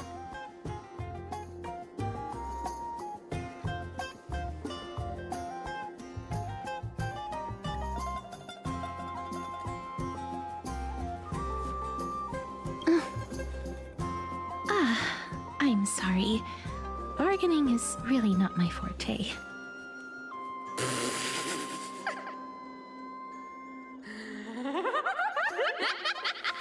No wonder they call you Princess Homebody. Why don't you two come over to my place? It'll make a better venue for proper business discussions. You can find where I live through the winds I've sown. Right. Piece of cake. I can do that even if I can only sense your soul. All right, I'll see you there. Oh, by the way,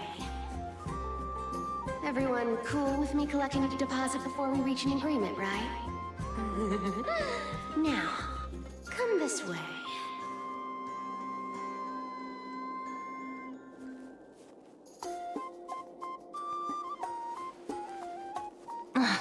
She's incorrigible. Follow me.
Here we are.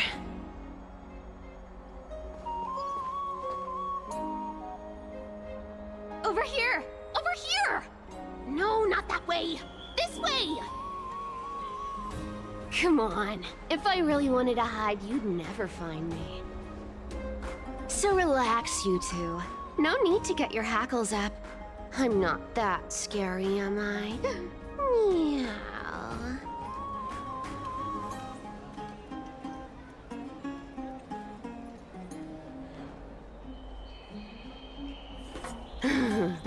No way. Some people might have been into that a millennium ago, but it's long since gone out of style. Loosen up, buddy. Shall we get down to business? Give me the jewelry piece first, or everything's off the table. Oh, come now. Don't be so upset. Relax. Relax. Look, isn't the view here just great? You can see what everyone is doing and where they're going, and they won't even know you're here. Now that we've broken the ice, let's get to the point. Everything I've said so far has been a joke. I'm inviting you two here for 3 things. 1. The seamstress found me, and wants me to take you to Styxia to look for the Death Titan. 2. The Council of Elders also found me, and wants me to make sure the core flame of Thanatos ends up in their hands.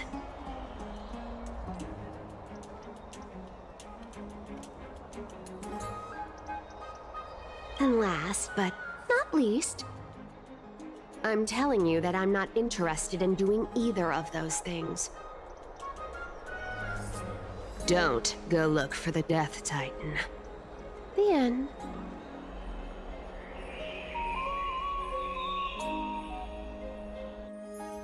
Well, this is some high-quality stuff.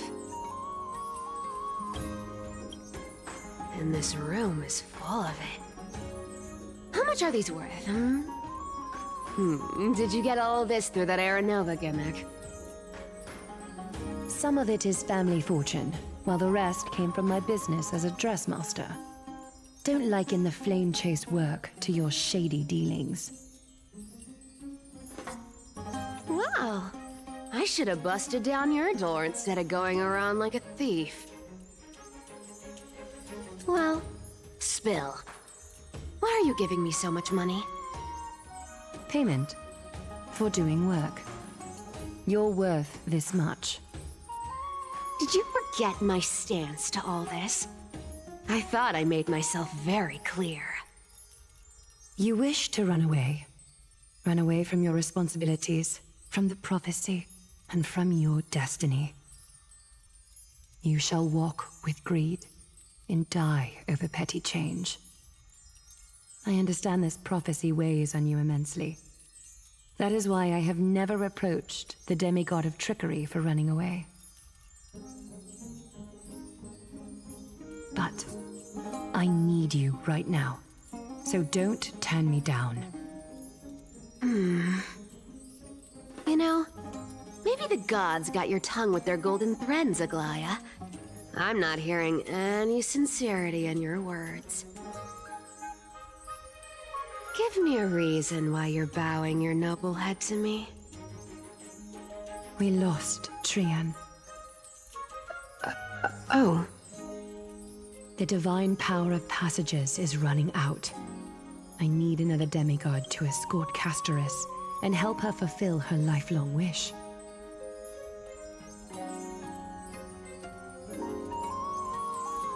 Oh, I get it now. You're sending Castoris to her death. And you want me to die with her.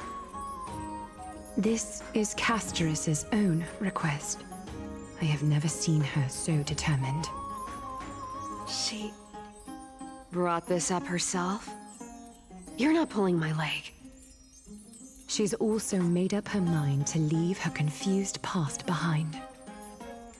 As will you, Cypher, when you finally make up your mind. Don't be so sure. Time is hard in the likes of you and I. But Castoris remains pure as driven snow. She can always turn back before the end, you know? Maybe she'll remember Trian's sacrifice. Maybe she'll remember the countless martyred Chrysos heirs. Maybe she'll remember you, with your one foot in the grave. I ain't as optimistic as you about what she'll want to do. Tell you what. Why don't I take this room of treasures as a security deposit, and we make a bet? Go on. I bet she'll change her mind and turn back. Now, if I lose, I'll do what you want me to do. Return this deposit to you, plus giving you another room full of treasures. How does that sound? You sound like you have all the confidence in the world. In that case, let's make a pact with those conditions. I hope you're prepared to lose it all. In conclusion, I want to win. So I hope you two can give up on going to Styxia. I'll give all the treasures in that room to you. And you can split it between yourselves, however you want. What do you think?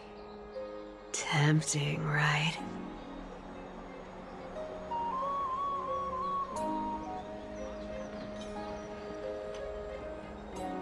I decline. If we don't find the Death Titan, his soul will... Oh? I can't go into the details, but we have to go to Styxia. I really don't get how. Princess, homebuddy, you keep talking about needing to find Thanatos, about getting rid of your curse, and you don't care about anything else. But did you ever live for your own pleasure? Even for just one day? What are you trying to say? I'm saying, contrary to your beliefs, Aglaia didn't take you in just so you can die for her Aranova. The flame chase journey walks hand in hand with sacrifices. Isn't that why you're always running away from Lady Aglaia? Fine. Never mind. We all have our own problems. I ain't gonna say anything anymore. It's not like I was gonna honor that bet anyway. But listen to me. Styxia is no tourist destination. Sure, the treasures buried in there are 10, no, 50 times richer than Aglaia's vault. Yet, I've never been there. And I never plan to. Because even a demigod can't be sure they can walk out of that place alive. And now I'm supposed to escort you to Styxia. Sure. Pay up.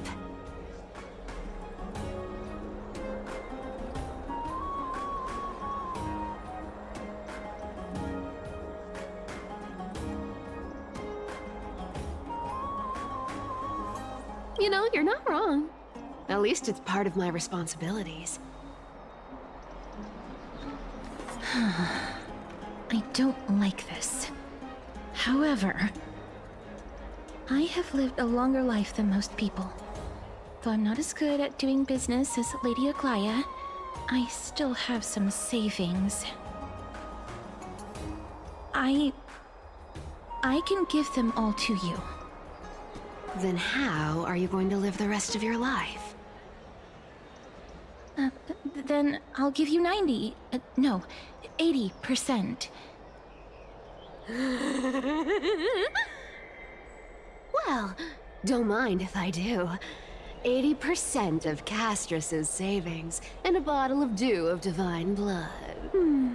Not a bad trade.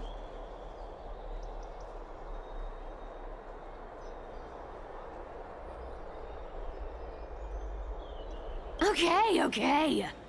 I didn't know you hold grudges. Gray mystery. Here! Catch. Be careful with that! A minor change in plans, though. Don't go to the bath tomorrow. Come look for me at Akima's city gates instead.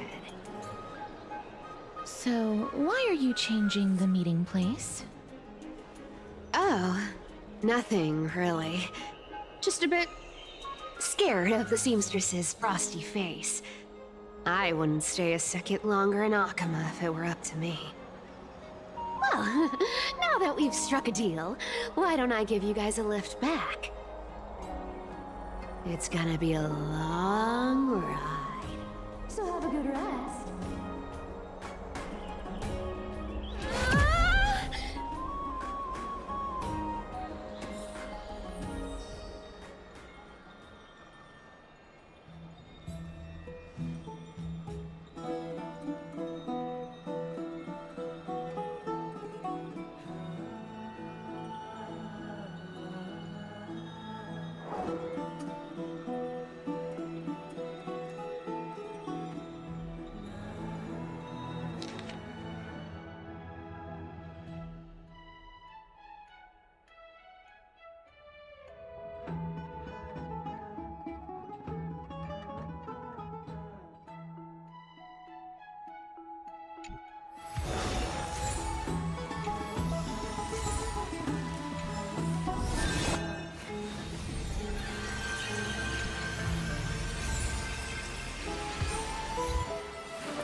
sunny. Just the weather for farewells. You're here.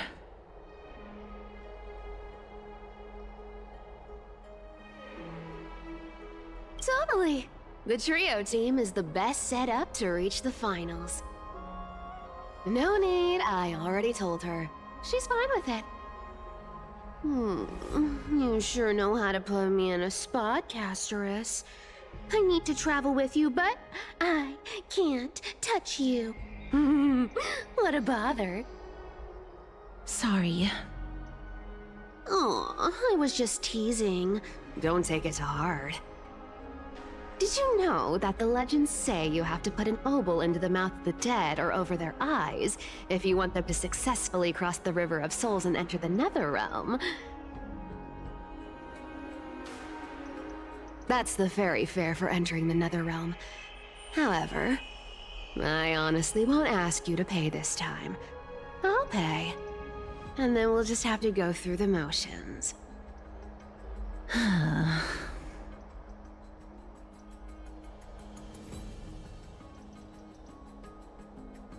Hey! I'm just trying to make this journey feel more special, okay? Don't read too much into it. Alright, pass me the coin. It's time to get the gods' powers going. A fleet-footed trip to the Netherrealm, here we come! Oh, one last thing before we go. I gotta give you this piece of advice.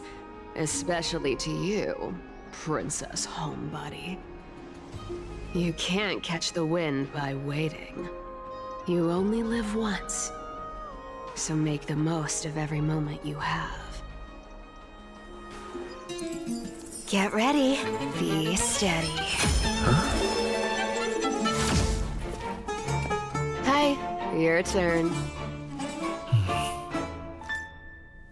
Don't be nervous. After all, it'll be gone in the blink of an eye.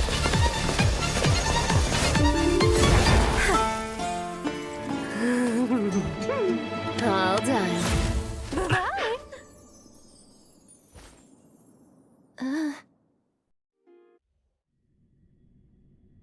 Are you feeling all right?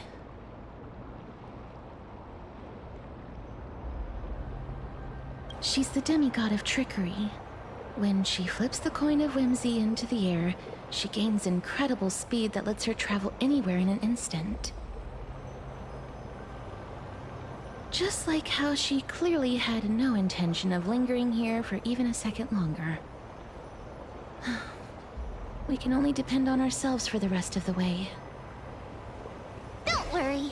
Mem's here to help.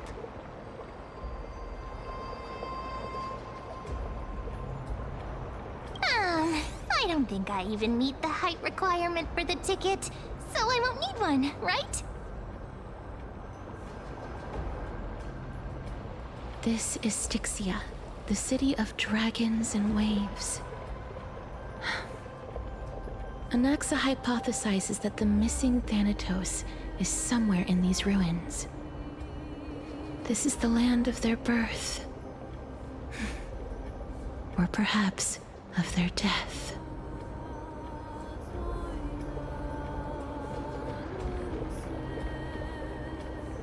Anaxa had used a secret alchemical art to temporarily fuse his soul with Circe's and Kephae. And when he was on the verge of death, he was pulled by Thanatos and caught a glimpse of the flowing river of souls. This alchemy, considered a sacrilegious act, might actually make the souls of mortals and titans attract each other. Even though Thanatos has been missing for 1,000 years, and even their followers haven't been able to find them, perhaps that special attraction could summon them here. Oh, so are we going to use that Philosopher's Stone to conjure the Titan? I guess that's the only way. The only leads we have now are the name of this city and the fairy tale about the dragon. Thanatos is even more mysterious than I am. Indeed. Even one as erudite as Anaxa could only point us to this place, and no further. We will be entering the unknown as soon as we take our first steps. But that won't be the first time in my long journeys. I believe that, rather than standing still, taking action is by far the better option. Perhaps fate might take pity on us today and show some compassion.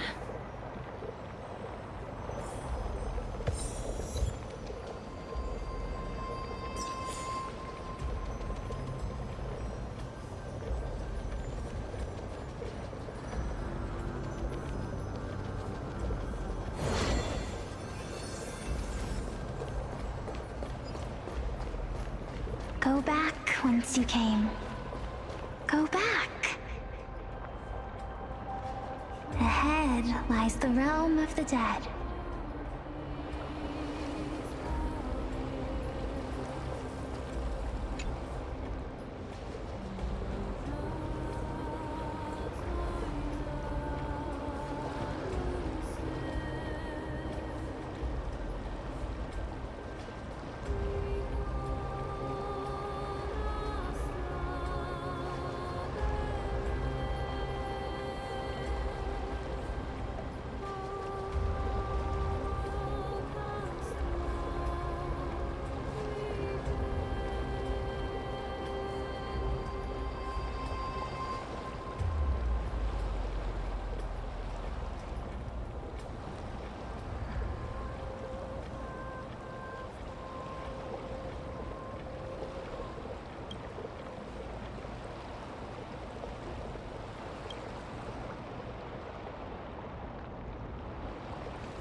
What a beautiful butterfly. Is it talking to us? This is a eulogistic butterfly. They are found in places where many have met their demise. In Idonia, some think of them as manifestations of Thanatos' benevolence. By turning the lingering obsessions of the deceased into these creatures, it is as if the Titan has made life into a specimen. Others think of them as Thanatos' messengers that guide the departed to the nether realm. The second theory sounds more believable. After all, the things they're saying are rather, direct. Perhaps. But the fact that we're able to hear their whispers proves that we're fast approaching the realm of the dead.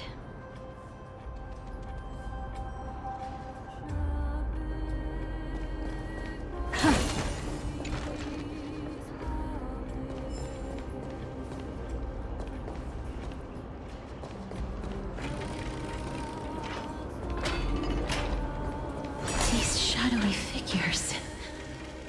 Are they illusions reflected by the River of Souls?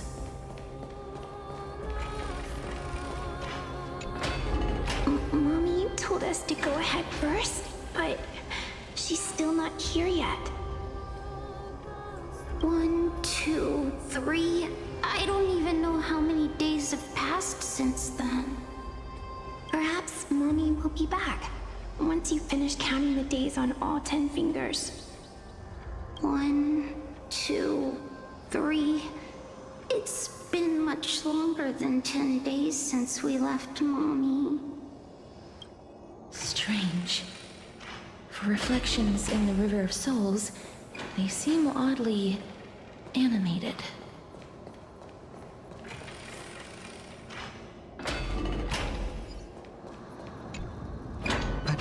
Master, did that lady really lie to us? The Centurion personally instructed us to inlay the inscription into his shield. But now she's taken it away. My child, that shield can never be cast. And there's no need for it anymore. Come, child. What is the name of that Centaurian again? Actually, never mind. Forget I said that. I'll wait with you for her to come back. Don't be afraid, pal. Let's open our eyes wide, together.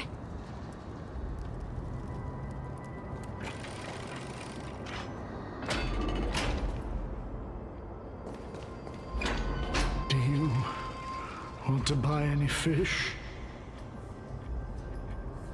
Huh? He can see us? Wait. More living people.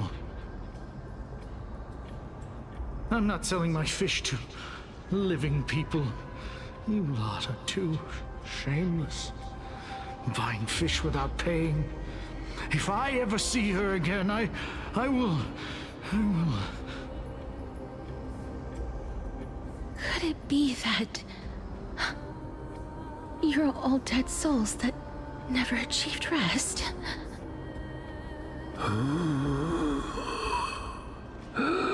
The Nether Realm does not exist.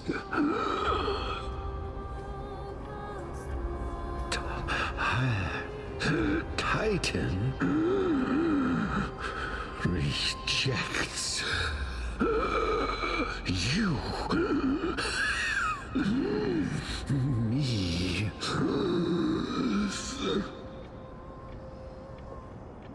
So, do you want to buy any fish? But there aren't any fish nearby. Other fish gone. The people are gone too. I can only keep selling fish. So, do you want to buy any fish?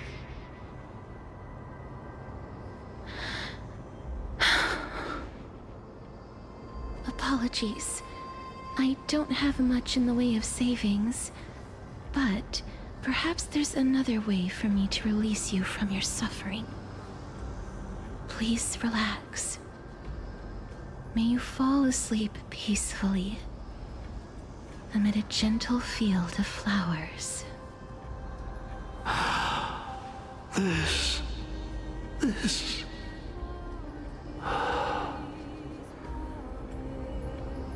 I knew it! These people aren't illusions. They're the souls of the deceased. They're supposed to reach the end of the West Wind by floating down the River of Souls.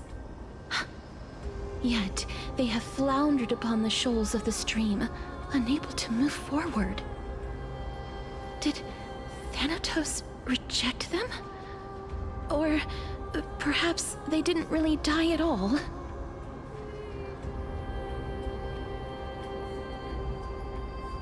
I have no idea. This circumstance is completely unprecedented. Hang on. Didn't he say more living people? So that means he's seen other members of the living apart from us? Could it be that these souls are stuck here due to someone's deceit?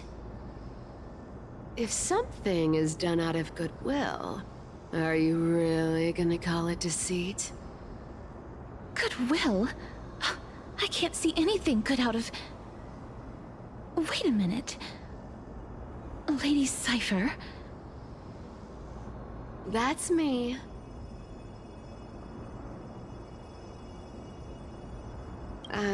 I still belong to the land of the living as of now. Thank you very much. Could it be that you are the living being that those souls met? I couldn't take their behavior anymore. So I stole some things here and made up some lies there. Just trying to give them something to look forward to, you know? It's because of vile living creatures like you that we're being misunderstood by all of them. What else am I supposed to do? You can see the mess this place is in. These poor souls are denied by the Netherrealm. So now they're stuck in a few brief moments of their life, unable to move forward or back. Did you see those two blacksmiths on the way?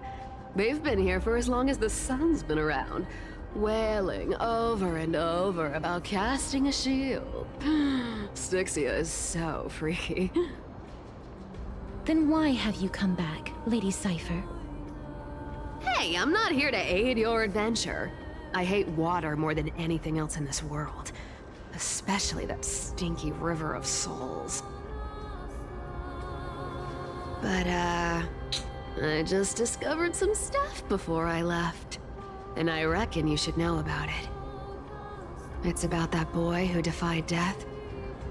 I found traces of him here. Lord Mighty? Oh, right! That's his name. Well, now you know. As for whether that info is actually useful, that's for you lot to figure out. So long, Princess Homebody. So long, Grey Mystery.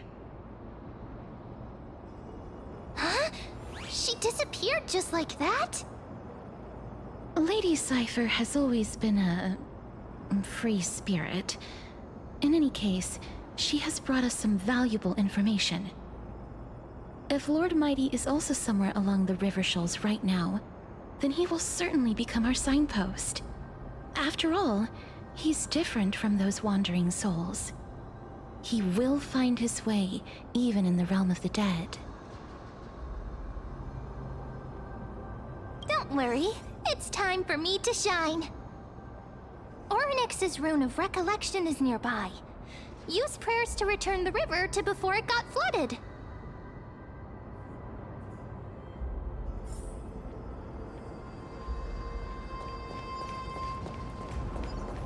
Hey, over here!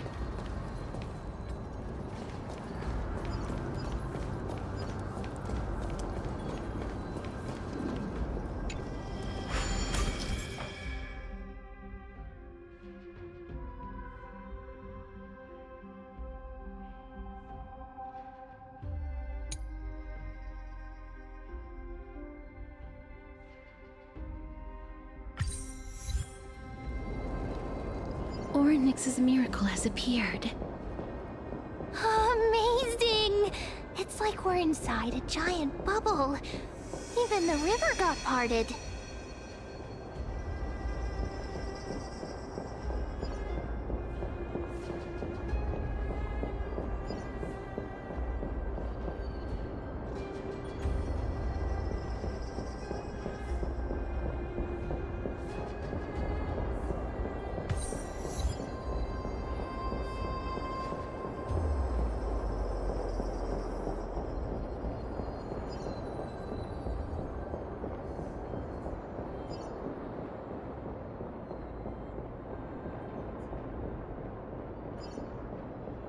Huh.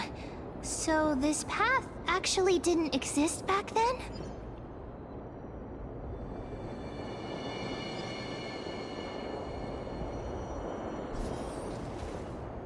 There are wandering souls of the deceased here as well.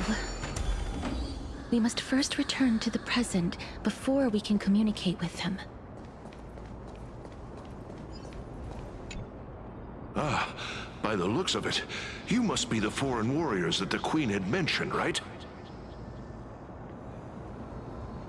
Since the current campaign requires the utmost care, I wasn't able to make time to welcome all of you. Please, forgive me. Foreign warriors? A priestess, a warrior, and a divine beast. You look identical to the blessed saviors that the Queen described.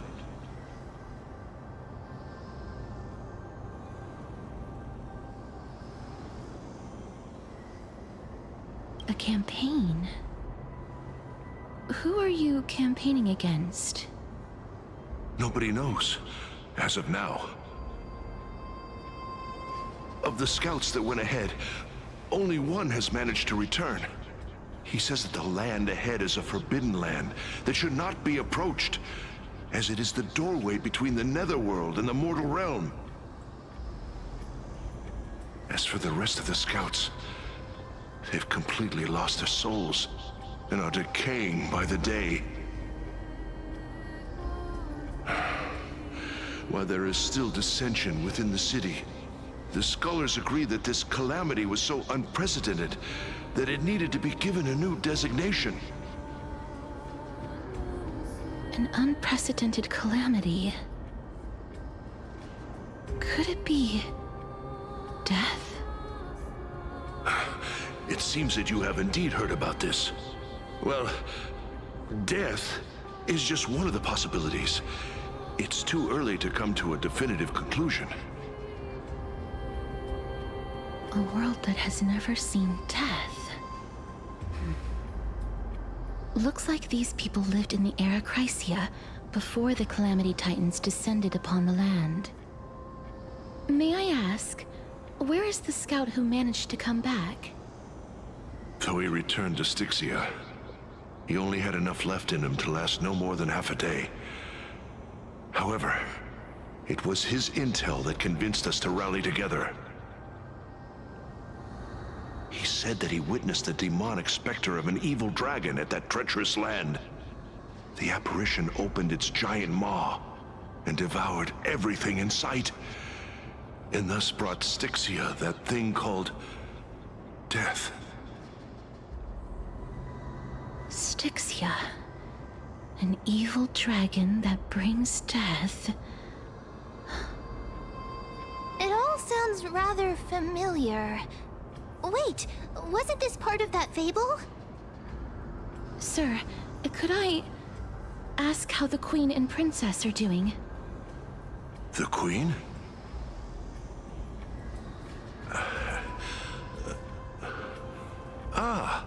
By the looks of it, you must be the foreign warriors that the Queen had mentioned, right?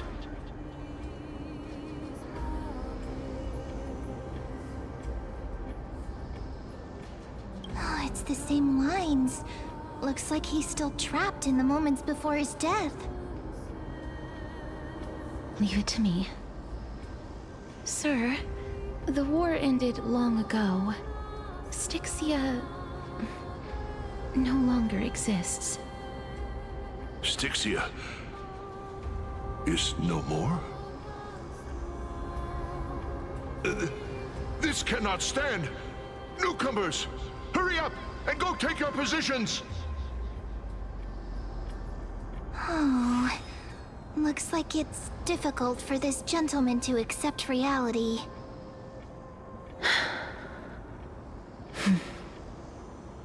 Sir, I am the Maiden of War, sent here by the Queen herself. If you accept my blessing, then today's battle will be smooth sailing. Maiden of War? I've never heard of this. There's little time to waste. Please don't take too long. Don't worry. I'm typically unwilling to prolong such a moment.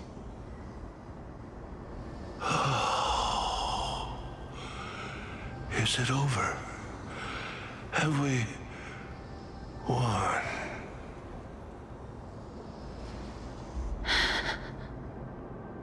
Cass! Oh, are you all right? I'm fine. I just didn't expect that I would still have to embalm others, even in the realm of the dead. Is this a remnant of his soul?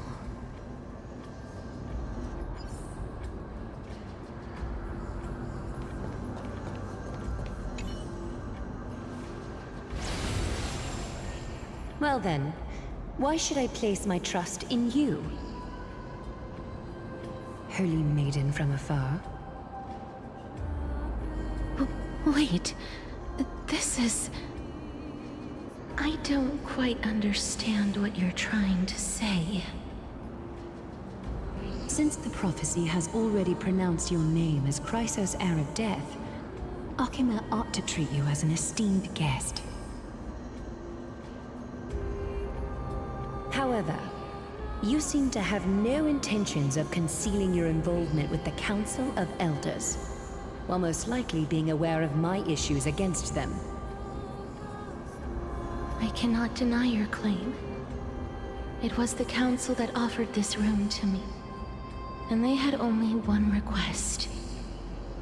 They want the curse of death to be completely subjugated to your will.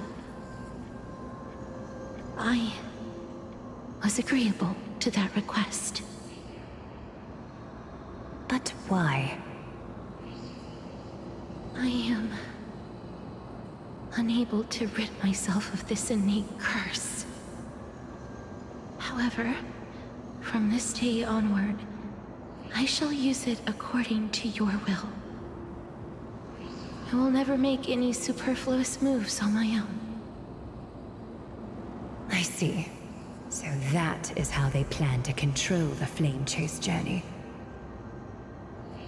They have shifted the heavy responsibility of granting death over to me. If I ever become obsessed with executing people, they will then have ample reason to terminate the Chrysos Heir's journey. And yet, you seem to not mind. This is quite surprising to me. That's because the fate that we were born with is a burden far heavier than that of an individual's life. I've woven many unforeseen events into the tapestry of fate. This is but one instance. Tidy up your precious garments and come with me. Akima welcomes you, Castoris.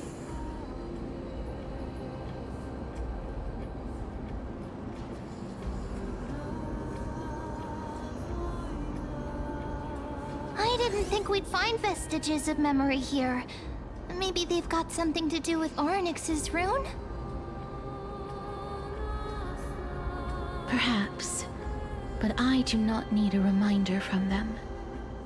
This memory is one that I will never forget.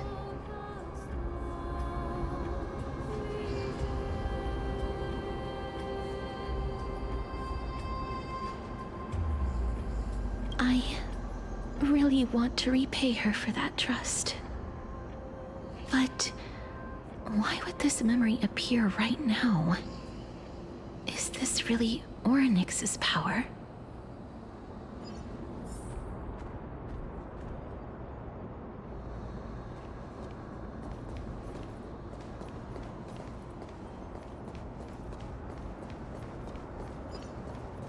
Could these dead monsters actually be... If Lady Cypher is to be believed, this could be the handiwork of Lord Mighty. He's still fighting against the Black Tide, even in the Netherrealm.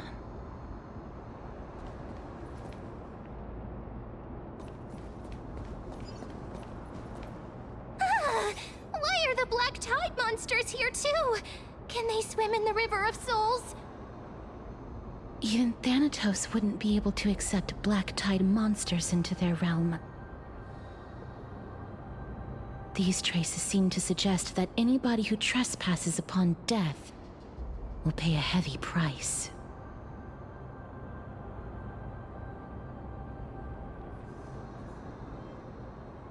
Since the realm of the dead must remain peaceful, it's imperative that we rid the place of such discordant noise. Please stay back. Let me deal with these enemies.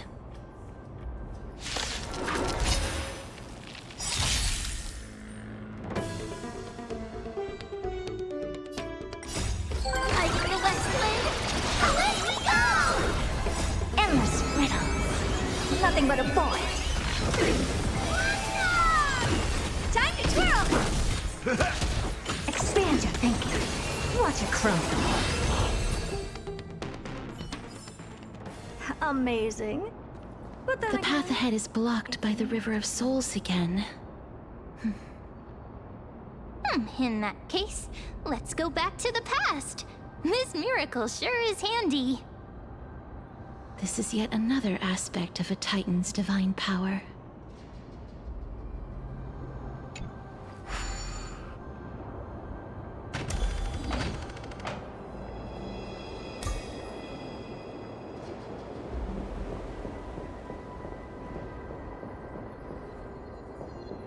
If Dan Heng was around, he'd definitely be able to raise the waters of the River of Souls into the sky. If Lady Hycelens was still alive, I think she might be able to do that too.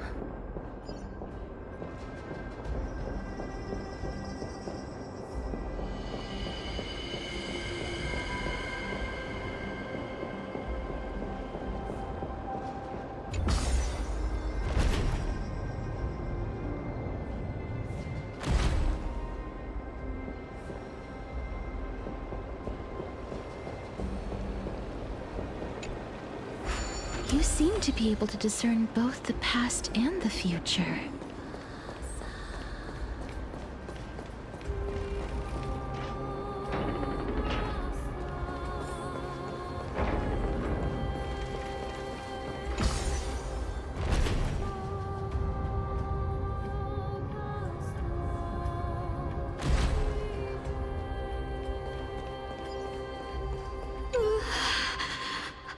Why isn't there a god yelling in the distance?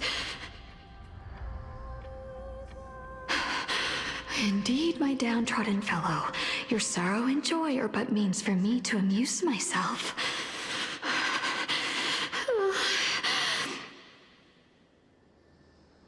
I will at least derive some comfort. If all the tears that I had shed were determined by some mightier being above. It's... you people.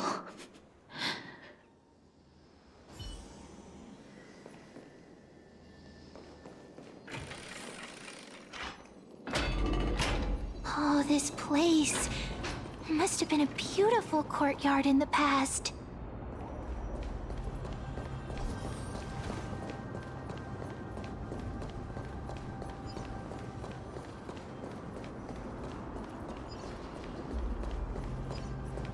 Please excuse me.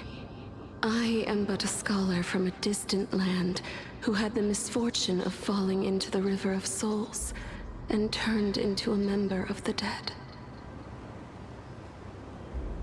Huh? This one seems to know that she's already dead. Oh, I was merely speculating, but it seems I was right. And you... I recognize you. You're the Holy Maiden of Death from Idonia, right?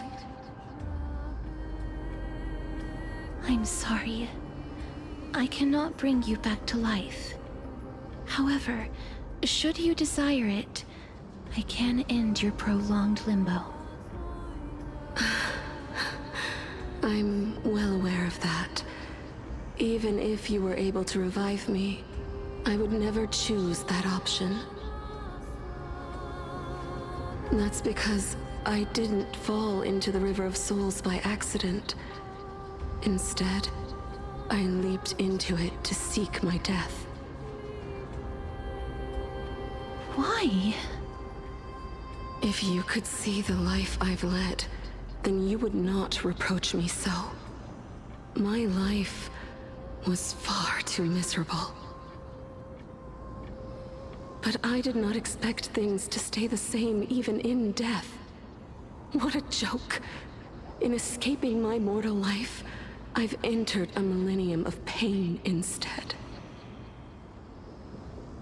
Circes above, what cowards humans are, for we fear both life and death simultaneously.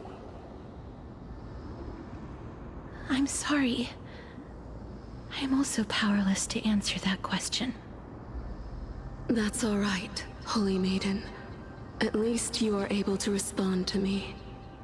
Please, grant me death.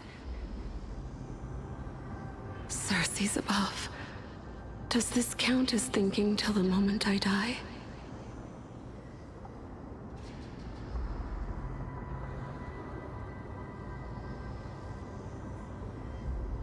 I have seen too many farewells.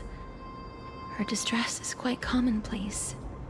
There are those who will end their lives over what seems to be the smallest of worries. For some people, this power that I possess is a blessing rather than a curse. But I never managed to convince myself of that. Cass, are you still trying to create a world without death? Yes, because when placed under time's vast scales, there is no worry in this world that cannot be solved.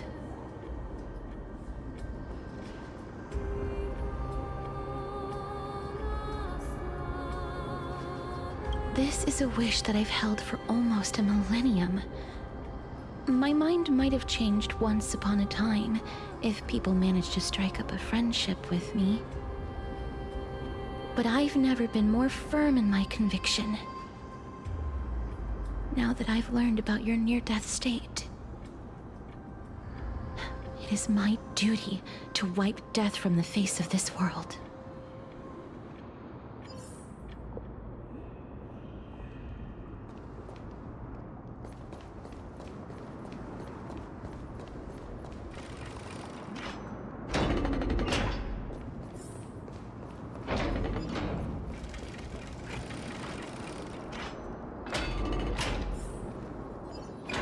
Wow!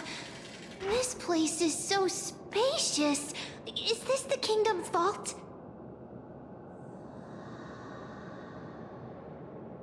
That's fine and all, but we need to lay down some rules. We're not gonna return to the past to steal things. Do we need to enter that doorway to climb even higher? There seems to be a person. Oh, more like a soul guarding it. But how should we get up there?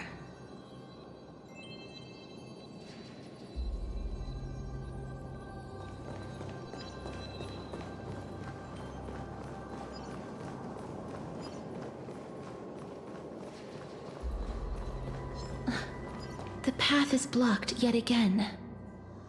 Oryx's 8 always appears in times like this. How convenient.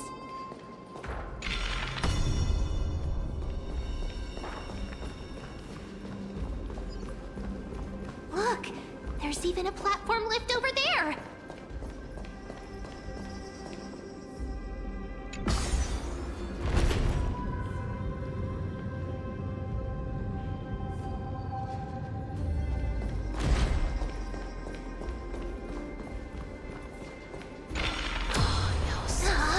A chest of the past has been left behind, but none of its treasures remain inside.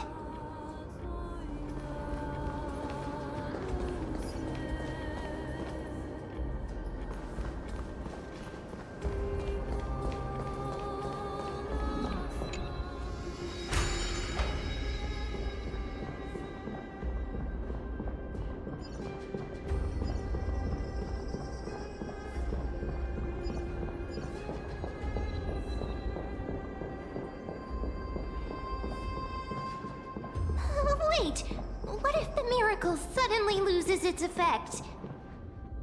Mem, do you really want me to answer that?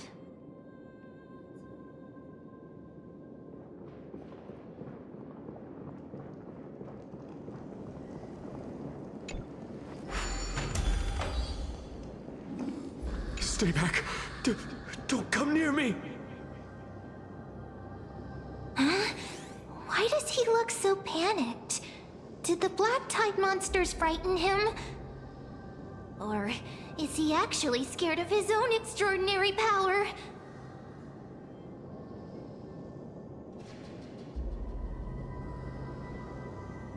There's no need to be alarmed. We're just passing by the area. See? None of us look threatening.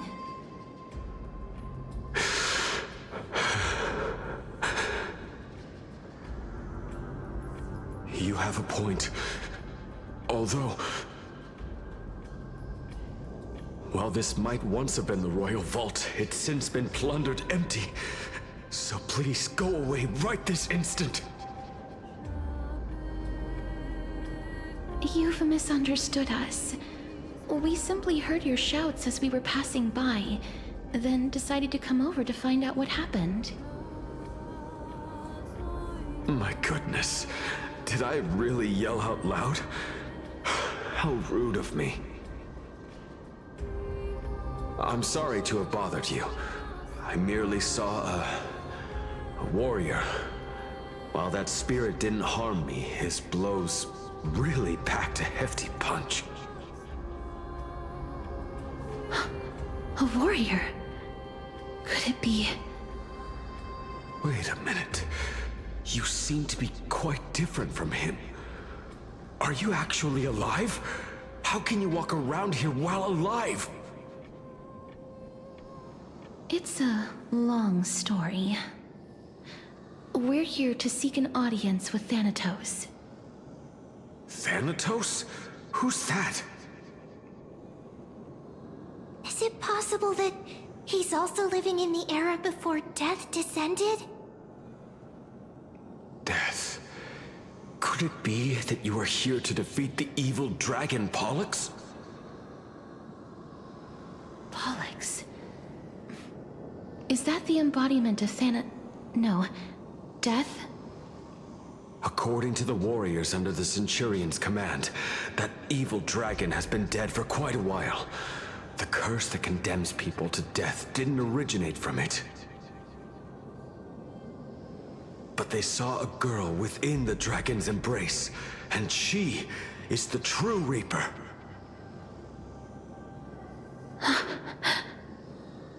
Pray tell, where is that girl right now? I've heard that the Queen spared no effort in bringing her back to the castle. Her Majesty intends to control all of Amphorius with this unprecedented power. As for whether this rumor is true, well, no one knows. You have my thanks for the invaluable insight that you've given us.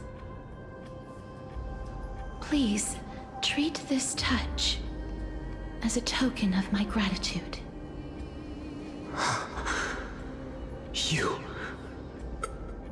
Are you...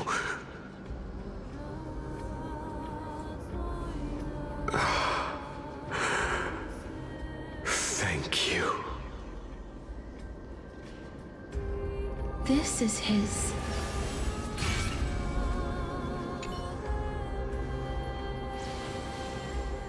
Then you granted him death? That isn't like you. You would have refused even if I commanded you to do so. I... don't know. I did it out of sympathy, believing that I wouldn't be racked with agony, but... I am still in a state of turmoil. Sympathy? Sympathy for that youth who triumphed in every battle? That young man was favored by Talantin, who taught him a move that will defeat any mortal enemy with a single blow and emerge victorious every time. He could rely on that move to always achieve victory during Era Chrysia. However, now that death has descended upon the mortal realm, that divine swordplay also means he can send others to death at will. In other words... You feel that he's similar to you? Yes. Since he can never be inferior to others in martial combat, death would be the inevitable outcome every time he strikes.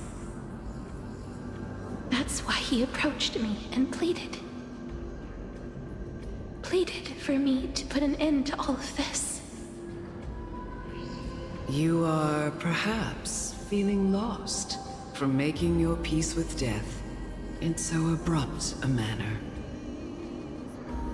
I have not made peace with death. I've seen the people of Idonia stand tall and proud in the face of death. Even before the fated finale arrived, they were already content with the lives that they'd lived. They had such proud expressions. Expressions that made me believe death would be an insult to these mortals if the concept is truly a power that a god had carelessly cast down upon the world. Perhaps death's authority was never meant to exist in this world. Just like how I shouldn't exist. I won't refute your beliefs for now, but would you be interested in listening to a story of mine? It's a fairy tale from foreign lands, told by the person who brought you to me in that ice field long ago. A tale told by the Queen of Styxia. What? Wait a minute. That means the girl born in the dragon's embrace, the personification of death these souls talked about. That's you, Cass? I've already had an inkling for a while now. But I honestly have no memories of Styxia. My memories only begin after Amunet brought me to Idonia.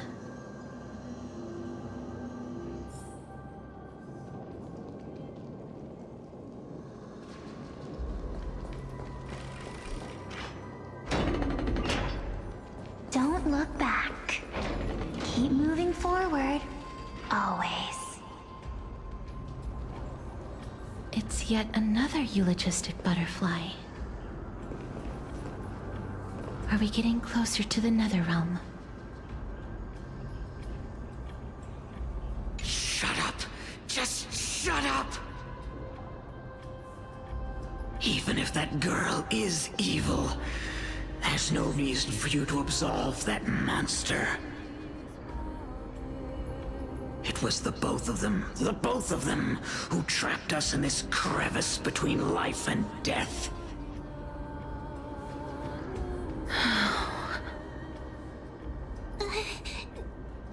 Don't be scared. They haven't noticed us at all.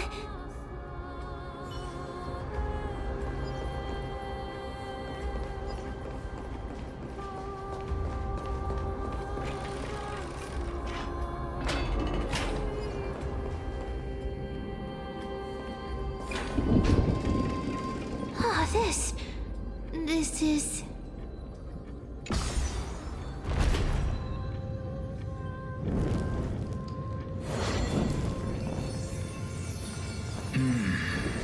Living ones?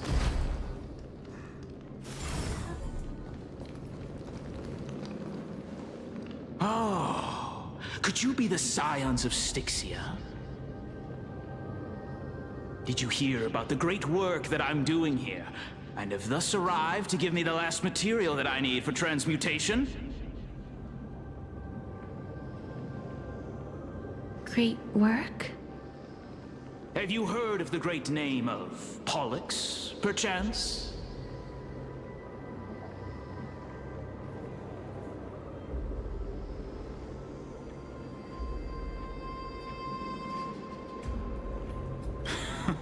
You have? Then that's good. During the Age of Myth, a time likely before your birth, I was the unsurpassed zenith of alchemy that none could reach. On the shoals of the River of Souls, I shall make Pollux soar again and bring death back to the world. But didn't that dragon already bring death to the world? Oh, looks like you don't know the whole picture. Well, it's true that the missing girl can grant death to mortals. Pollux, the one who delivered her onto this world, makes it so that humankind cannot die.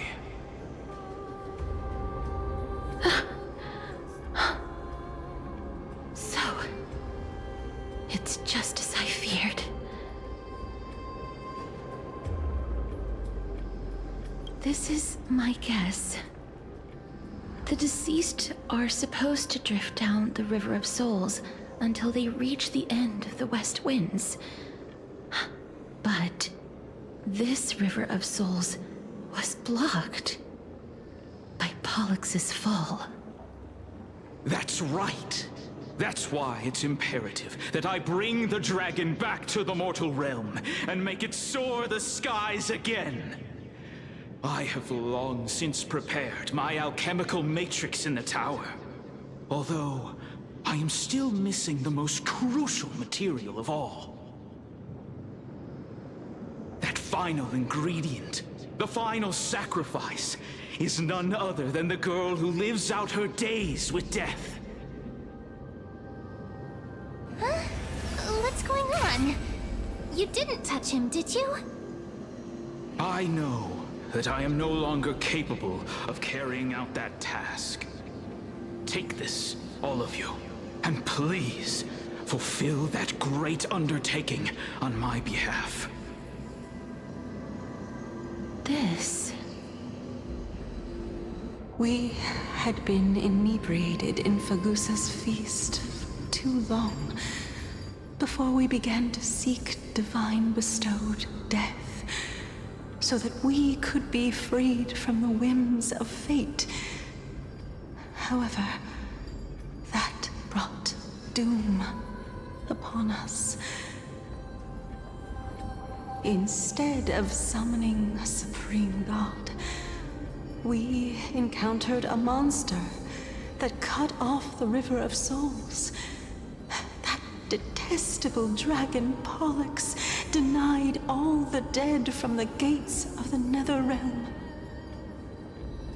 Unable to rest in peace, these departed spirits engulfed Styxia like a roaring tide. As a result, my city and its people no longer exist. That child is the only person whom I managed to save. Born within the evil dragon's abdomen, she has possessed the talent of death since her birth. She must have been granted to us by the gods as a chance for us to atone for our sins. Please, you must nurture her to adulthood and prevent her from experiencing all of the suffering that we went through. I promise that I will care for her as a mother, that I will protect her from the evils of death. By Fagusa above, thank you for your kindness. As her mother, please bless this child with a name. Before I am swept away by the River of Souls, please, let me know how I should address her in my next life. Oh. Like how a transient raven butterfly, a fleeting papilio castor, perches on the twig of death. Castorus. That shall be her name. That's where my name comes from? The sound's back. What is making that ruckus?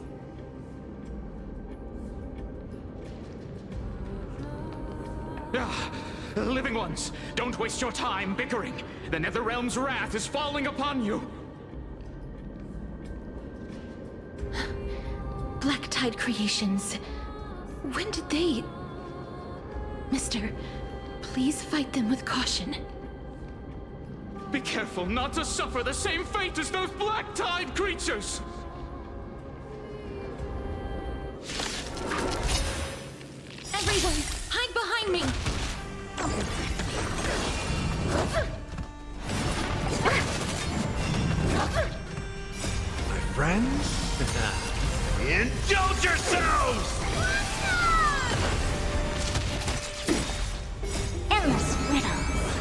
Nothing but a boy. Time to twirl! Go, go, go! This big diamond, it's all yours! Awesome! Time to twirl! Like the west wind, away we go! Time to twirl! Expand your thinking. What a crone. There's so many of them. Now how are we holding up? Open sesame. My friends? Indulge yourselves! Endless riddles. Nothing but a boy. Time to twirl! Time to twirl! Expand your thinking. Glimpse the unknown. Here. For the Feast of Strife. On their triumphant return.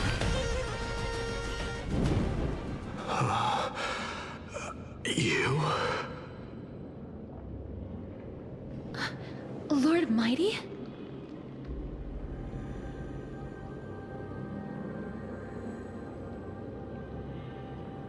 Lord Mighty, you've been through some tough battles once again. That black tide is endless. My death is only temporary.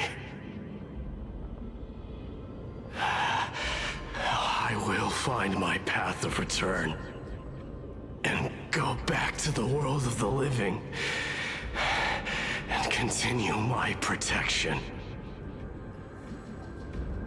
Lord Mighty, I have always wanted to. Why does death reject you?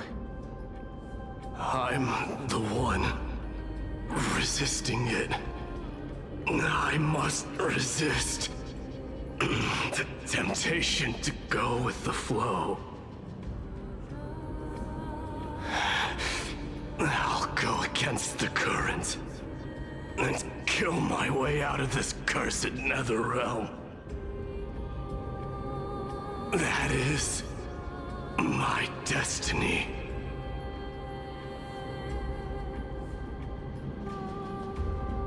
It seems like he's completely focused on resisting the temptation of the dead's whispers. He's working hard every minute to deny death. It seems his battlefield is not limited to the world of the living. Lord Mighty, are you willing to travel with us? We're headed for the Matrix inside that tower, to summon Thanatos from their prolonged concealment.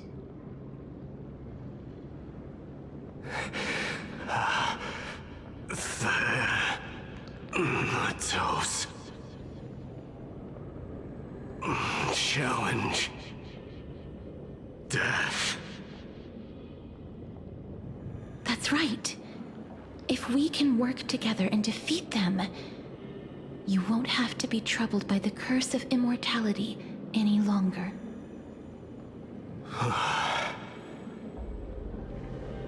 Let's go together, Castoris. Let the person who has brushed against death countless times guide your way. Cass, are you sure you want to do this? The alchemist said he wanted you to be a sacrifice. I'm not afraid. There's no reason for us to turn back anymore. Rather than standing still, taking action is by far the better option. Perhaps fate might take pity on us today and show some compassion.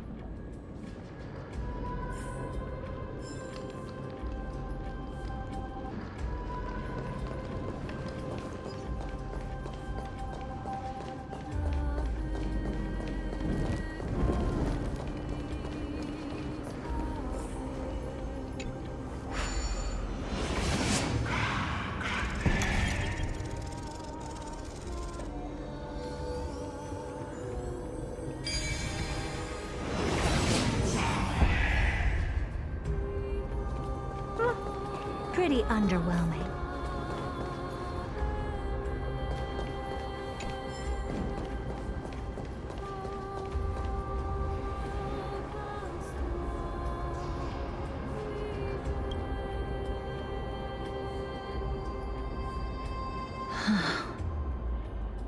This is going to be difficult.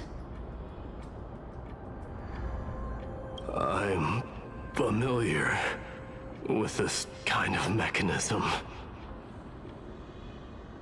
But I've never repaired broken chains. If I was more powerful, I would be able to carry one person with each limb and fly the four of us to the other side. The Rune of Recollection is here, but I can't find the miracle orb anywhere. So weird. Huh, could it be in that collapsed tower in the distance?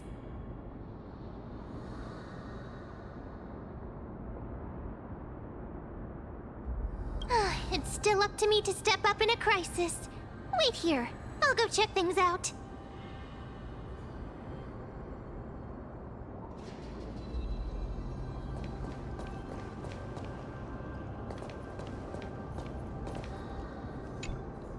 Just shout for me when you need my help! Got it! Just leave it to me!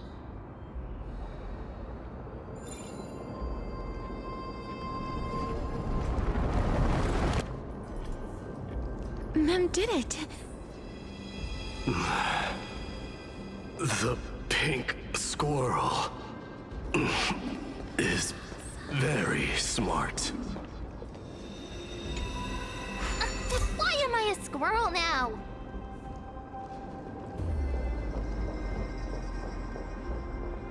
The miracle's range is limited. Please come a little closer.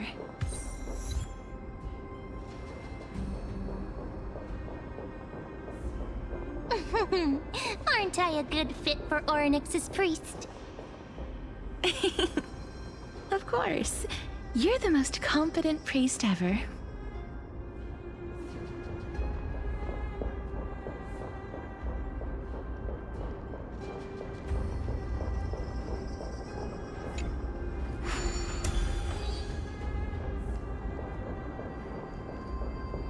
The alchemical matrix should be behind this door.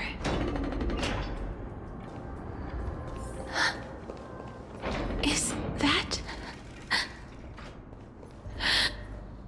Wow, there are so many of you! It's little Cass and little Gray. Oh, there's also little D and the pink puppy! Trian?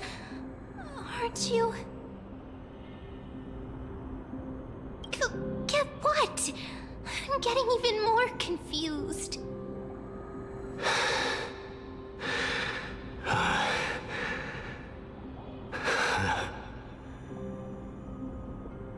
This is the first time I've encountered a deceased friend while going upstream in the River of Souls.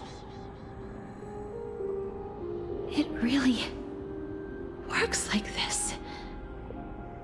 Just like the other departed spirits we've encountered along the way. I'm also unable to sense the aura of the living on Lady Trian. Yup, you're right. Trian already knows that she'll not be able to return to everyone's side. But Trian believed that little Cass would eventually return to the Netherrealm. So, Trian has been standing here, at this spot closest to the world of the living, and waiting for little Cass. Oh. It must have been very tough for you. But according to what Trian said, we're almost at the entrance of the Netherrealm. Trian promised Trevi and Trinan that when little Cass got here, Trian would get the gift ready and be the first person to run over and welcome you. So, little Cass, don't cry. Please, accept this.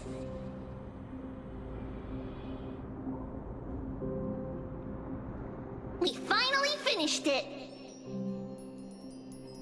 This is what Lady Treeby once mentioned.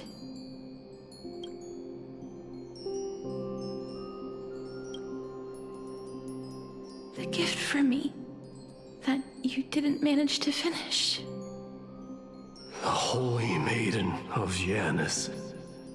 Even when separated by life and death, their thoughts are still connected.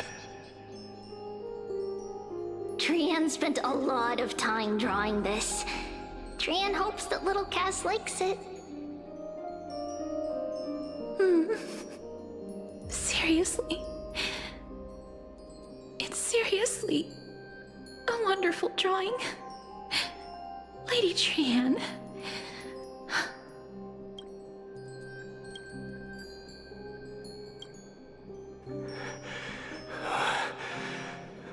This is our flame chase journey. Little Cass, we don't know what your journey was like before. Trevi has always said that it must have been a very harsh and frightening journey. But little Cass no longer has anything to fear now, because everyone is here with you in this flame chase journey! That's right. Only now, when I see Lady Trian's gift, do I realize that I've already obtained so many things I would never have dared to dream of since I embarked on the flame chase journey. It's the first time I've gained so many companions. The first time I picked up the hobbies of crafting and photography. The first time I had dinner with someone else. The first time I went to the market to buy the Chimera doll I'd liked for a very long time and hugged it to sleep. The first time I wore a dress personally made by Lady Aglaya. The first time I went for a walk with Lady Treeby, Lady Trian, and Lady Trinan. The first time I enjoyed the night breeze and looked up at the stars with Miss Hyacinth. The first time I took care of Dromesis with the Trailblazer. Looking back at all these experiences I never thought were possible, it feels as though the scales of my life had shrunk from centuries and decades down to minutes and seconds. And all of them are so precious. I took countless photos in the past, but they're all black and white landscapes.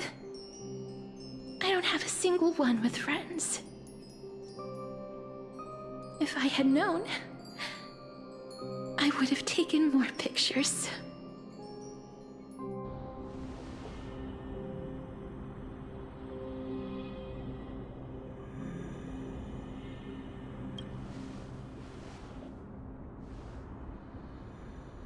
Trian says yes! Trian likes little Cass and would love to take a picture with little Cass. Sadly,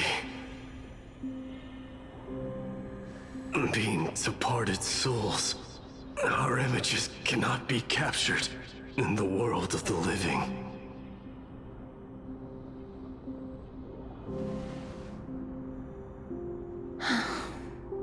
I thought so too.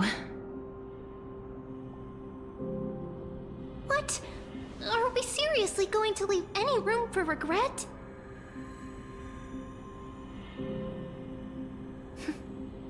There won't be any regrets. This vivid drawing surpasses any photograph from the world of the living. Little Cass smiled.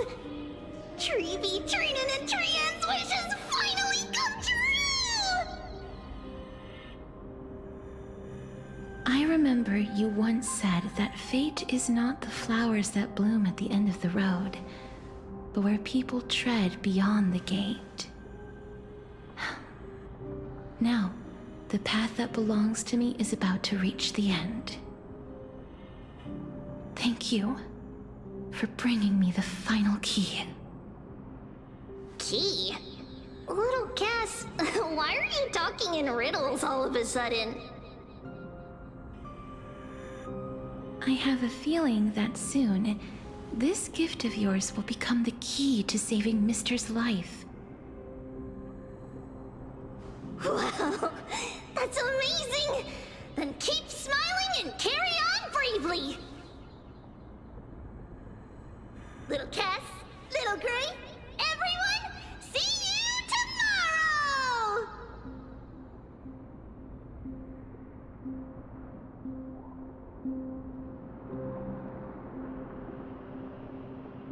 Lady Trian. The aura of this place. We have indeed reached the end of the stream of souls. If I go any further, I might lose myself. I must leave now, for the black tide still wreaks havoc in the realm of the living.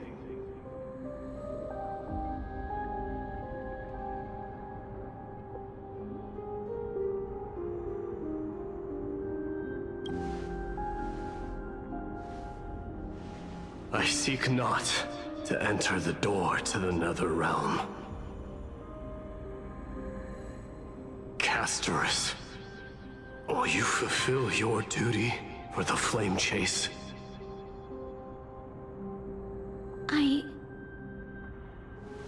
I have yet to make my decision, Lord Mighty.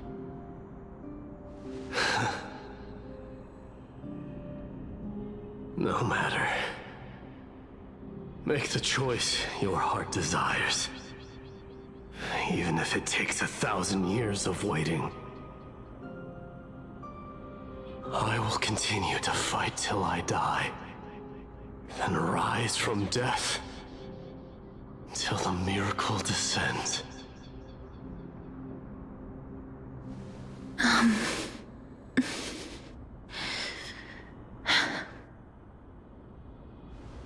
There is one more thing you should know, Lord Mighty.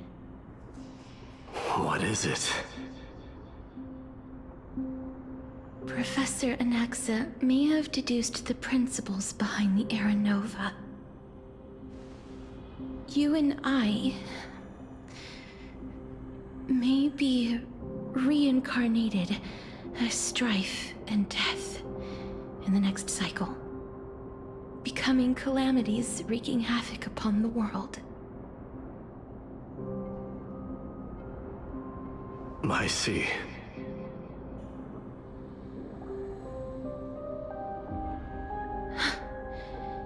Is that all? Are you going to accept such a fate without complaints? Do you have a strategy to shatter the shackles of our fate? I haven't found it yet. Perhaps I never will. Then, cease wasting your thoughts on futile matters. Control what little you can. And when fate's inescapable grasp comes, resist it with the strength of your mighty will.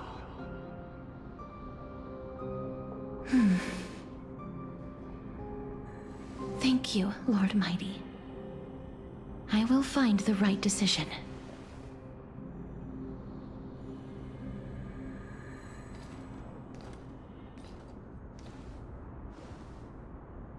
In the name of strife, may you meet a fitting end. This must be the alchemical matrix the spirit mentioned. Let's see. We need to insert Aquila's sky, Giorios' earth, Kephali's fire, Fagusa's ocean, and Nestia's love. It seems our sweet Princess Homebody has made up her mind. In that case, seamstress, I suppose I no longer need to deliver your message. My time is rather precious after all. Whether you wish to break free from death or not, Please, follow your heart. By the promise you once made, I ask that you fulfill your duty one final time. Castorus, please, live as a human, and die as one. According to that alchemist, the final piece is supposed to be me. However, he is not privy to the past, and therefore cannot see the full picture. The past? I saw the twins of death in Kethali's memory, and now I am certain that I was one of them. The trial of the Hand of Shadow demanded taking the life of your family. I died during that trial, falling before the gate to the new world. And my sister, whom I never met, became the Titan Thanatos of this cycle. She was consumed with regret over my death, so she used the Titan's authority to reforge my soul. Yet, it also means she has never revealed herself to anyone, hidden away from the entire world. That's because the Titan she became already fell at the start of everything. They died for me, and now lie in slumber in the River of Souls. You mean... Pollux? That's right. The River of Souls is no material river. It cannot be blocked by ordinary means. Only a divine corpse can prevent the dead from reaching the next world. And that's why... we have to awaken Pollux from death before we can retrieve the core flame of death. We have to reforge its body with the power of alchemy. But Cass, if that alchemist speaks the truth, does that mean you're also part of the dragon body? According to those departed spirits, I was indeed born as the dragon's twin. But before we talk about that, have you heard the sighs?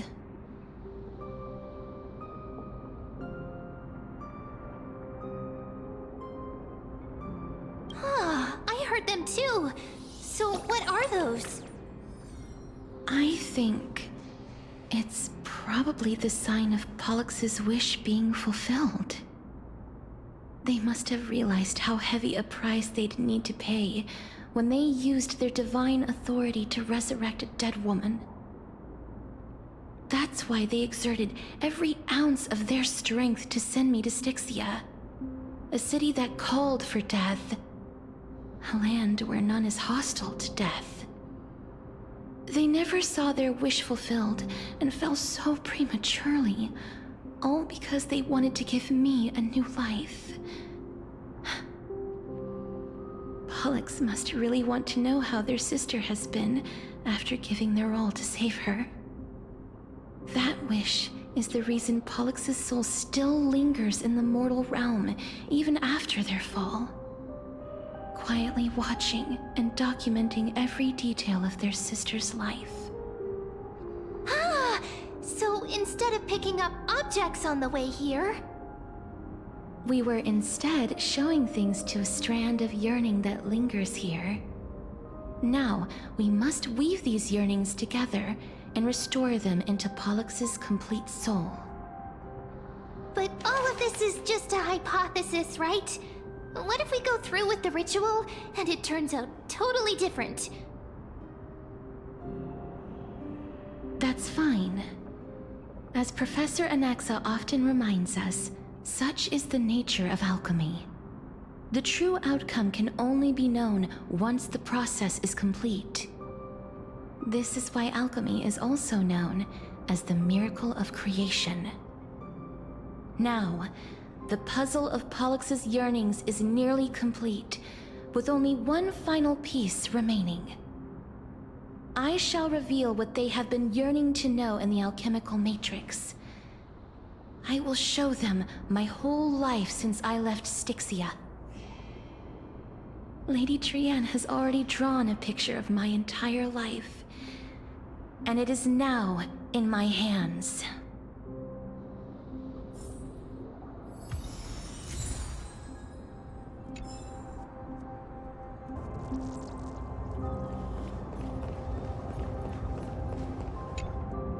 Then, let the ritual begin.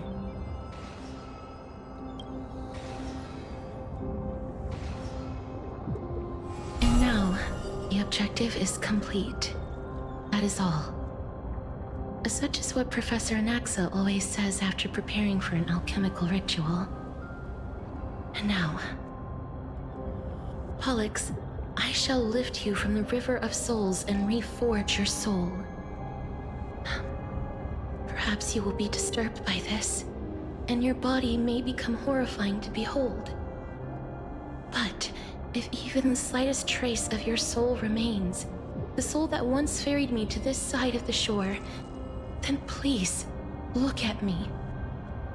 I wish to thank you in person. I have obtained everything you sacrificed your divinity for. Lady Almanette. Did she recognize you? Oh, she must be the first soul we can communicate with here, right? I'm afraid she is just another spirit trapped here, like the rest of them. The only difference is that I was there when she died. Please, go on. I'm listening. Are you about to tell the story of Styxia? Yes. You're just as smart as I imagined, but... never mind. Now's not the time. There's no need to worry, Elder. Take a look around you. You're already at the resting place of the dead. The world of the dead? But how? I understand that you chose to remain silent about the story to protect Casterus, the girl who coexists with death. But you no longer need to hide that story. I can assure you that you have protected that girl's life well.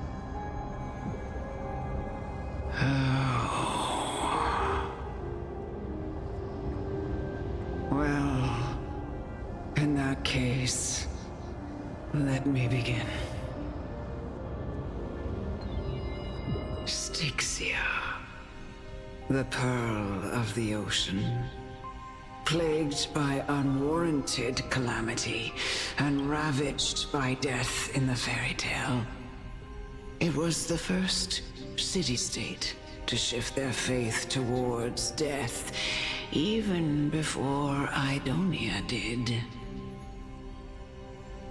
From where you stand now, I suppose that's a bit hard to believe. Right? Indeed. I cannot imagine that those from the Era Chrysia, blessed with eternal life, could ever yearn for death. I have pondered the same question, child. But I am afraid there is no clear answer to it. Journeys and epics are only glorious and magnificent because all things eventually fade to dust.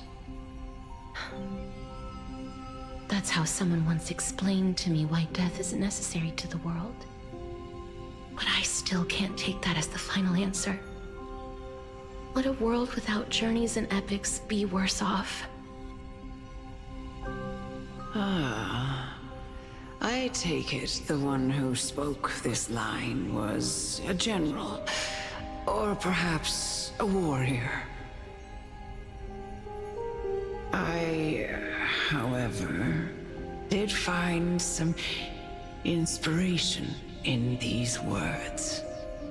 Would you like to hear my thoughts, Casterus? Please enlighten me, Lady Almanette. Though I have already made up my mind on how to handle the authority and core flame of death. your words might truly guide me toward the path forward. You and I are neither warriors nor generals. Therefore, journeys and epics cannot truly resonate with us. But what if I reframe it like this? What if love is not a trait bestowed upon mortals by Nestia, but a blessing from death? Love.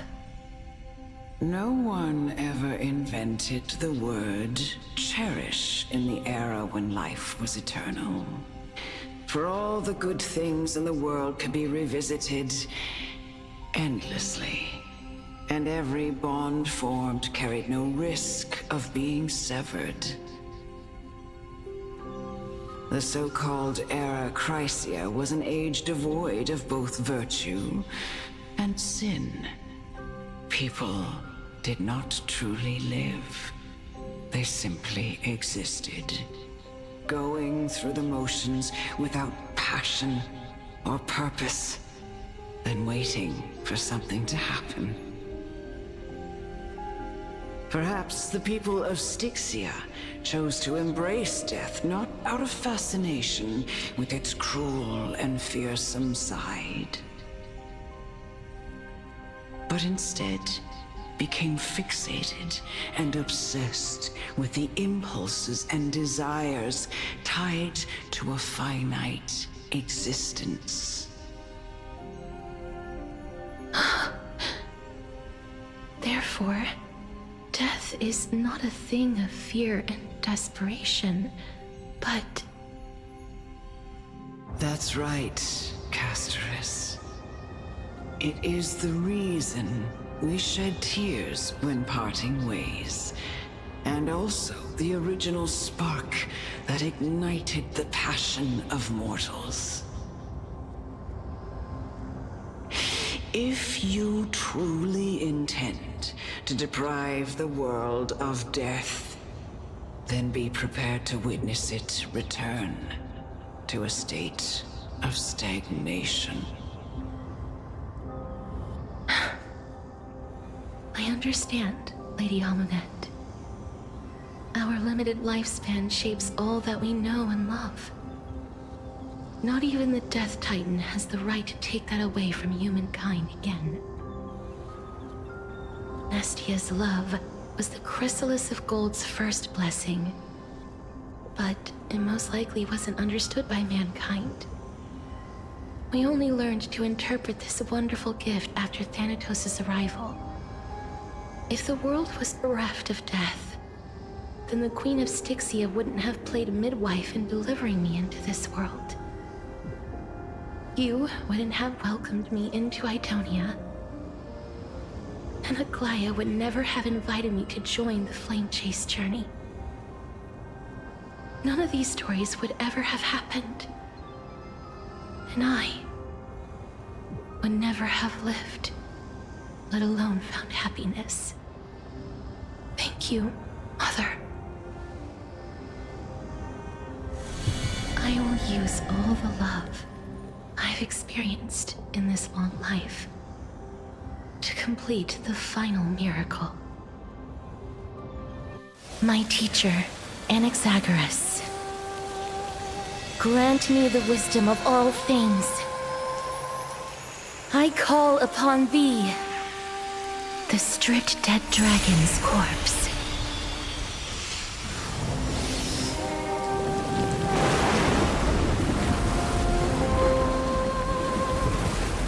Rises from the earth, falls from the sky. As above, so below. This is the greatest power of all powers.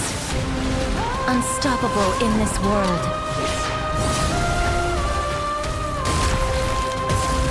The great work that commands all death. I shall grant you embrace.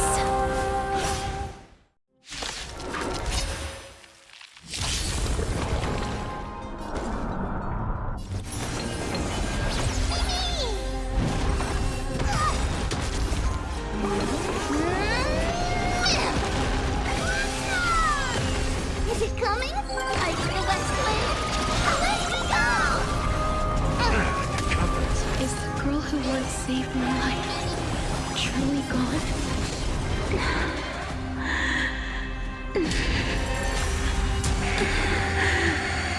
And I know you're anxious. Shh. Don't be afraid. Embrace a new life.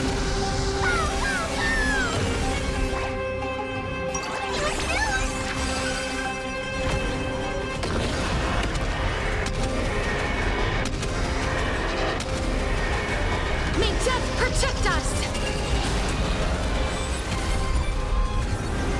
There's no more need to weep in grief. I will grant you peace.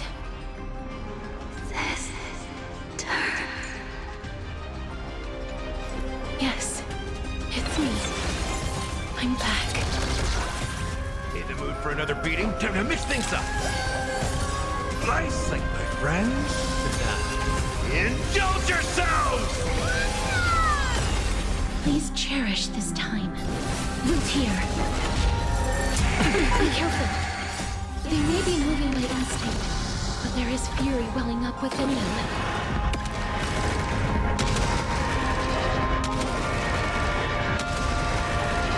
May death protect us!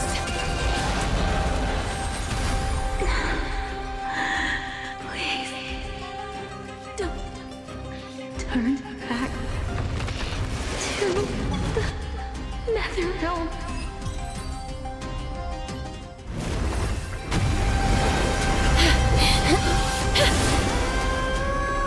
Oh, death. Sleep in peace.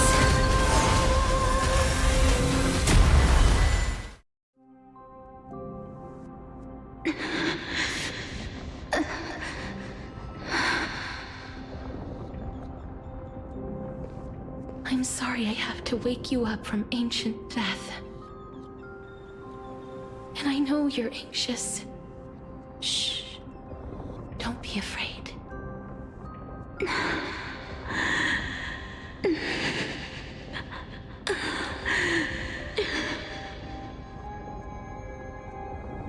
Do you remember me?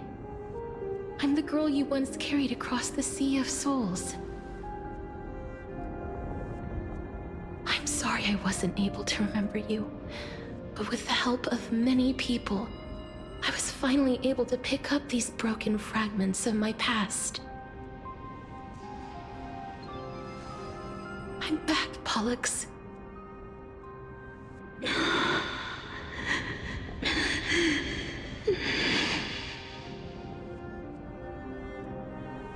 I know this might not be what you wanted.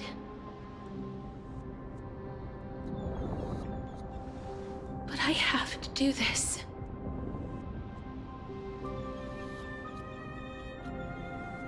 So please, carry me across the Sea of Souls again and return me to the Netherrealm, just like you did in the past. Please take me to where the core flame of death rests.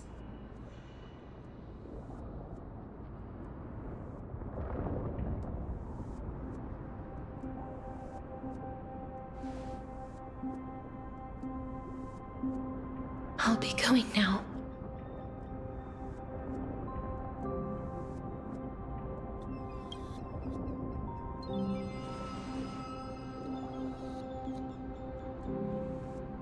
They may look scary, but as long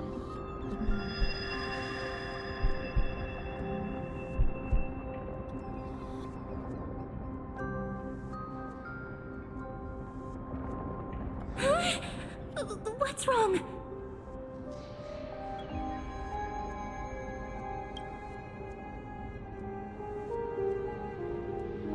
Are you... What's wrong with him? His time is almost up. If I don't go now, I'm afraid his soul will return to Thanatos' embrace before me. What? Oh no! Is there anything we can do? Don't worry.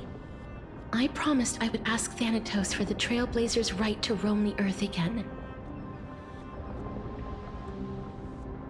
Mem, stay here and keep a close watch until I return, all right?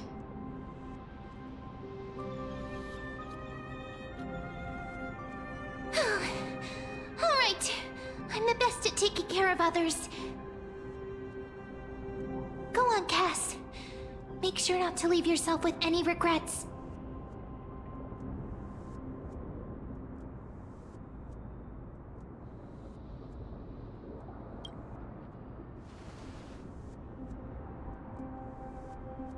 It's a deal then.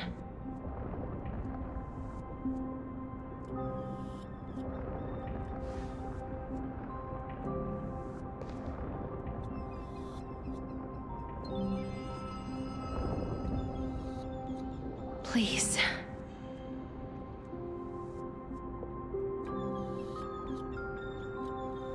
Wait for me.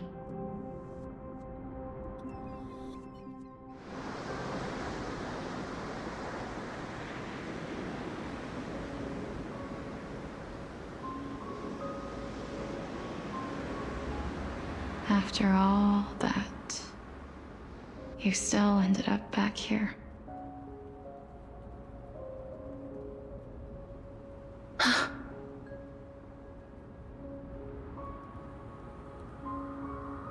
So the legends were true. The Netherrealm really is a sea of flowers. Yes. Just like the flower fields we tended to back then. Is that you, Pelixia? Do you remember me? I don't have the memories from that time, but I've seen you before during an experiment. I see. Call me Thanatos, then. It'll be easier. However, since you recognize the name, you must already know everything about Thanatos, right?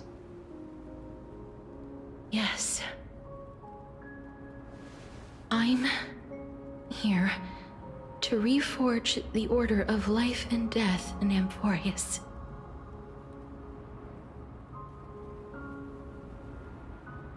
You know, my sister was a sympathetic, but rather sensitive person. Whenever she didn't want to say what was on her mind, she would avoid eye contact and look off into the distance. Just like what you are doing now. Can you tell me about the last Era Nova? What did you do, Pelixia?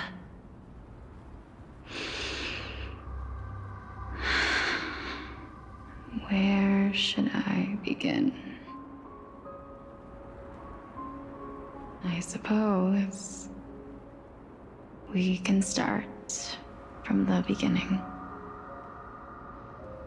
A long, long time ago, there were a pair of like-minded twins.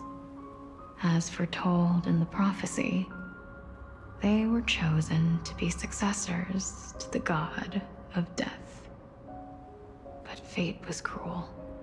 The price of attaining divinity was to take the life of a family member with our own hands. That trial was indeed recorded in that memory. Then you should already know that my sister voluntarily gave up her own life, so that I could ascend as the demigod of death.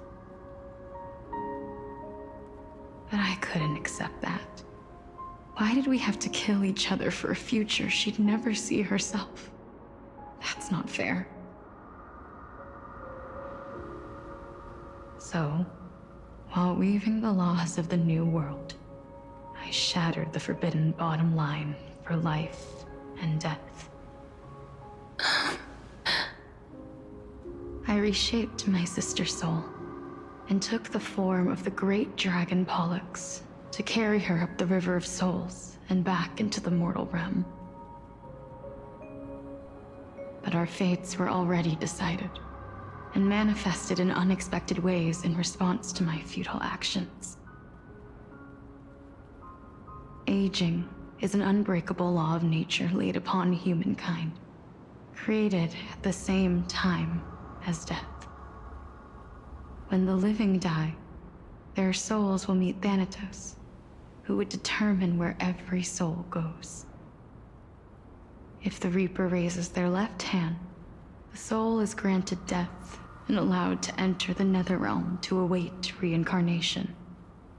If they raise their right hand, the soul is rejected by the Netherrealm and returned to the mortal realm to continue walking the earth.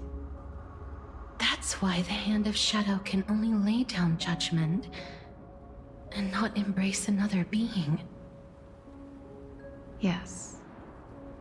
Death was originally a pair of hands, but they were split in twain when we reached the mortal realm, never to touch each other ever again. The half of Thanatos that represents life, the undying human who grants death, that was the curse I forced upon you. Then, what about you? As the half of Thanatos representing death, I shoulder the fate of defying death. I died the moment I entered the world of the living. From then on, my Titan also no longer existed in this world.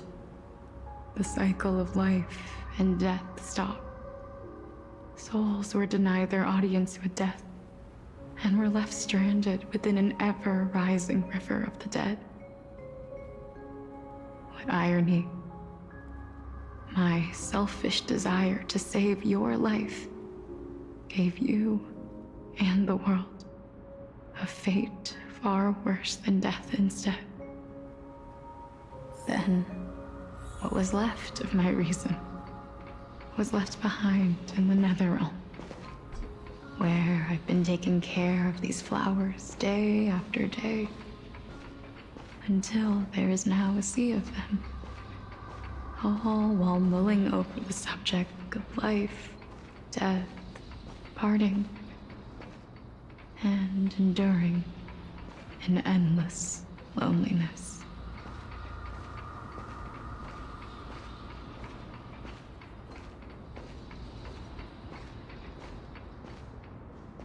Fate is absurd indeed. Our lives were a mirrored image of one another, like a pair of hands. Even so, we arrived at the same destination. We walked different paths, yet experienced the same pain.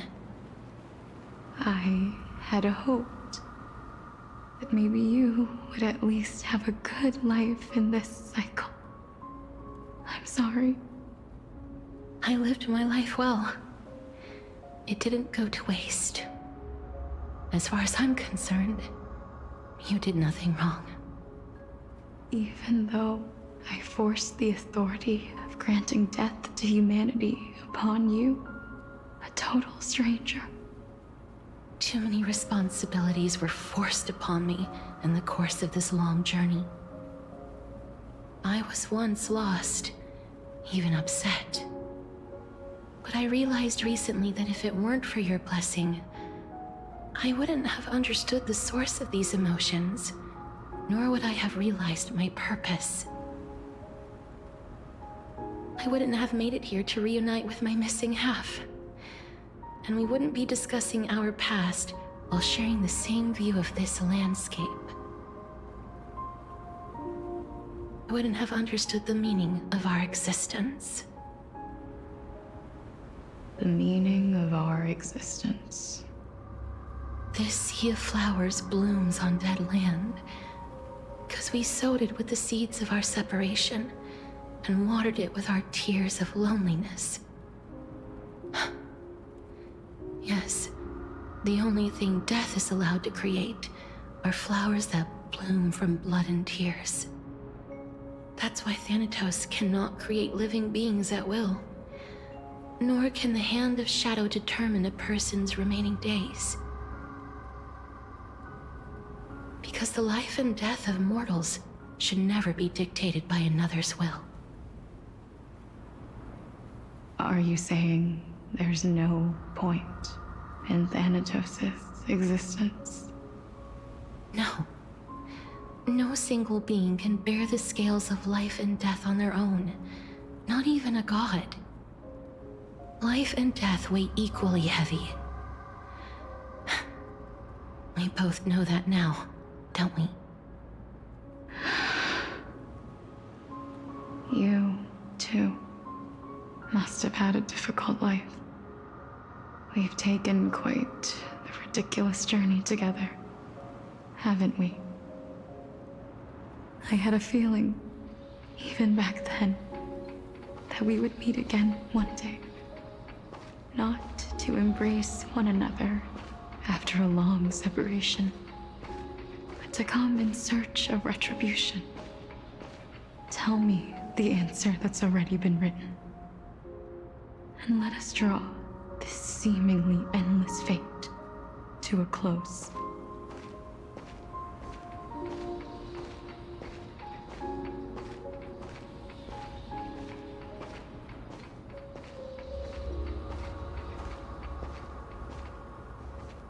It's been far too long. I've waited here for centuries, watching day after day as desperate spirits are denied by this lonely wasteland. I always hoped I would see you among them, but I was also afraid of seeing you. I didn't know how I could possibly face you again, but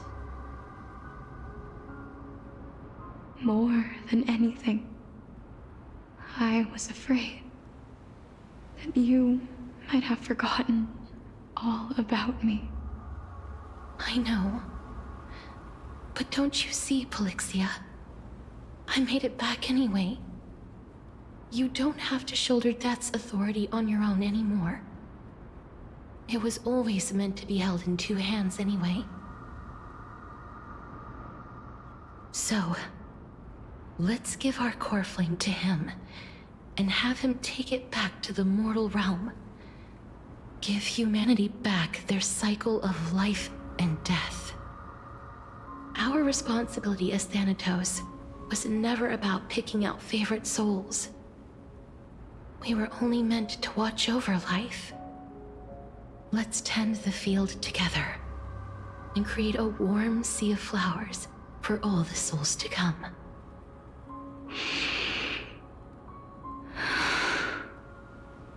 What do you think, Polixia?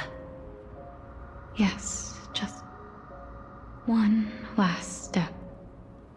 You shall wither, and through that, the dead will sprout again from the remains, and be reborn with the dead flame.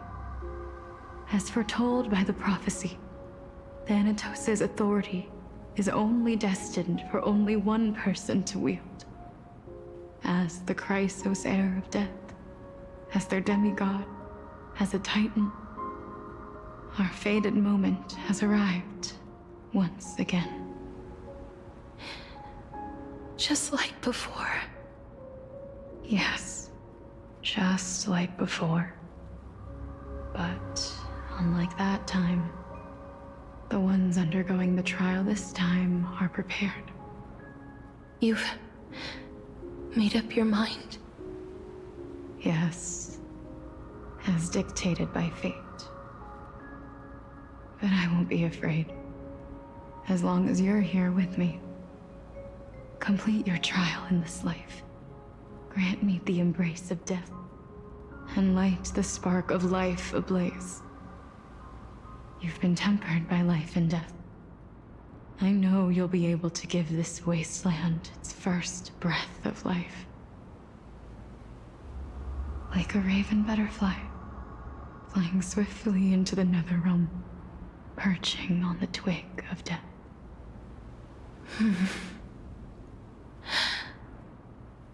I will. After this, I will remain permanently in the Netherrealm. The River of Souls shall return here and rain down from the sky, scattering souls across the earth. The cycle of life and death will flow once again. This sea of flowers you sowed shall bear countless joyous or sorrowful souls, and bloom evermore.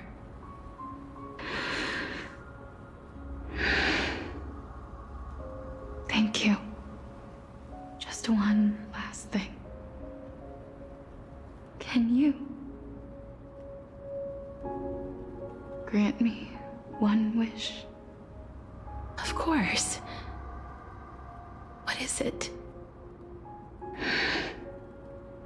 Please, don't forget me. I promise you, when we meet in the next world, even if I have endured another reincarnation, even if we do not know each other's names, I will still hold you tightly in my arms, just like what I did when we were born. Casterus. Casterus. You're as beautiful as a fleeting butterfly.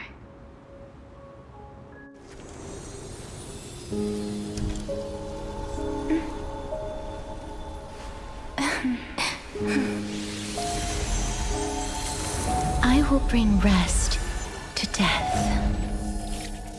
And from now on, stagnant life will once again flow.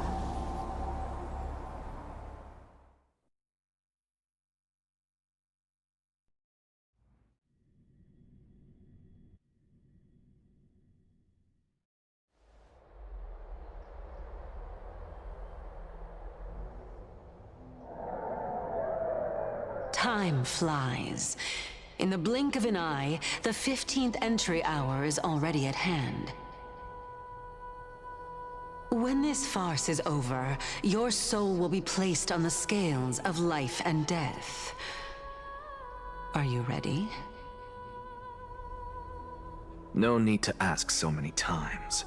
Of course I am. Then why do you drag your feet?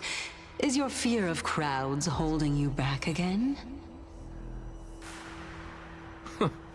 I simply find them too noisy. Paying attention to conceited fools like them would be an utter waste of my time. Such harsh words. As I see it, you are no less arrogant than they are. I couldn't agree more. Oh. I did not expect to hear that from you. Are you not going to refute me? I know myself better than you think I do. At the very least, better than a stowaway like you. And they say men whose ends are nigh have but kind words. Well, that is exactly why I chose you. Should I thank you for the compliment? The hour of the trial has come. Do you have an answer for me? And how will you prove the veracity of your argument? I suppose there is no point in putting this off any longer. Do you recall where we stopped the last time? You were saying that Amphorius's history is cyclical. Indeed. The demigods that bear the core flames eventually become the new titans at the world's end. Remember what happened on the Holy Mountain? Calypso, Naias. As their destined ends approached, one by one they left this world, leaving only the twins, who are fated to succeed death. Unfortunately, while their journey is consistent with ours, You and Calypso, as well as Nikador and Naias, act as supporting evidence. I can only come up with a rough sketch for my theory of a cyclical history. For all the pains I took to reach this point, I had already lost hope of ever obtaining definitive proof. After all, the past is in the past. Proving that we are the legacies of heroes of the past is a hopeless endeavor. That is, until I met a girl named Polixia and her sister. If Castoris was truly sent from the past to the present for the Titan's self-serving reasons, then having lived through 2 cycles, and with Styxia as the pivot, she will no doubt be the link to connect all of this together. If the Twins of Death can bridge 2 cycles to reunite at the shores of the Sea of Souls, then my hypothesis will no longer be just a hypothesis. And you too will get the answer to your question. Well, that is all well and good, but how can you be so sure? If there is even the slightest error in your hypothesis, the girl will be shattered. It matters not. The most important quality a scholar must possess is foolhardiness. If you are overly cautious, then you'll never have the gumption to make the first step, and change will never come. Besides, I, an Exagoras, am destined to overturn this farcical world. Come, let us go and teach those pathetic worms one final lesson.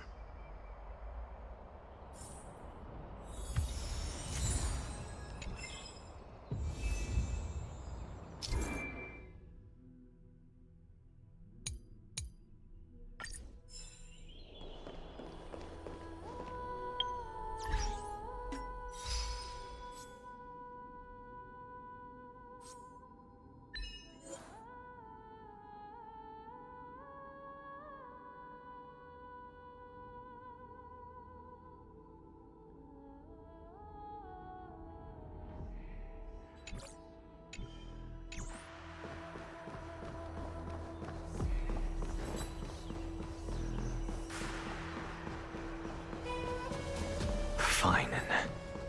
So they are leaving the final debate to him. Let those Chrysos heirs who started this terrible war hear you. Let them hear the voices of the people!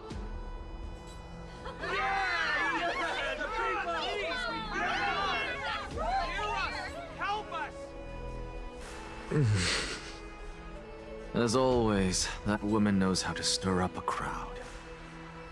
Professor Anaxa, I thought you'd pass on this. Everyone must cast their vote, or this assembly would serve no purpose.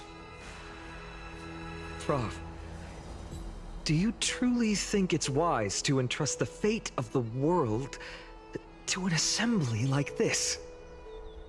Akama has stood strong under this system for 1,000 years. It stands to reason that there is purpose in its existence. But that is not what you're asking, is it? What you really want to know is Aglaya making the right decision in entrusting the fate of the world to you? Nothing ever escapes you. I didn't spend all those years teaching you for nothing. Most people only take 4 years to graduate, if I recall. To tell the truth, I feel like I'm on my way to an execution chamber instead of a podium. So, do you have an answer to that question? No, I don't. I thought so. Because that question is not yours to ask in the first place. Is Aglaya entrusting the world to you the right decision? Don't make me laugh. That is a question that woman must answer herself. Why are you fretting about this on her behalf? Or have you been seeing yourself as her pawn all this time? Listen up. I'll say this only once. Flip your perspective around and ask yourself this instead. What should I do to ensure that the world doesn't stray from the correct path? That is what you should be thinking about. You still have time, so give it some thought. Oh, and don't bother telling me the answer. Tell it to those begging for salvation from the gods. Got it. Thank you, Professor Anaxa. That's Anaxagoras to you. Who will you be voting for? That'll depend on how well you perform. May Circe safeguard your thoughts.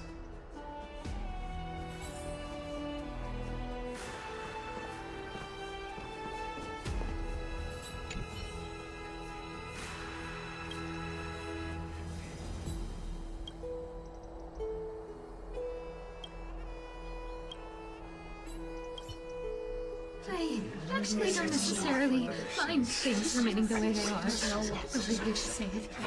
I'm a little nervous. Thank you. Elders and citizens, silence, if you please. As the Theoros, I present to you Finan of Ides Elysiae, virtuous citizen of Akima, and the last speaker of the Assembly. Much obliged, Lord Lycus. I remember him. He's the penniless lad working for Aglaya. Where's Lady Goldweaver? Why is she sending this guy to give the last speech? Is this really the end of the Flame Chase journey? Can this dude really face down kindness? I actually don't necessarily find things remaining the way they are. Really to say it. By Kefali above, dear citizens of Akima, as you look upon me, so too do I see you. I see your fear and misgivings, your apprehension about the discord between the Chrysos heirs and the Council of Elders, and your uneasiness about the future of the Holy City. Yet, before you contemplate something as grand as the fate of the world, I ask that you look closer. Look beyond the horizon illuminated by Kefali, at the crisis threatening to overwhelm us. What? Ides Elysiae, my beloved hometown, is a village forgotten by time. It is a place with the most invigorating breeze and wheat fields that spread all the way to the sea. I once thought that there I would enjoy a lifetime of peace and quiet with my friends and family. How I wish I could invite all of you to that paradise, far from the noise and chatter of the world. Alas, I can't. Because she, and all that she nurtured, all that I loved, they have long been devoured by the black tide. My beloved home is no more.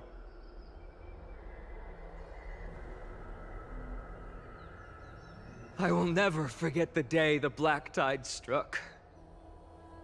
My father, Hieronymus, fought with a broken sword to his last breath to protect his child. My mother, Aldada, she was ripped apart by monsters. Also, I might live to stand before you here and now. Galba, he was a hunter. But in the end, those arms that once drew a bow instead embraced Piso, his beloved son, as they both breathed their last. Pythias, the teacher, risked her life to save her students, but a burning beam fell on her, crushing her. And what of Livia, her daughter? Did she make it out alive? No, she didn't. Livia, Piso, and so many other children. My childhood friends. They were all swallowed by the black tide and turned into monsters. They kept saying the same thing over and over. Even up until the final moment, I finally steeled my heart and granted them eternal peace with my sword. Why, Finan? Aren't we the best of friends?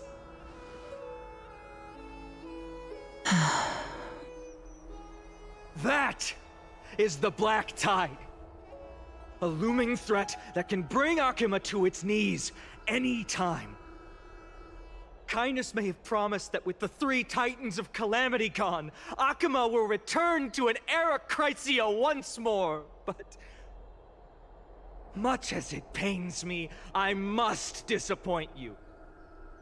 While the demigod of strife has done everything in his power to hold them back, they are still coming. By now, the name of that black-robed swordmaster, the Flame Reaper, has likely echoed throughout the city already. The roaring thunder is a message from the strife demigod. The Flame Reaper has risen from death, and they hunger for the core flames of the gods.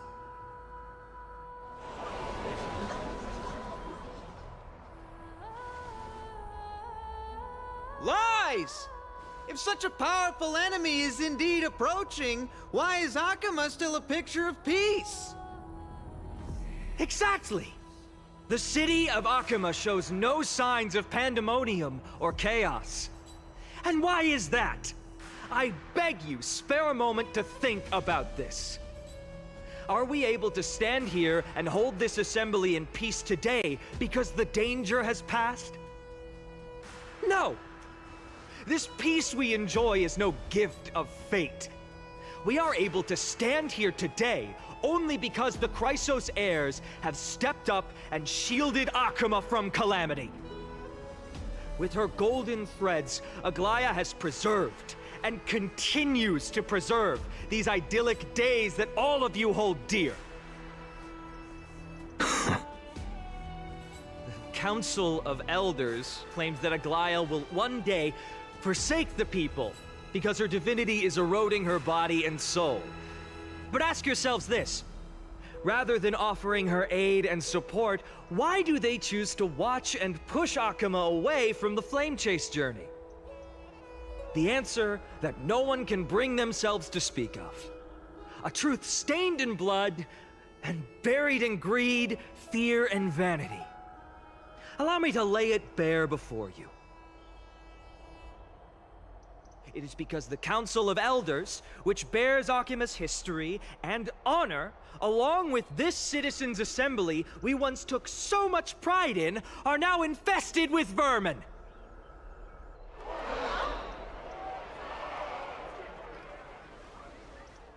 You insolent whelp! How dare you! It is true that Aglaya has reached her limit. Why? Because she has been working tirelessly to weave the defenses of our holy city against the encroaching evil. All while these vermin are making up baseless accusations about her and scheming in the shadows. Not once has she ever failed Akuma. Yet these vermin attempt to tear her apart, tarnishing her name with unfounded allegations. She may have been blessed by divinity, but hasn't her heart always stayed true to humanity? They attempt to mislead you and reduce this assembly to a crude standoff between gods and humans, but citizens of Akuma. Once more, I implore you to open your eyes and look at those around you. Examine them closely. Beneath all that finery, do you see the good heart of a human or the poisonous glands of a pest? Make your judgment, then turn your gaze to the demigods, whom so many of you regard as cold and merciless. Do you not see the light of humanity in them? And those who wear the mask of humanity, yet utter only hurtful, slanderous words. Can you not see that their souls have been corrupted by power?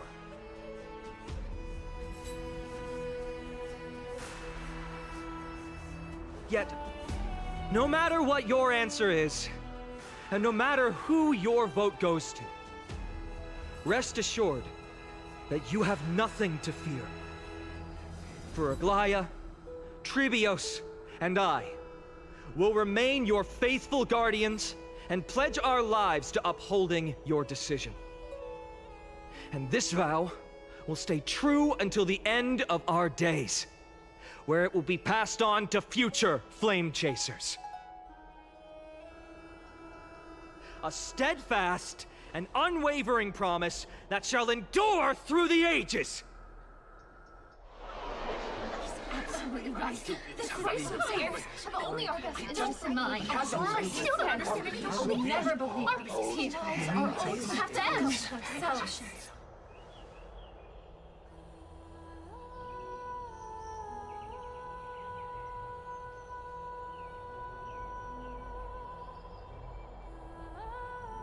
At the present time, on the scales of Talentum, those who call for the continuation of the Flame Chase journey, and those who demand its suspension. Each faction holds an equal share of votes, resulting in a perfect balance. As expected. This is the moment when the Flame Chase journey is the closest to its end.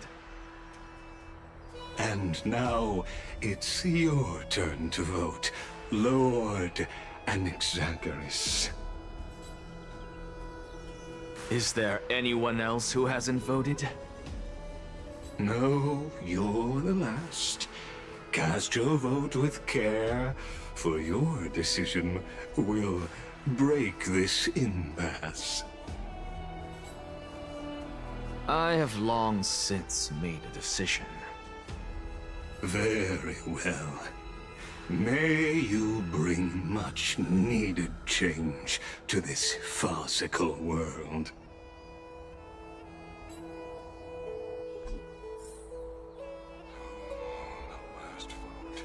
Vote for kindness. Who will he vote to have this test? Grand entrance.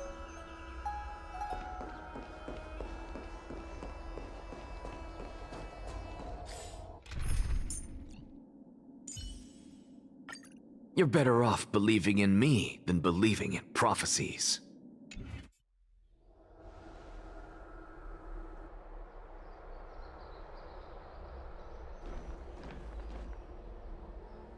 You've done well, Finan. Given the circumstances, delivering a rousing speech to stir up emotions was a prudent move.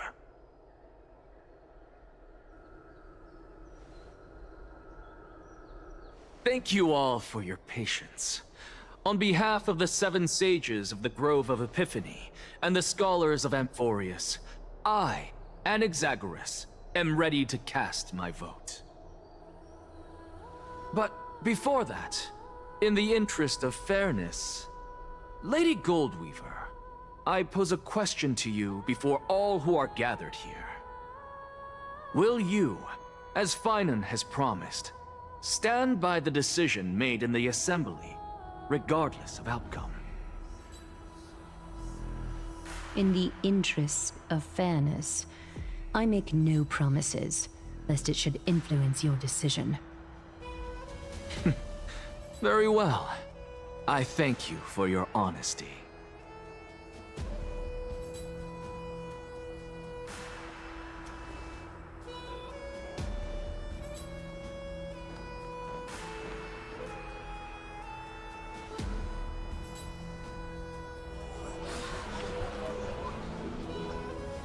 What's he doing? The stakes are high. Let's be patient. Cut the act! Who do you think you are wasting our time like this? Lord Anaxa, please do not forget that I... Rule number 1.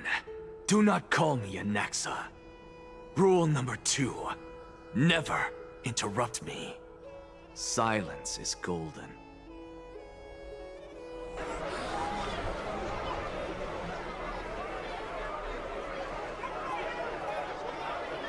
Just vote already. What are you waiting for? Your vote. Cast your vote. Cast your vote.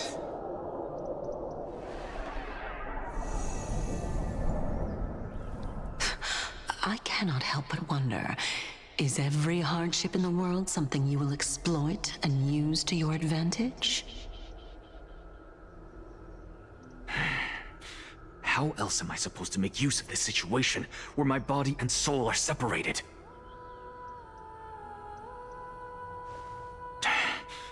Oh, Circes. Or should I say Calypso? Accompany me on this final journey. Let us journey to the Netherrealm and see how she will substantiate the answer to your question and validate my decision. We need only to follow the sound of the tides.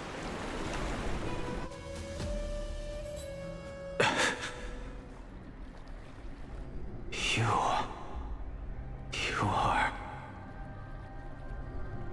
Well done, child. Just as I foresaw, you have achieved great things. Teacher. What a twist of fate. A blasphemer raised in the doctrines of the Venerationists. It's like a foal kicking its mother in the belly after taking all her milk. I respect you immensely, sir, but...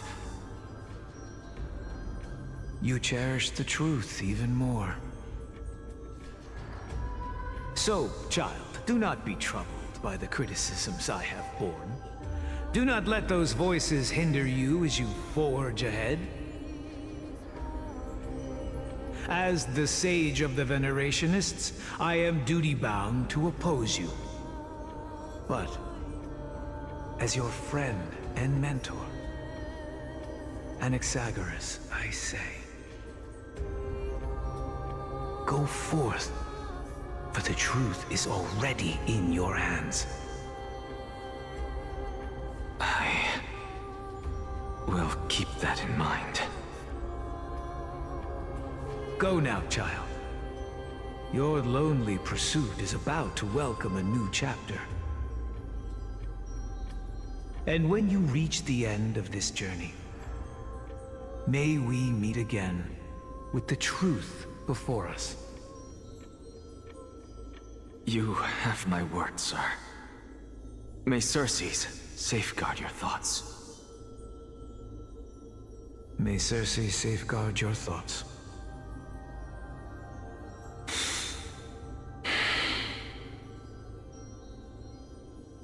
You are right, Empedocles. My lonely pursuit is about to welcome a new chapter. I must be on my way now. May we meet again with the truth before us, Empedocles. What are you waiting for? Just cast your vote.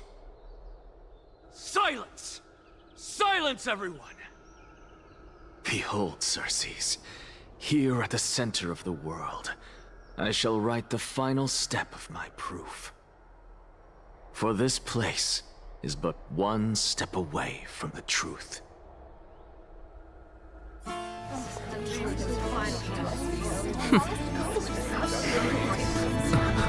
Professor, I completed the proof you wanted.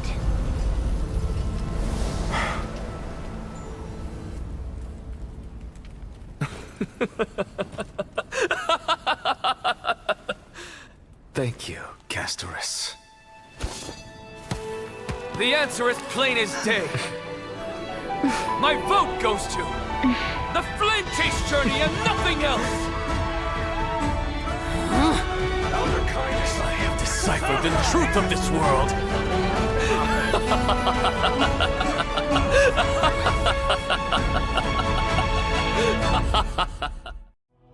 With the balance shattered, the result is clear.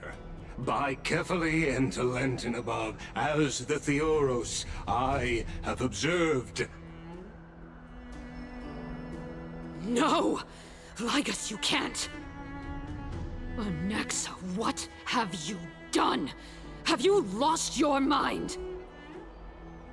I hope you are prepared for the harsh punishment awaiting you. Mark my words, I will make sure that clever head of yours never forgets the price of betrayal! Have you forgotten? I told you that happens to be one of my rare talents. You put on such a grand performance, just to aid their preposterous flame chase journey? Performance? No, you are quite mistaken. I may be paranoid by nature, but I've always been known for my honesty. If you really understood me, Lady Kindness, you'd realize that I never had any interest in your pathetic little game of politics. Factions, standpoints, they are jokes in my eyes. I have never once switched sides. Because I, and I alone, am the truth. Lady Kindness, with all the citizens here as witnesses, we should honor the spirit of democracy and respect the decision of this assembly. I have observed that Akama has chosen her destiny. This citizens' assembly has resolved to continue the flame chase journey. This resolution shall be put up on the Wall of Heroes, such that all citizens are aware of the city's way forward. You! It seems not everyone is ready for the assembly to end. Very well. Let me entertain you for a little longer. By your leave, Lord Ligus. Interesting. Elders and citizens, your attention, please. Stay for a moment more, if you will. Anaxagoras of the Grove of Epiphany has an announcement for the assembly. What is this performer up to now? Absolute flame chase journey. I think he'll continue. I don't know. So apropos. Frankly, still.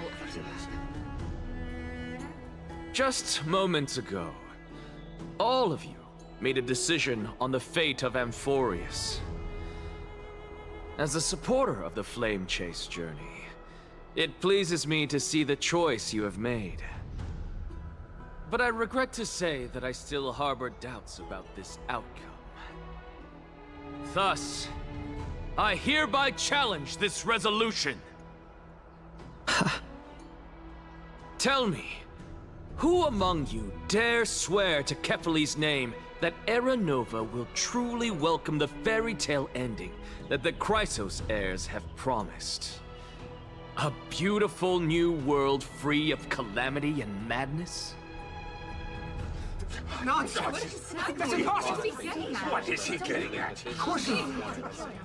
Not even for a second. No one? Must I pick somebody to answer? Very well. You, the one acting so wise and profound, in front of all present here, do you dare swear that it will happen for sure? No? Fine. Next. You, the one with ignorance written all over your face. Yes, you. Do you dare swear by it in front of the Titan? What are you trying to do? Useless. Your turn, then. With that smug look of yours, you must be confident that the flame chase journey is the best course to take, right? Hey! Mind your tongue! So, no one? I see. In that case, Finan, answer me this. Your speech was filled with such passion just now. How confident, then, are you in making this promise? Professor, what are you doing? Let him continue with his performance.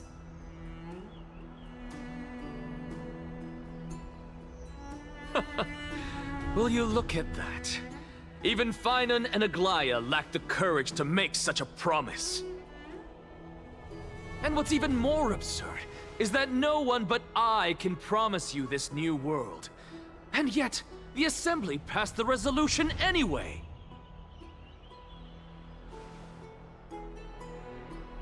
But you needn't worry, because I knew better than to trust you good-for-nothings.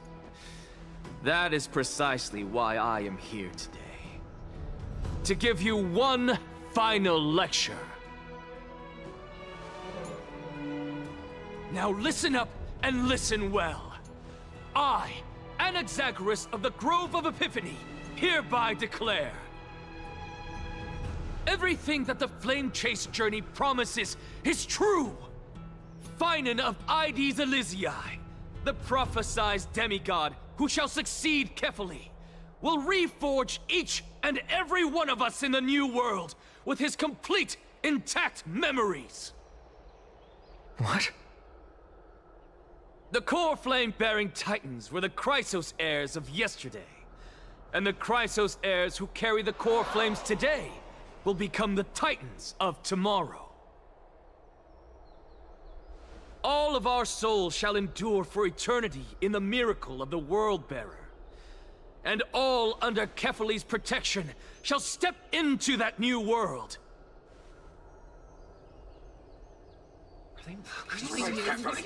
This is pure blasphemy! It's impossible! What? Are you saying that we must bow down to you and worship you, even in our next lives?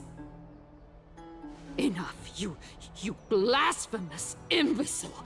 How dare you try to deceive us with all these lies and falsehoods? How can you prove? I told you, don't interrupt me. But since you've asked, I shall be kind and indulge you. My statements are based on my experiments on the divine body of Kefali themselves. You heard me correctly, everyone. With the tacit approval of kindness and the Council of Elders, I fused my soul with a god through alchemy and learned the truth behind Era Nova. What is he talking about? Isn't that pure blasphemy? I, the vile, wretched blasphemer, deserve nothing less than death for my sins. And the Council of Elders, which granted me consent and aided in committing this atrocity, should face punishment alongside me. By the gods, even kindness has betrayed Akuma.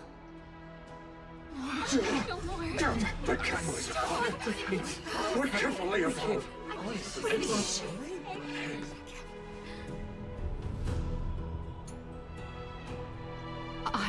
I had no knowledge of his transgressions. He did that on his own. The Council of Elders bears no responsibility for his actions.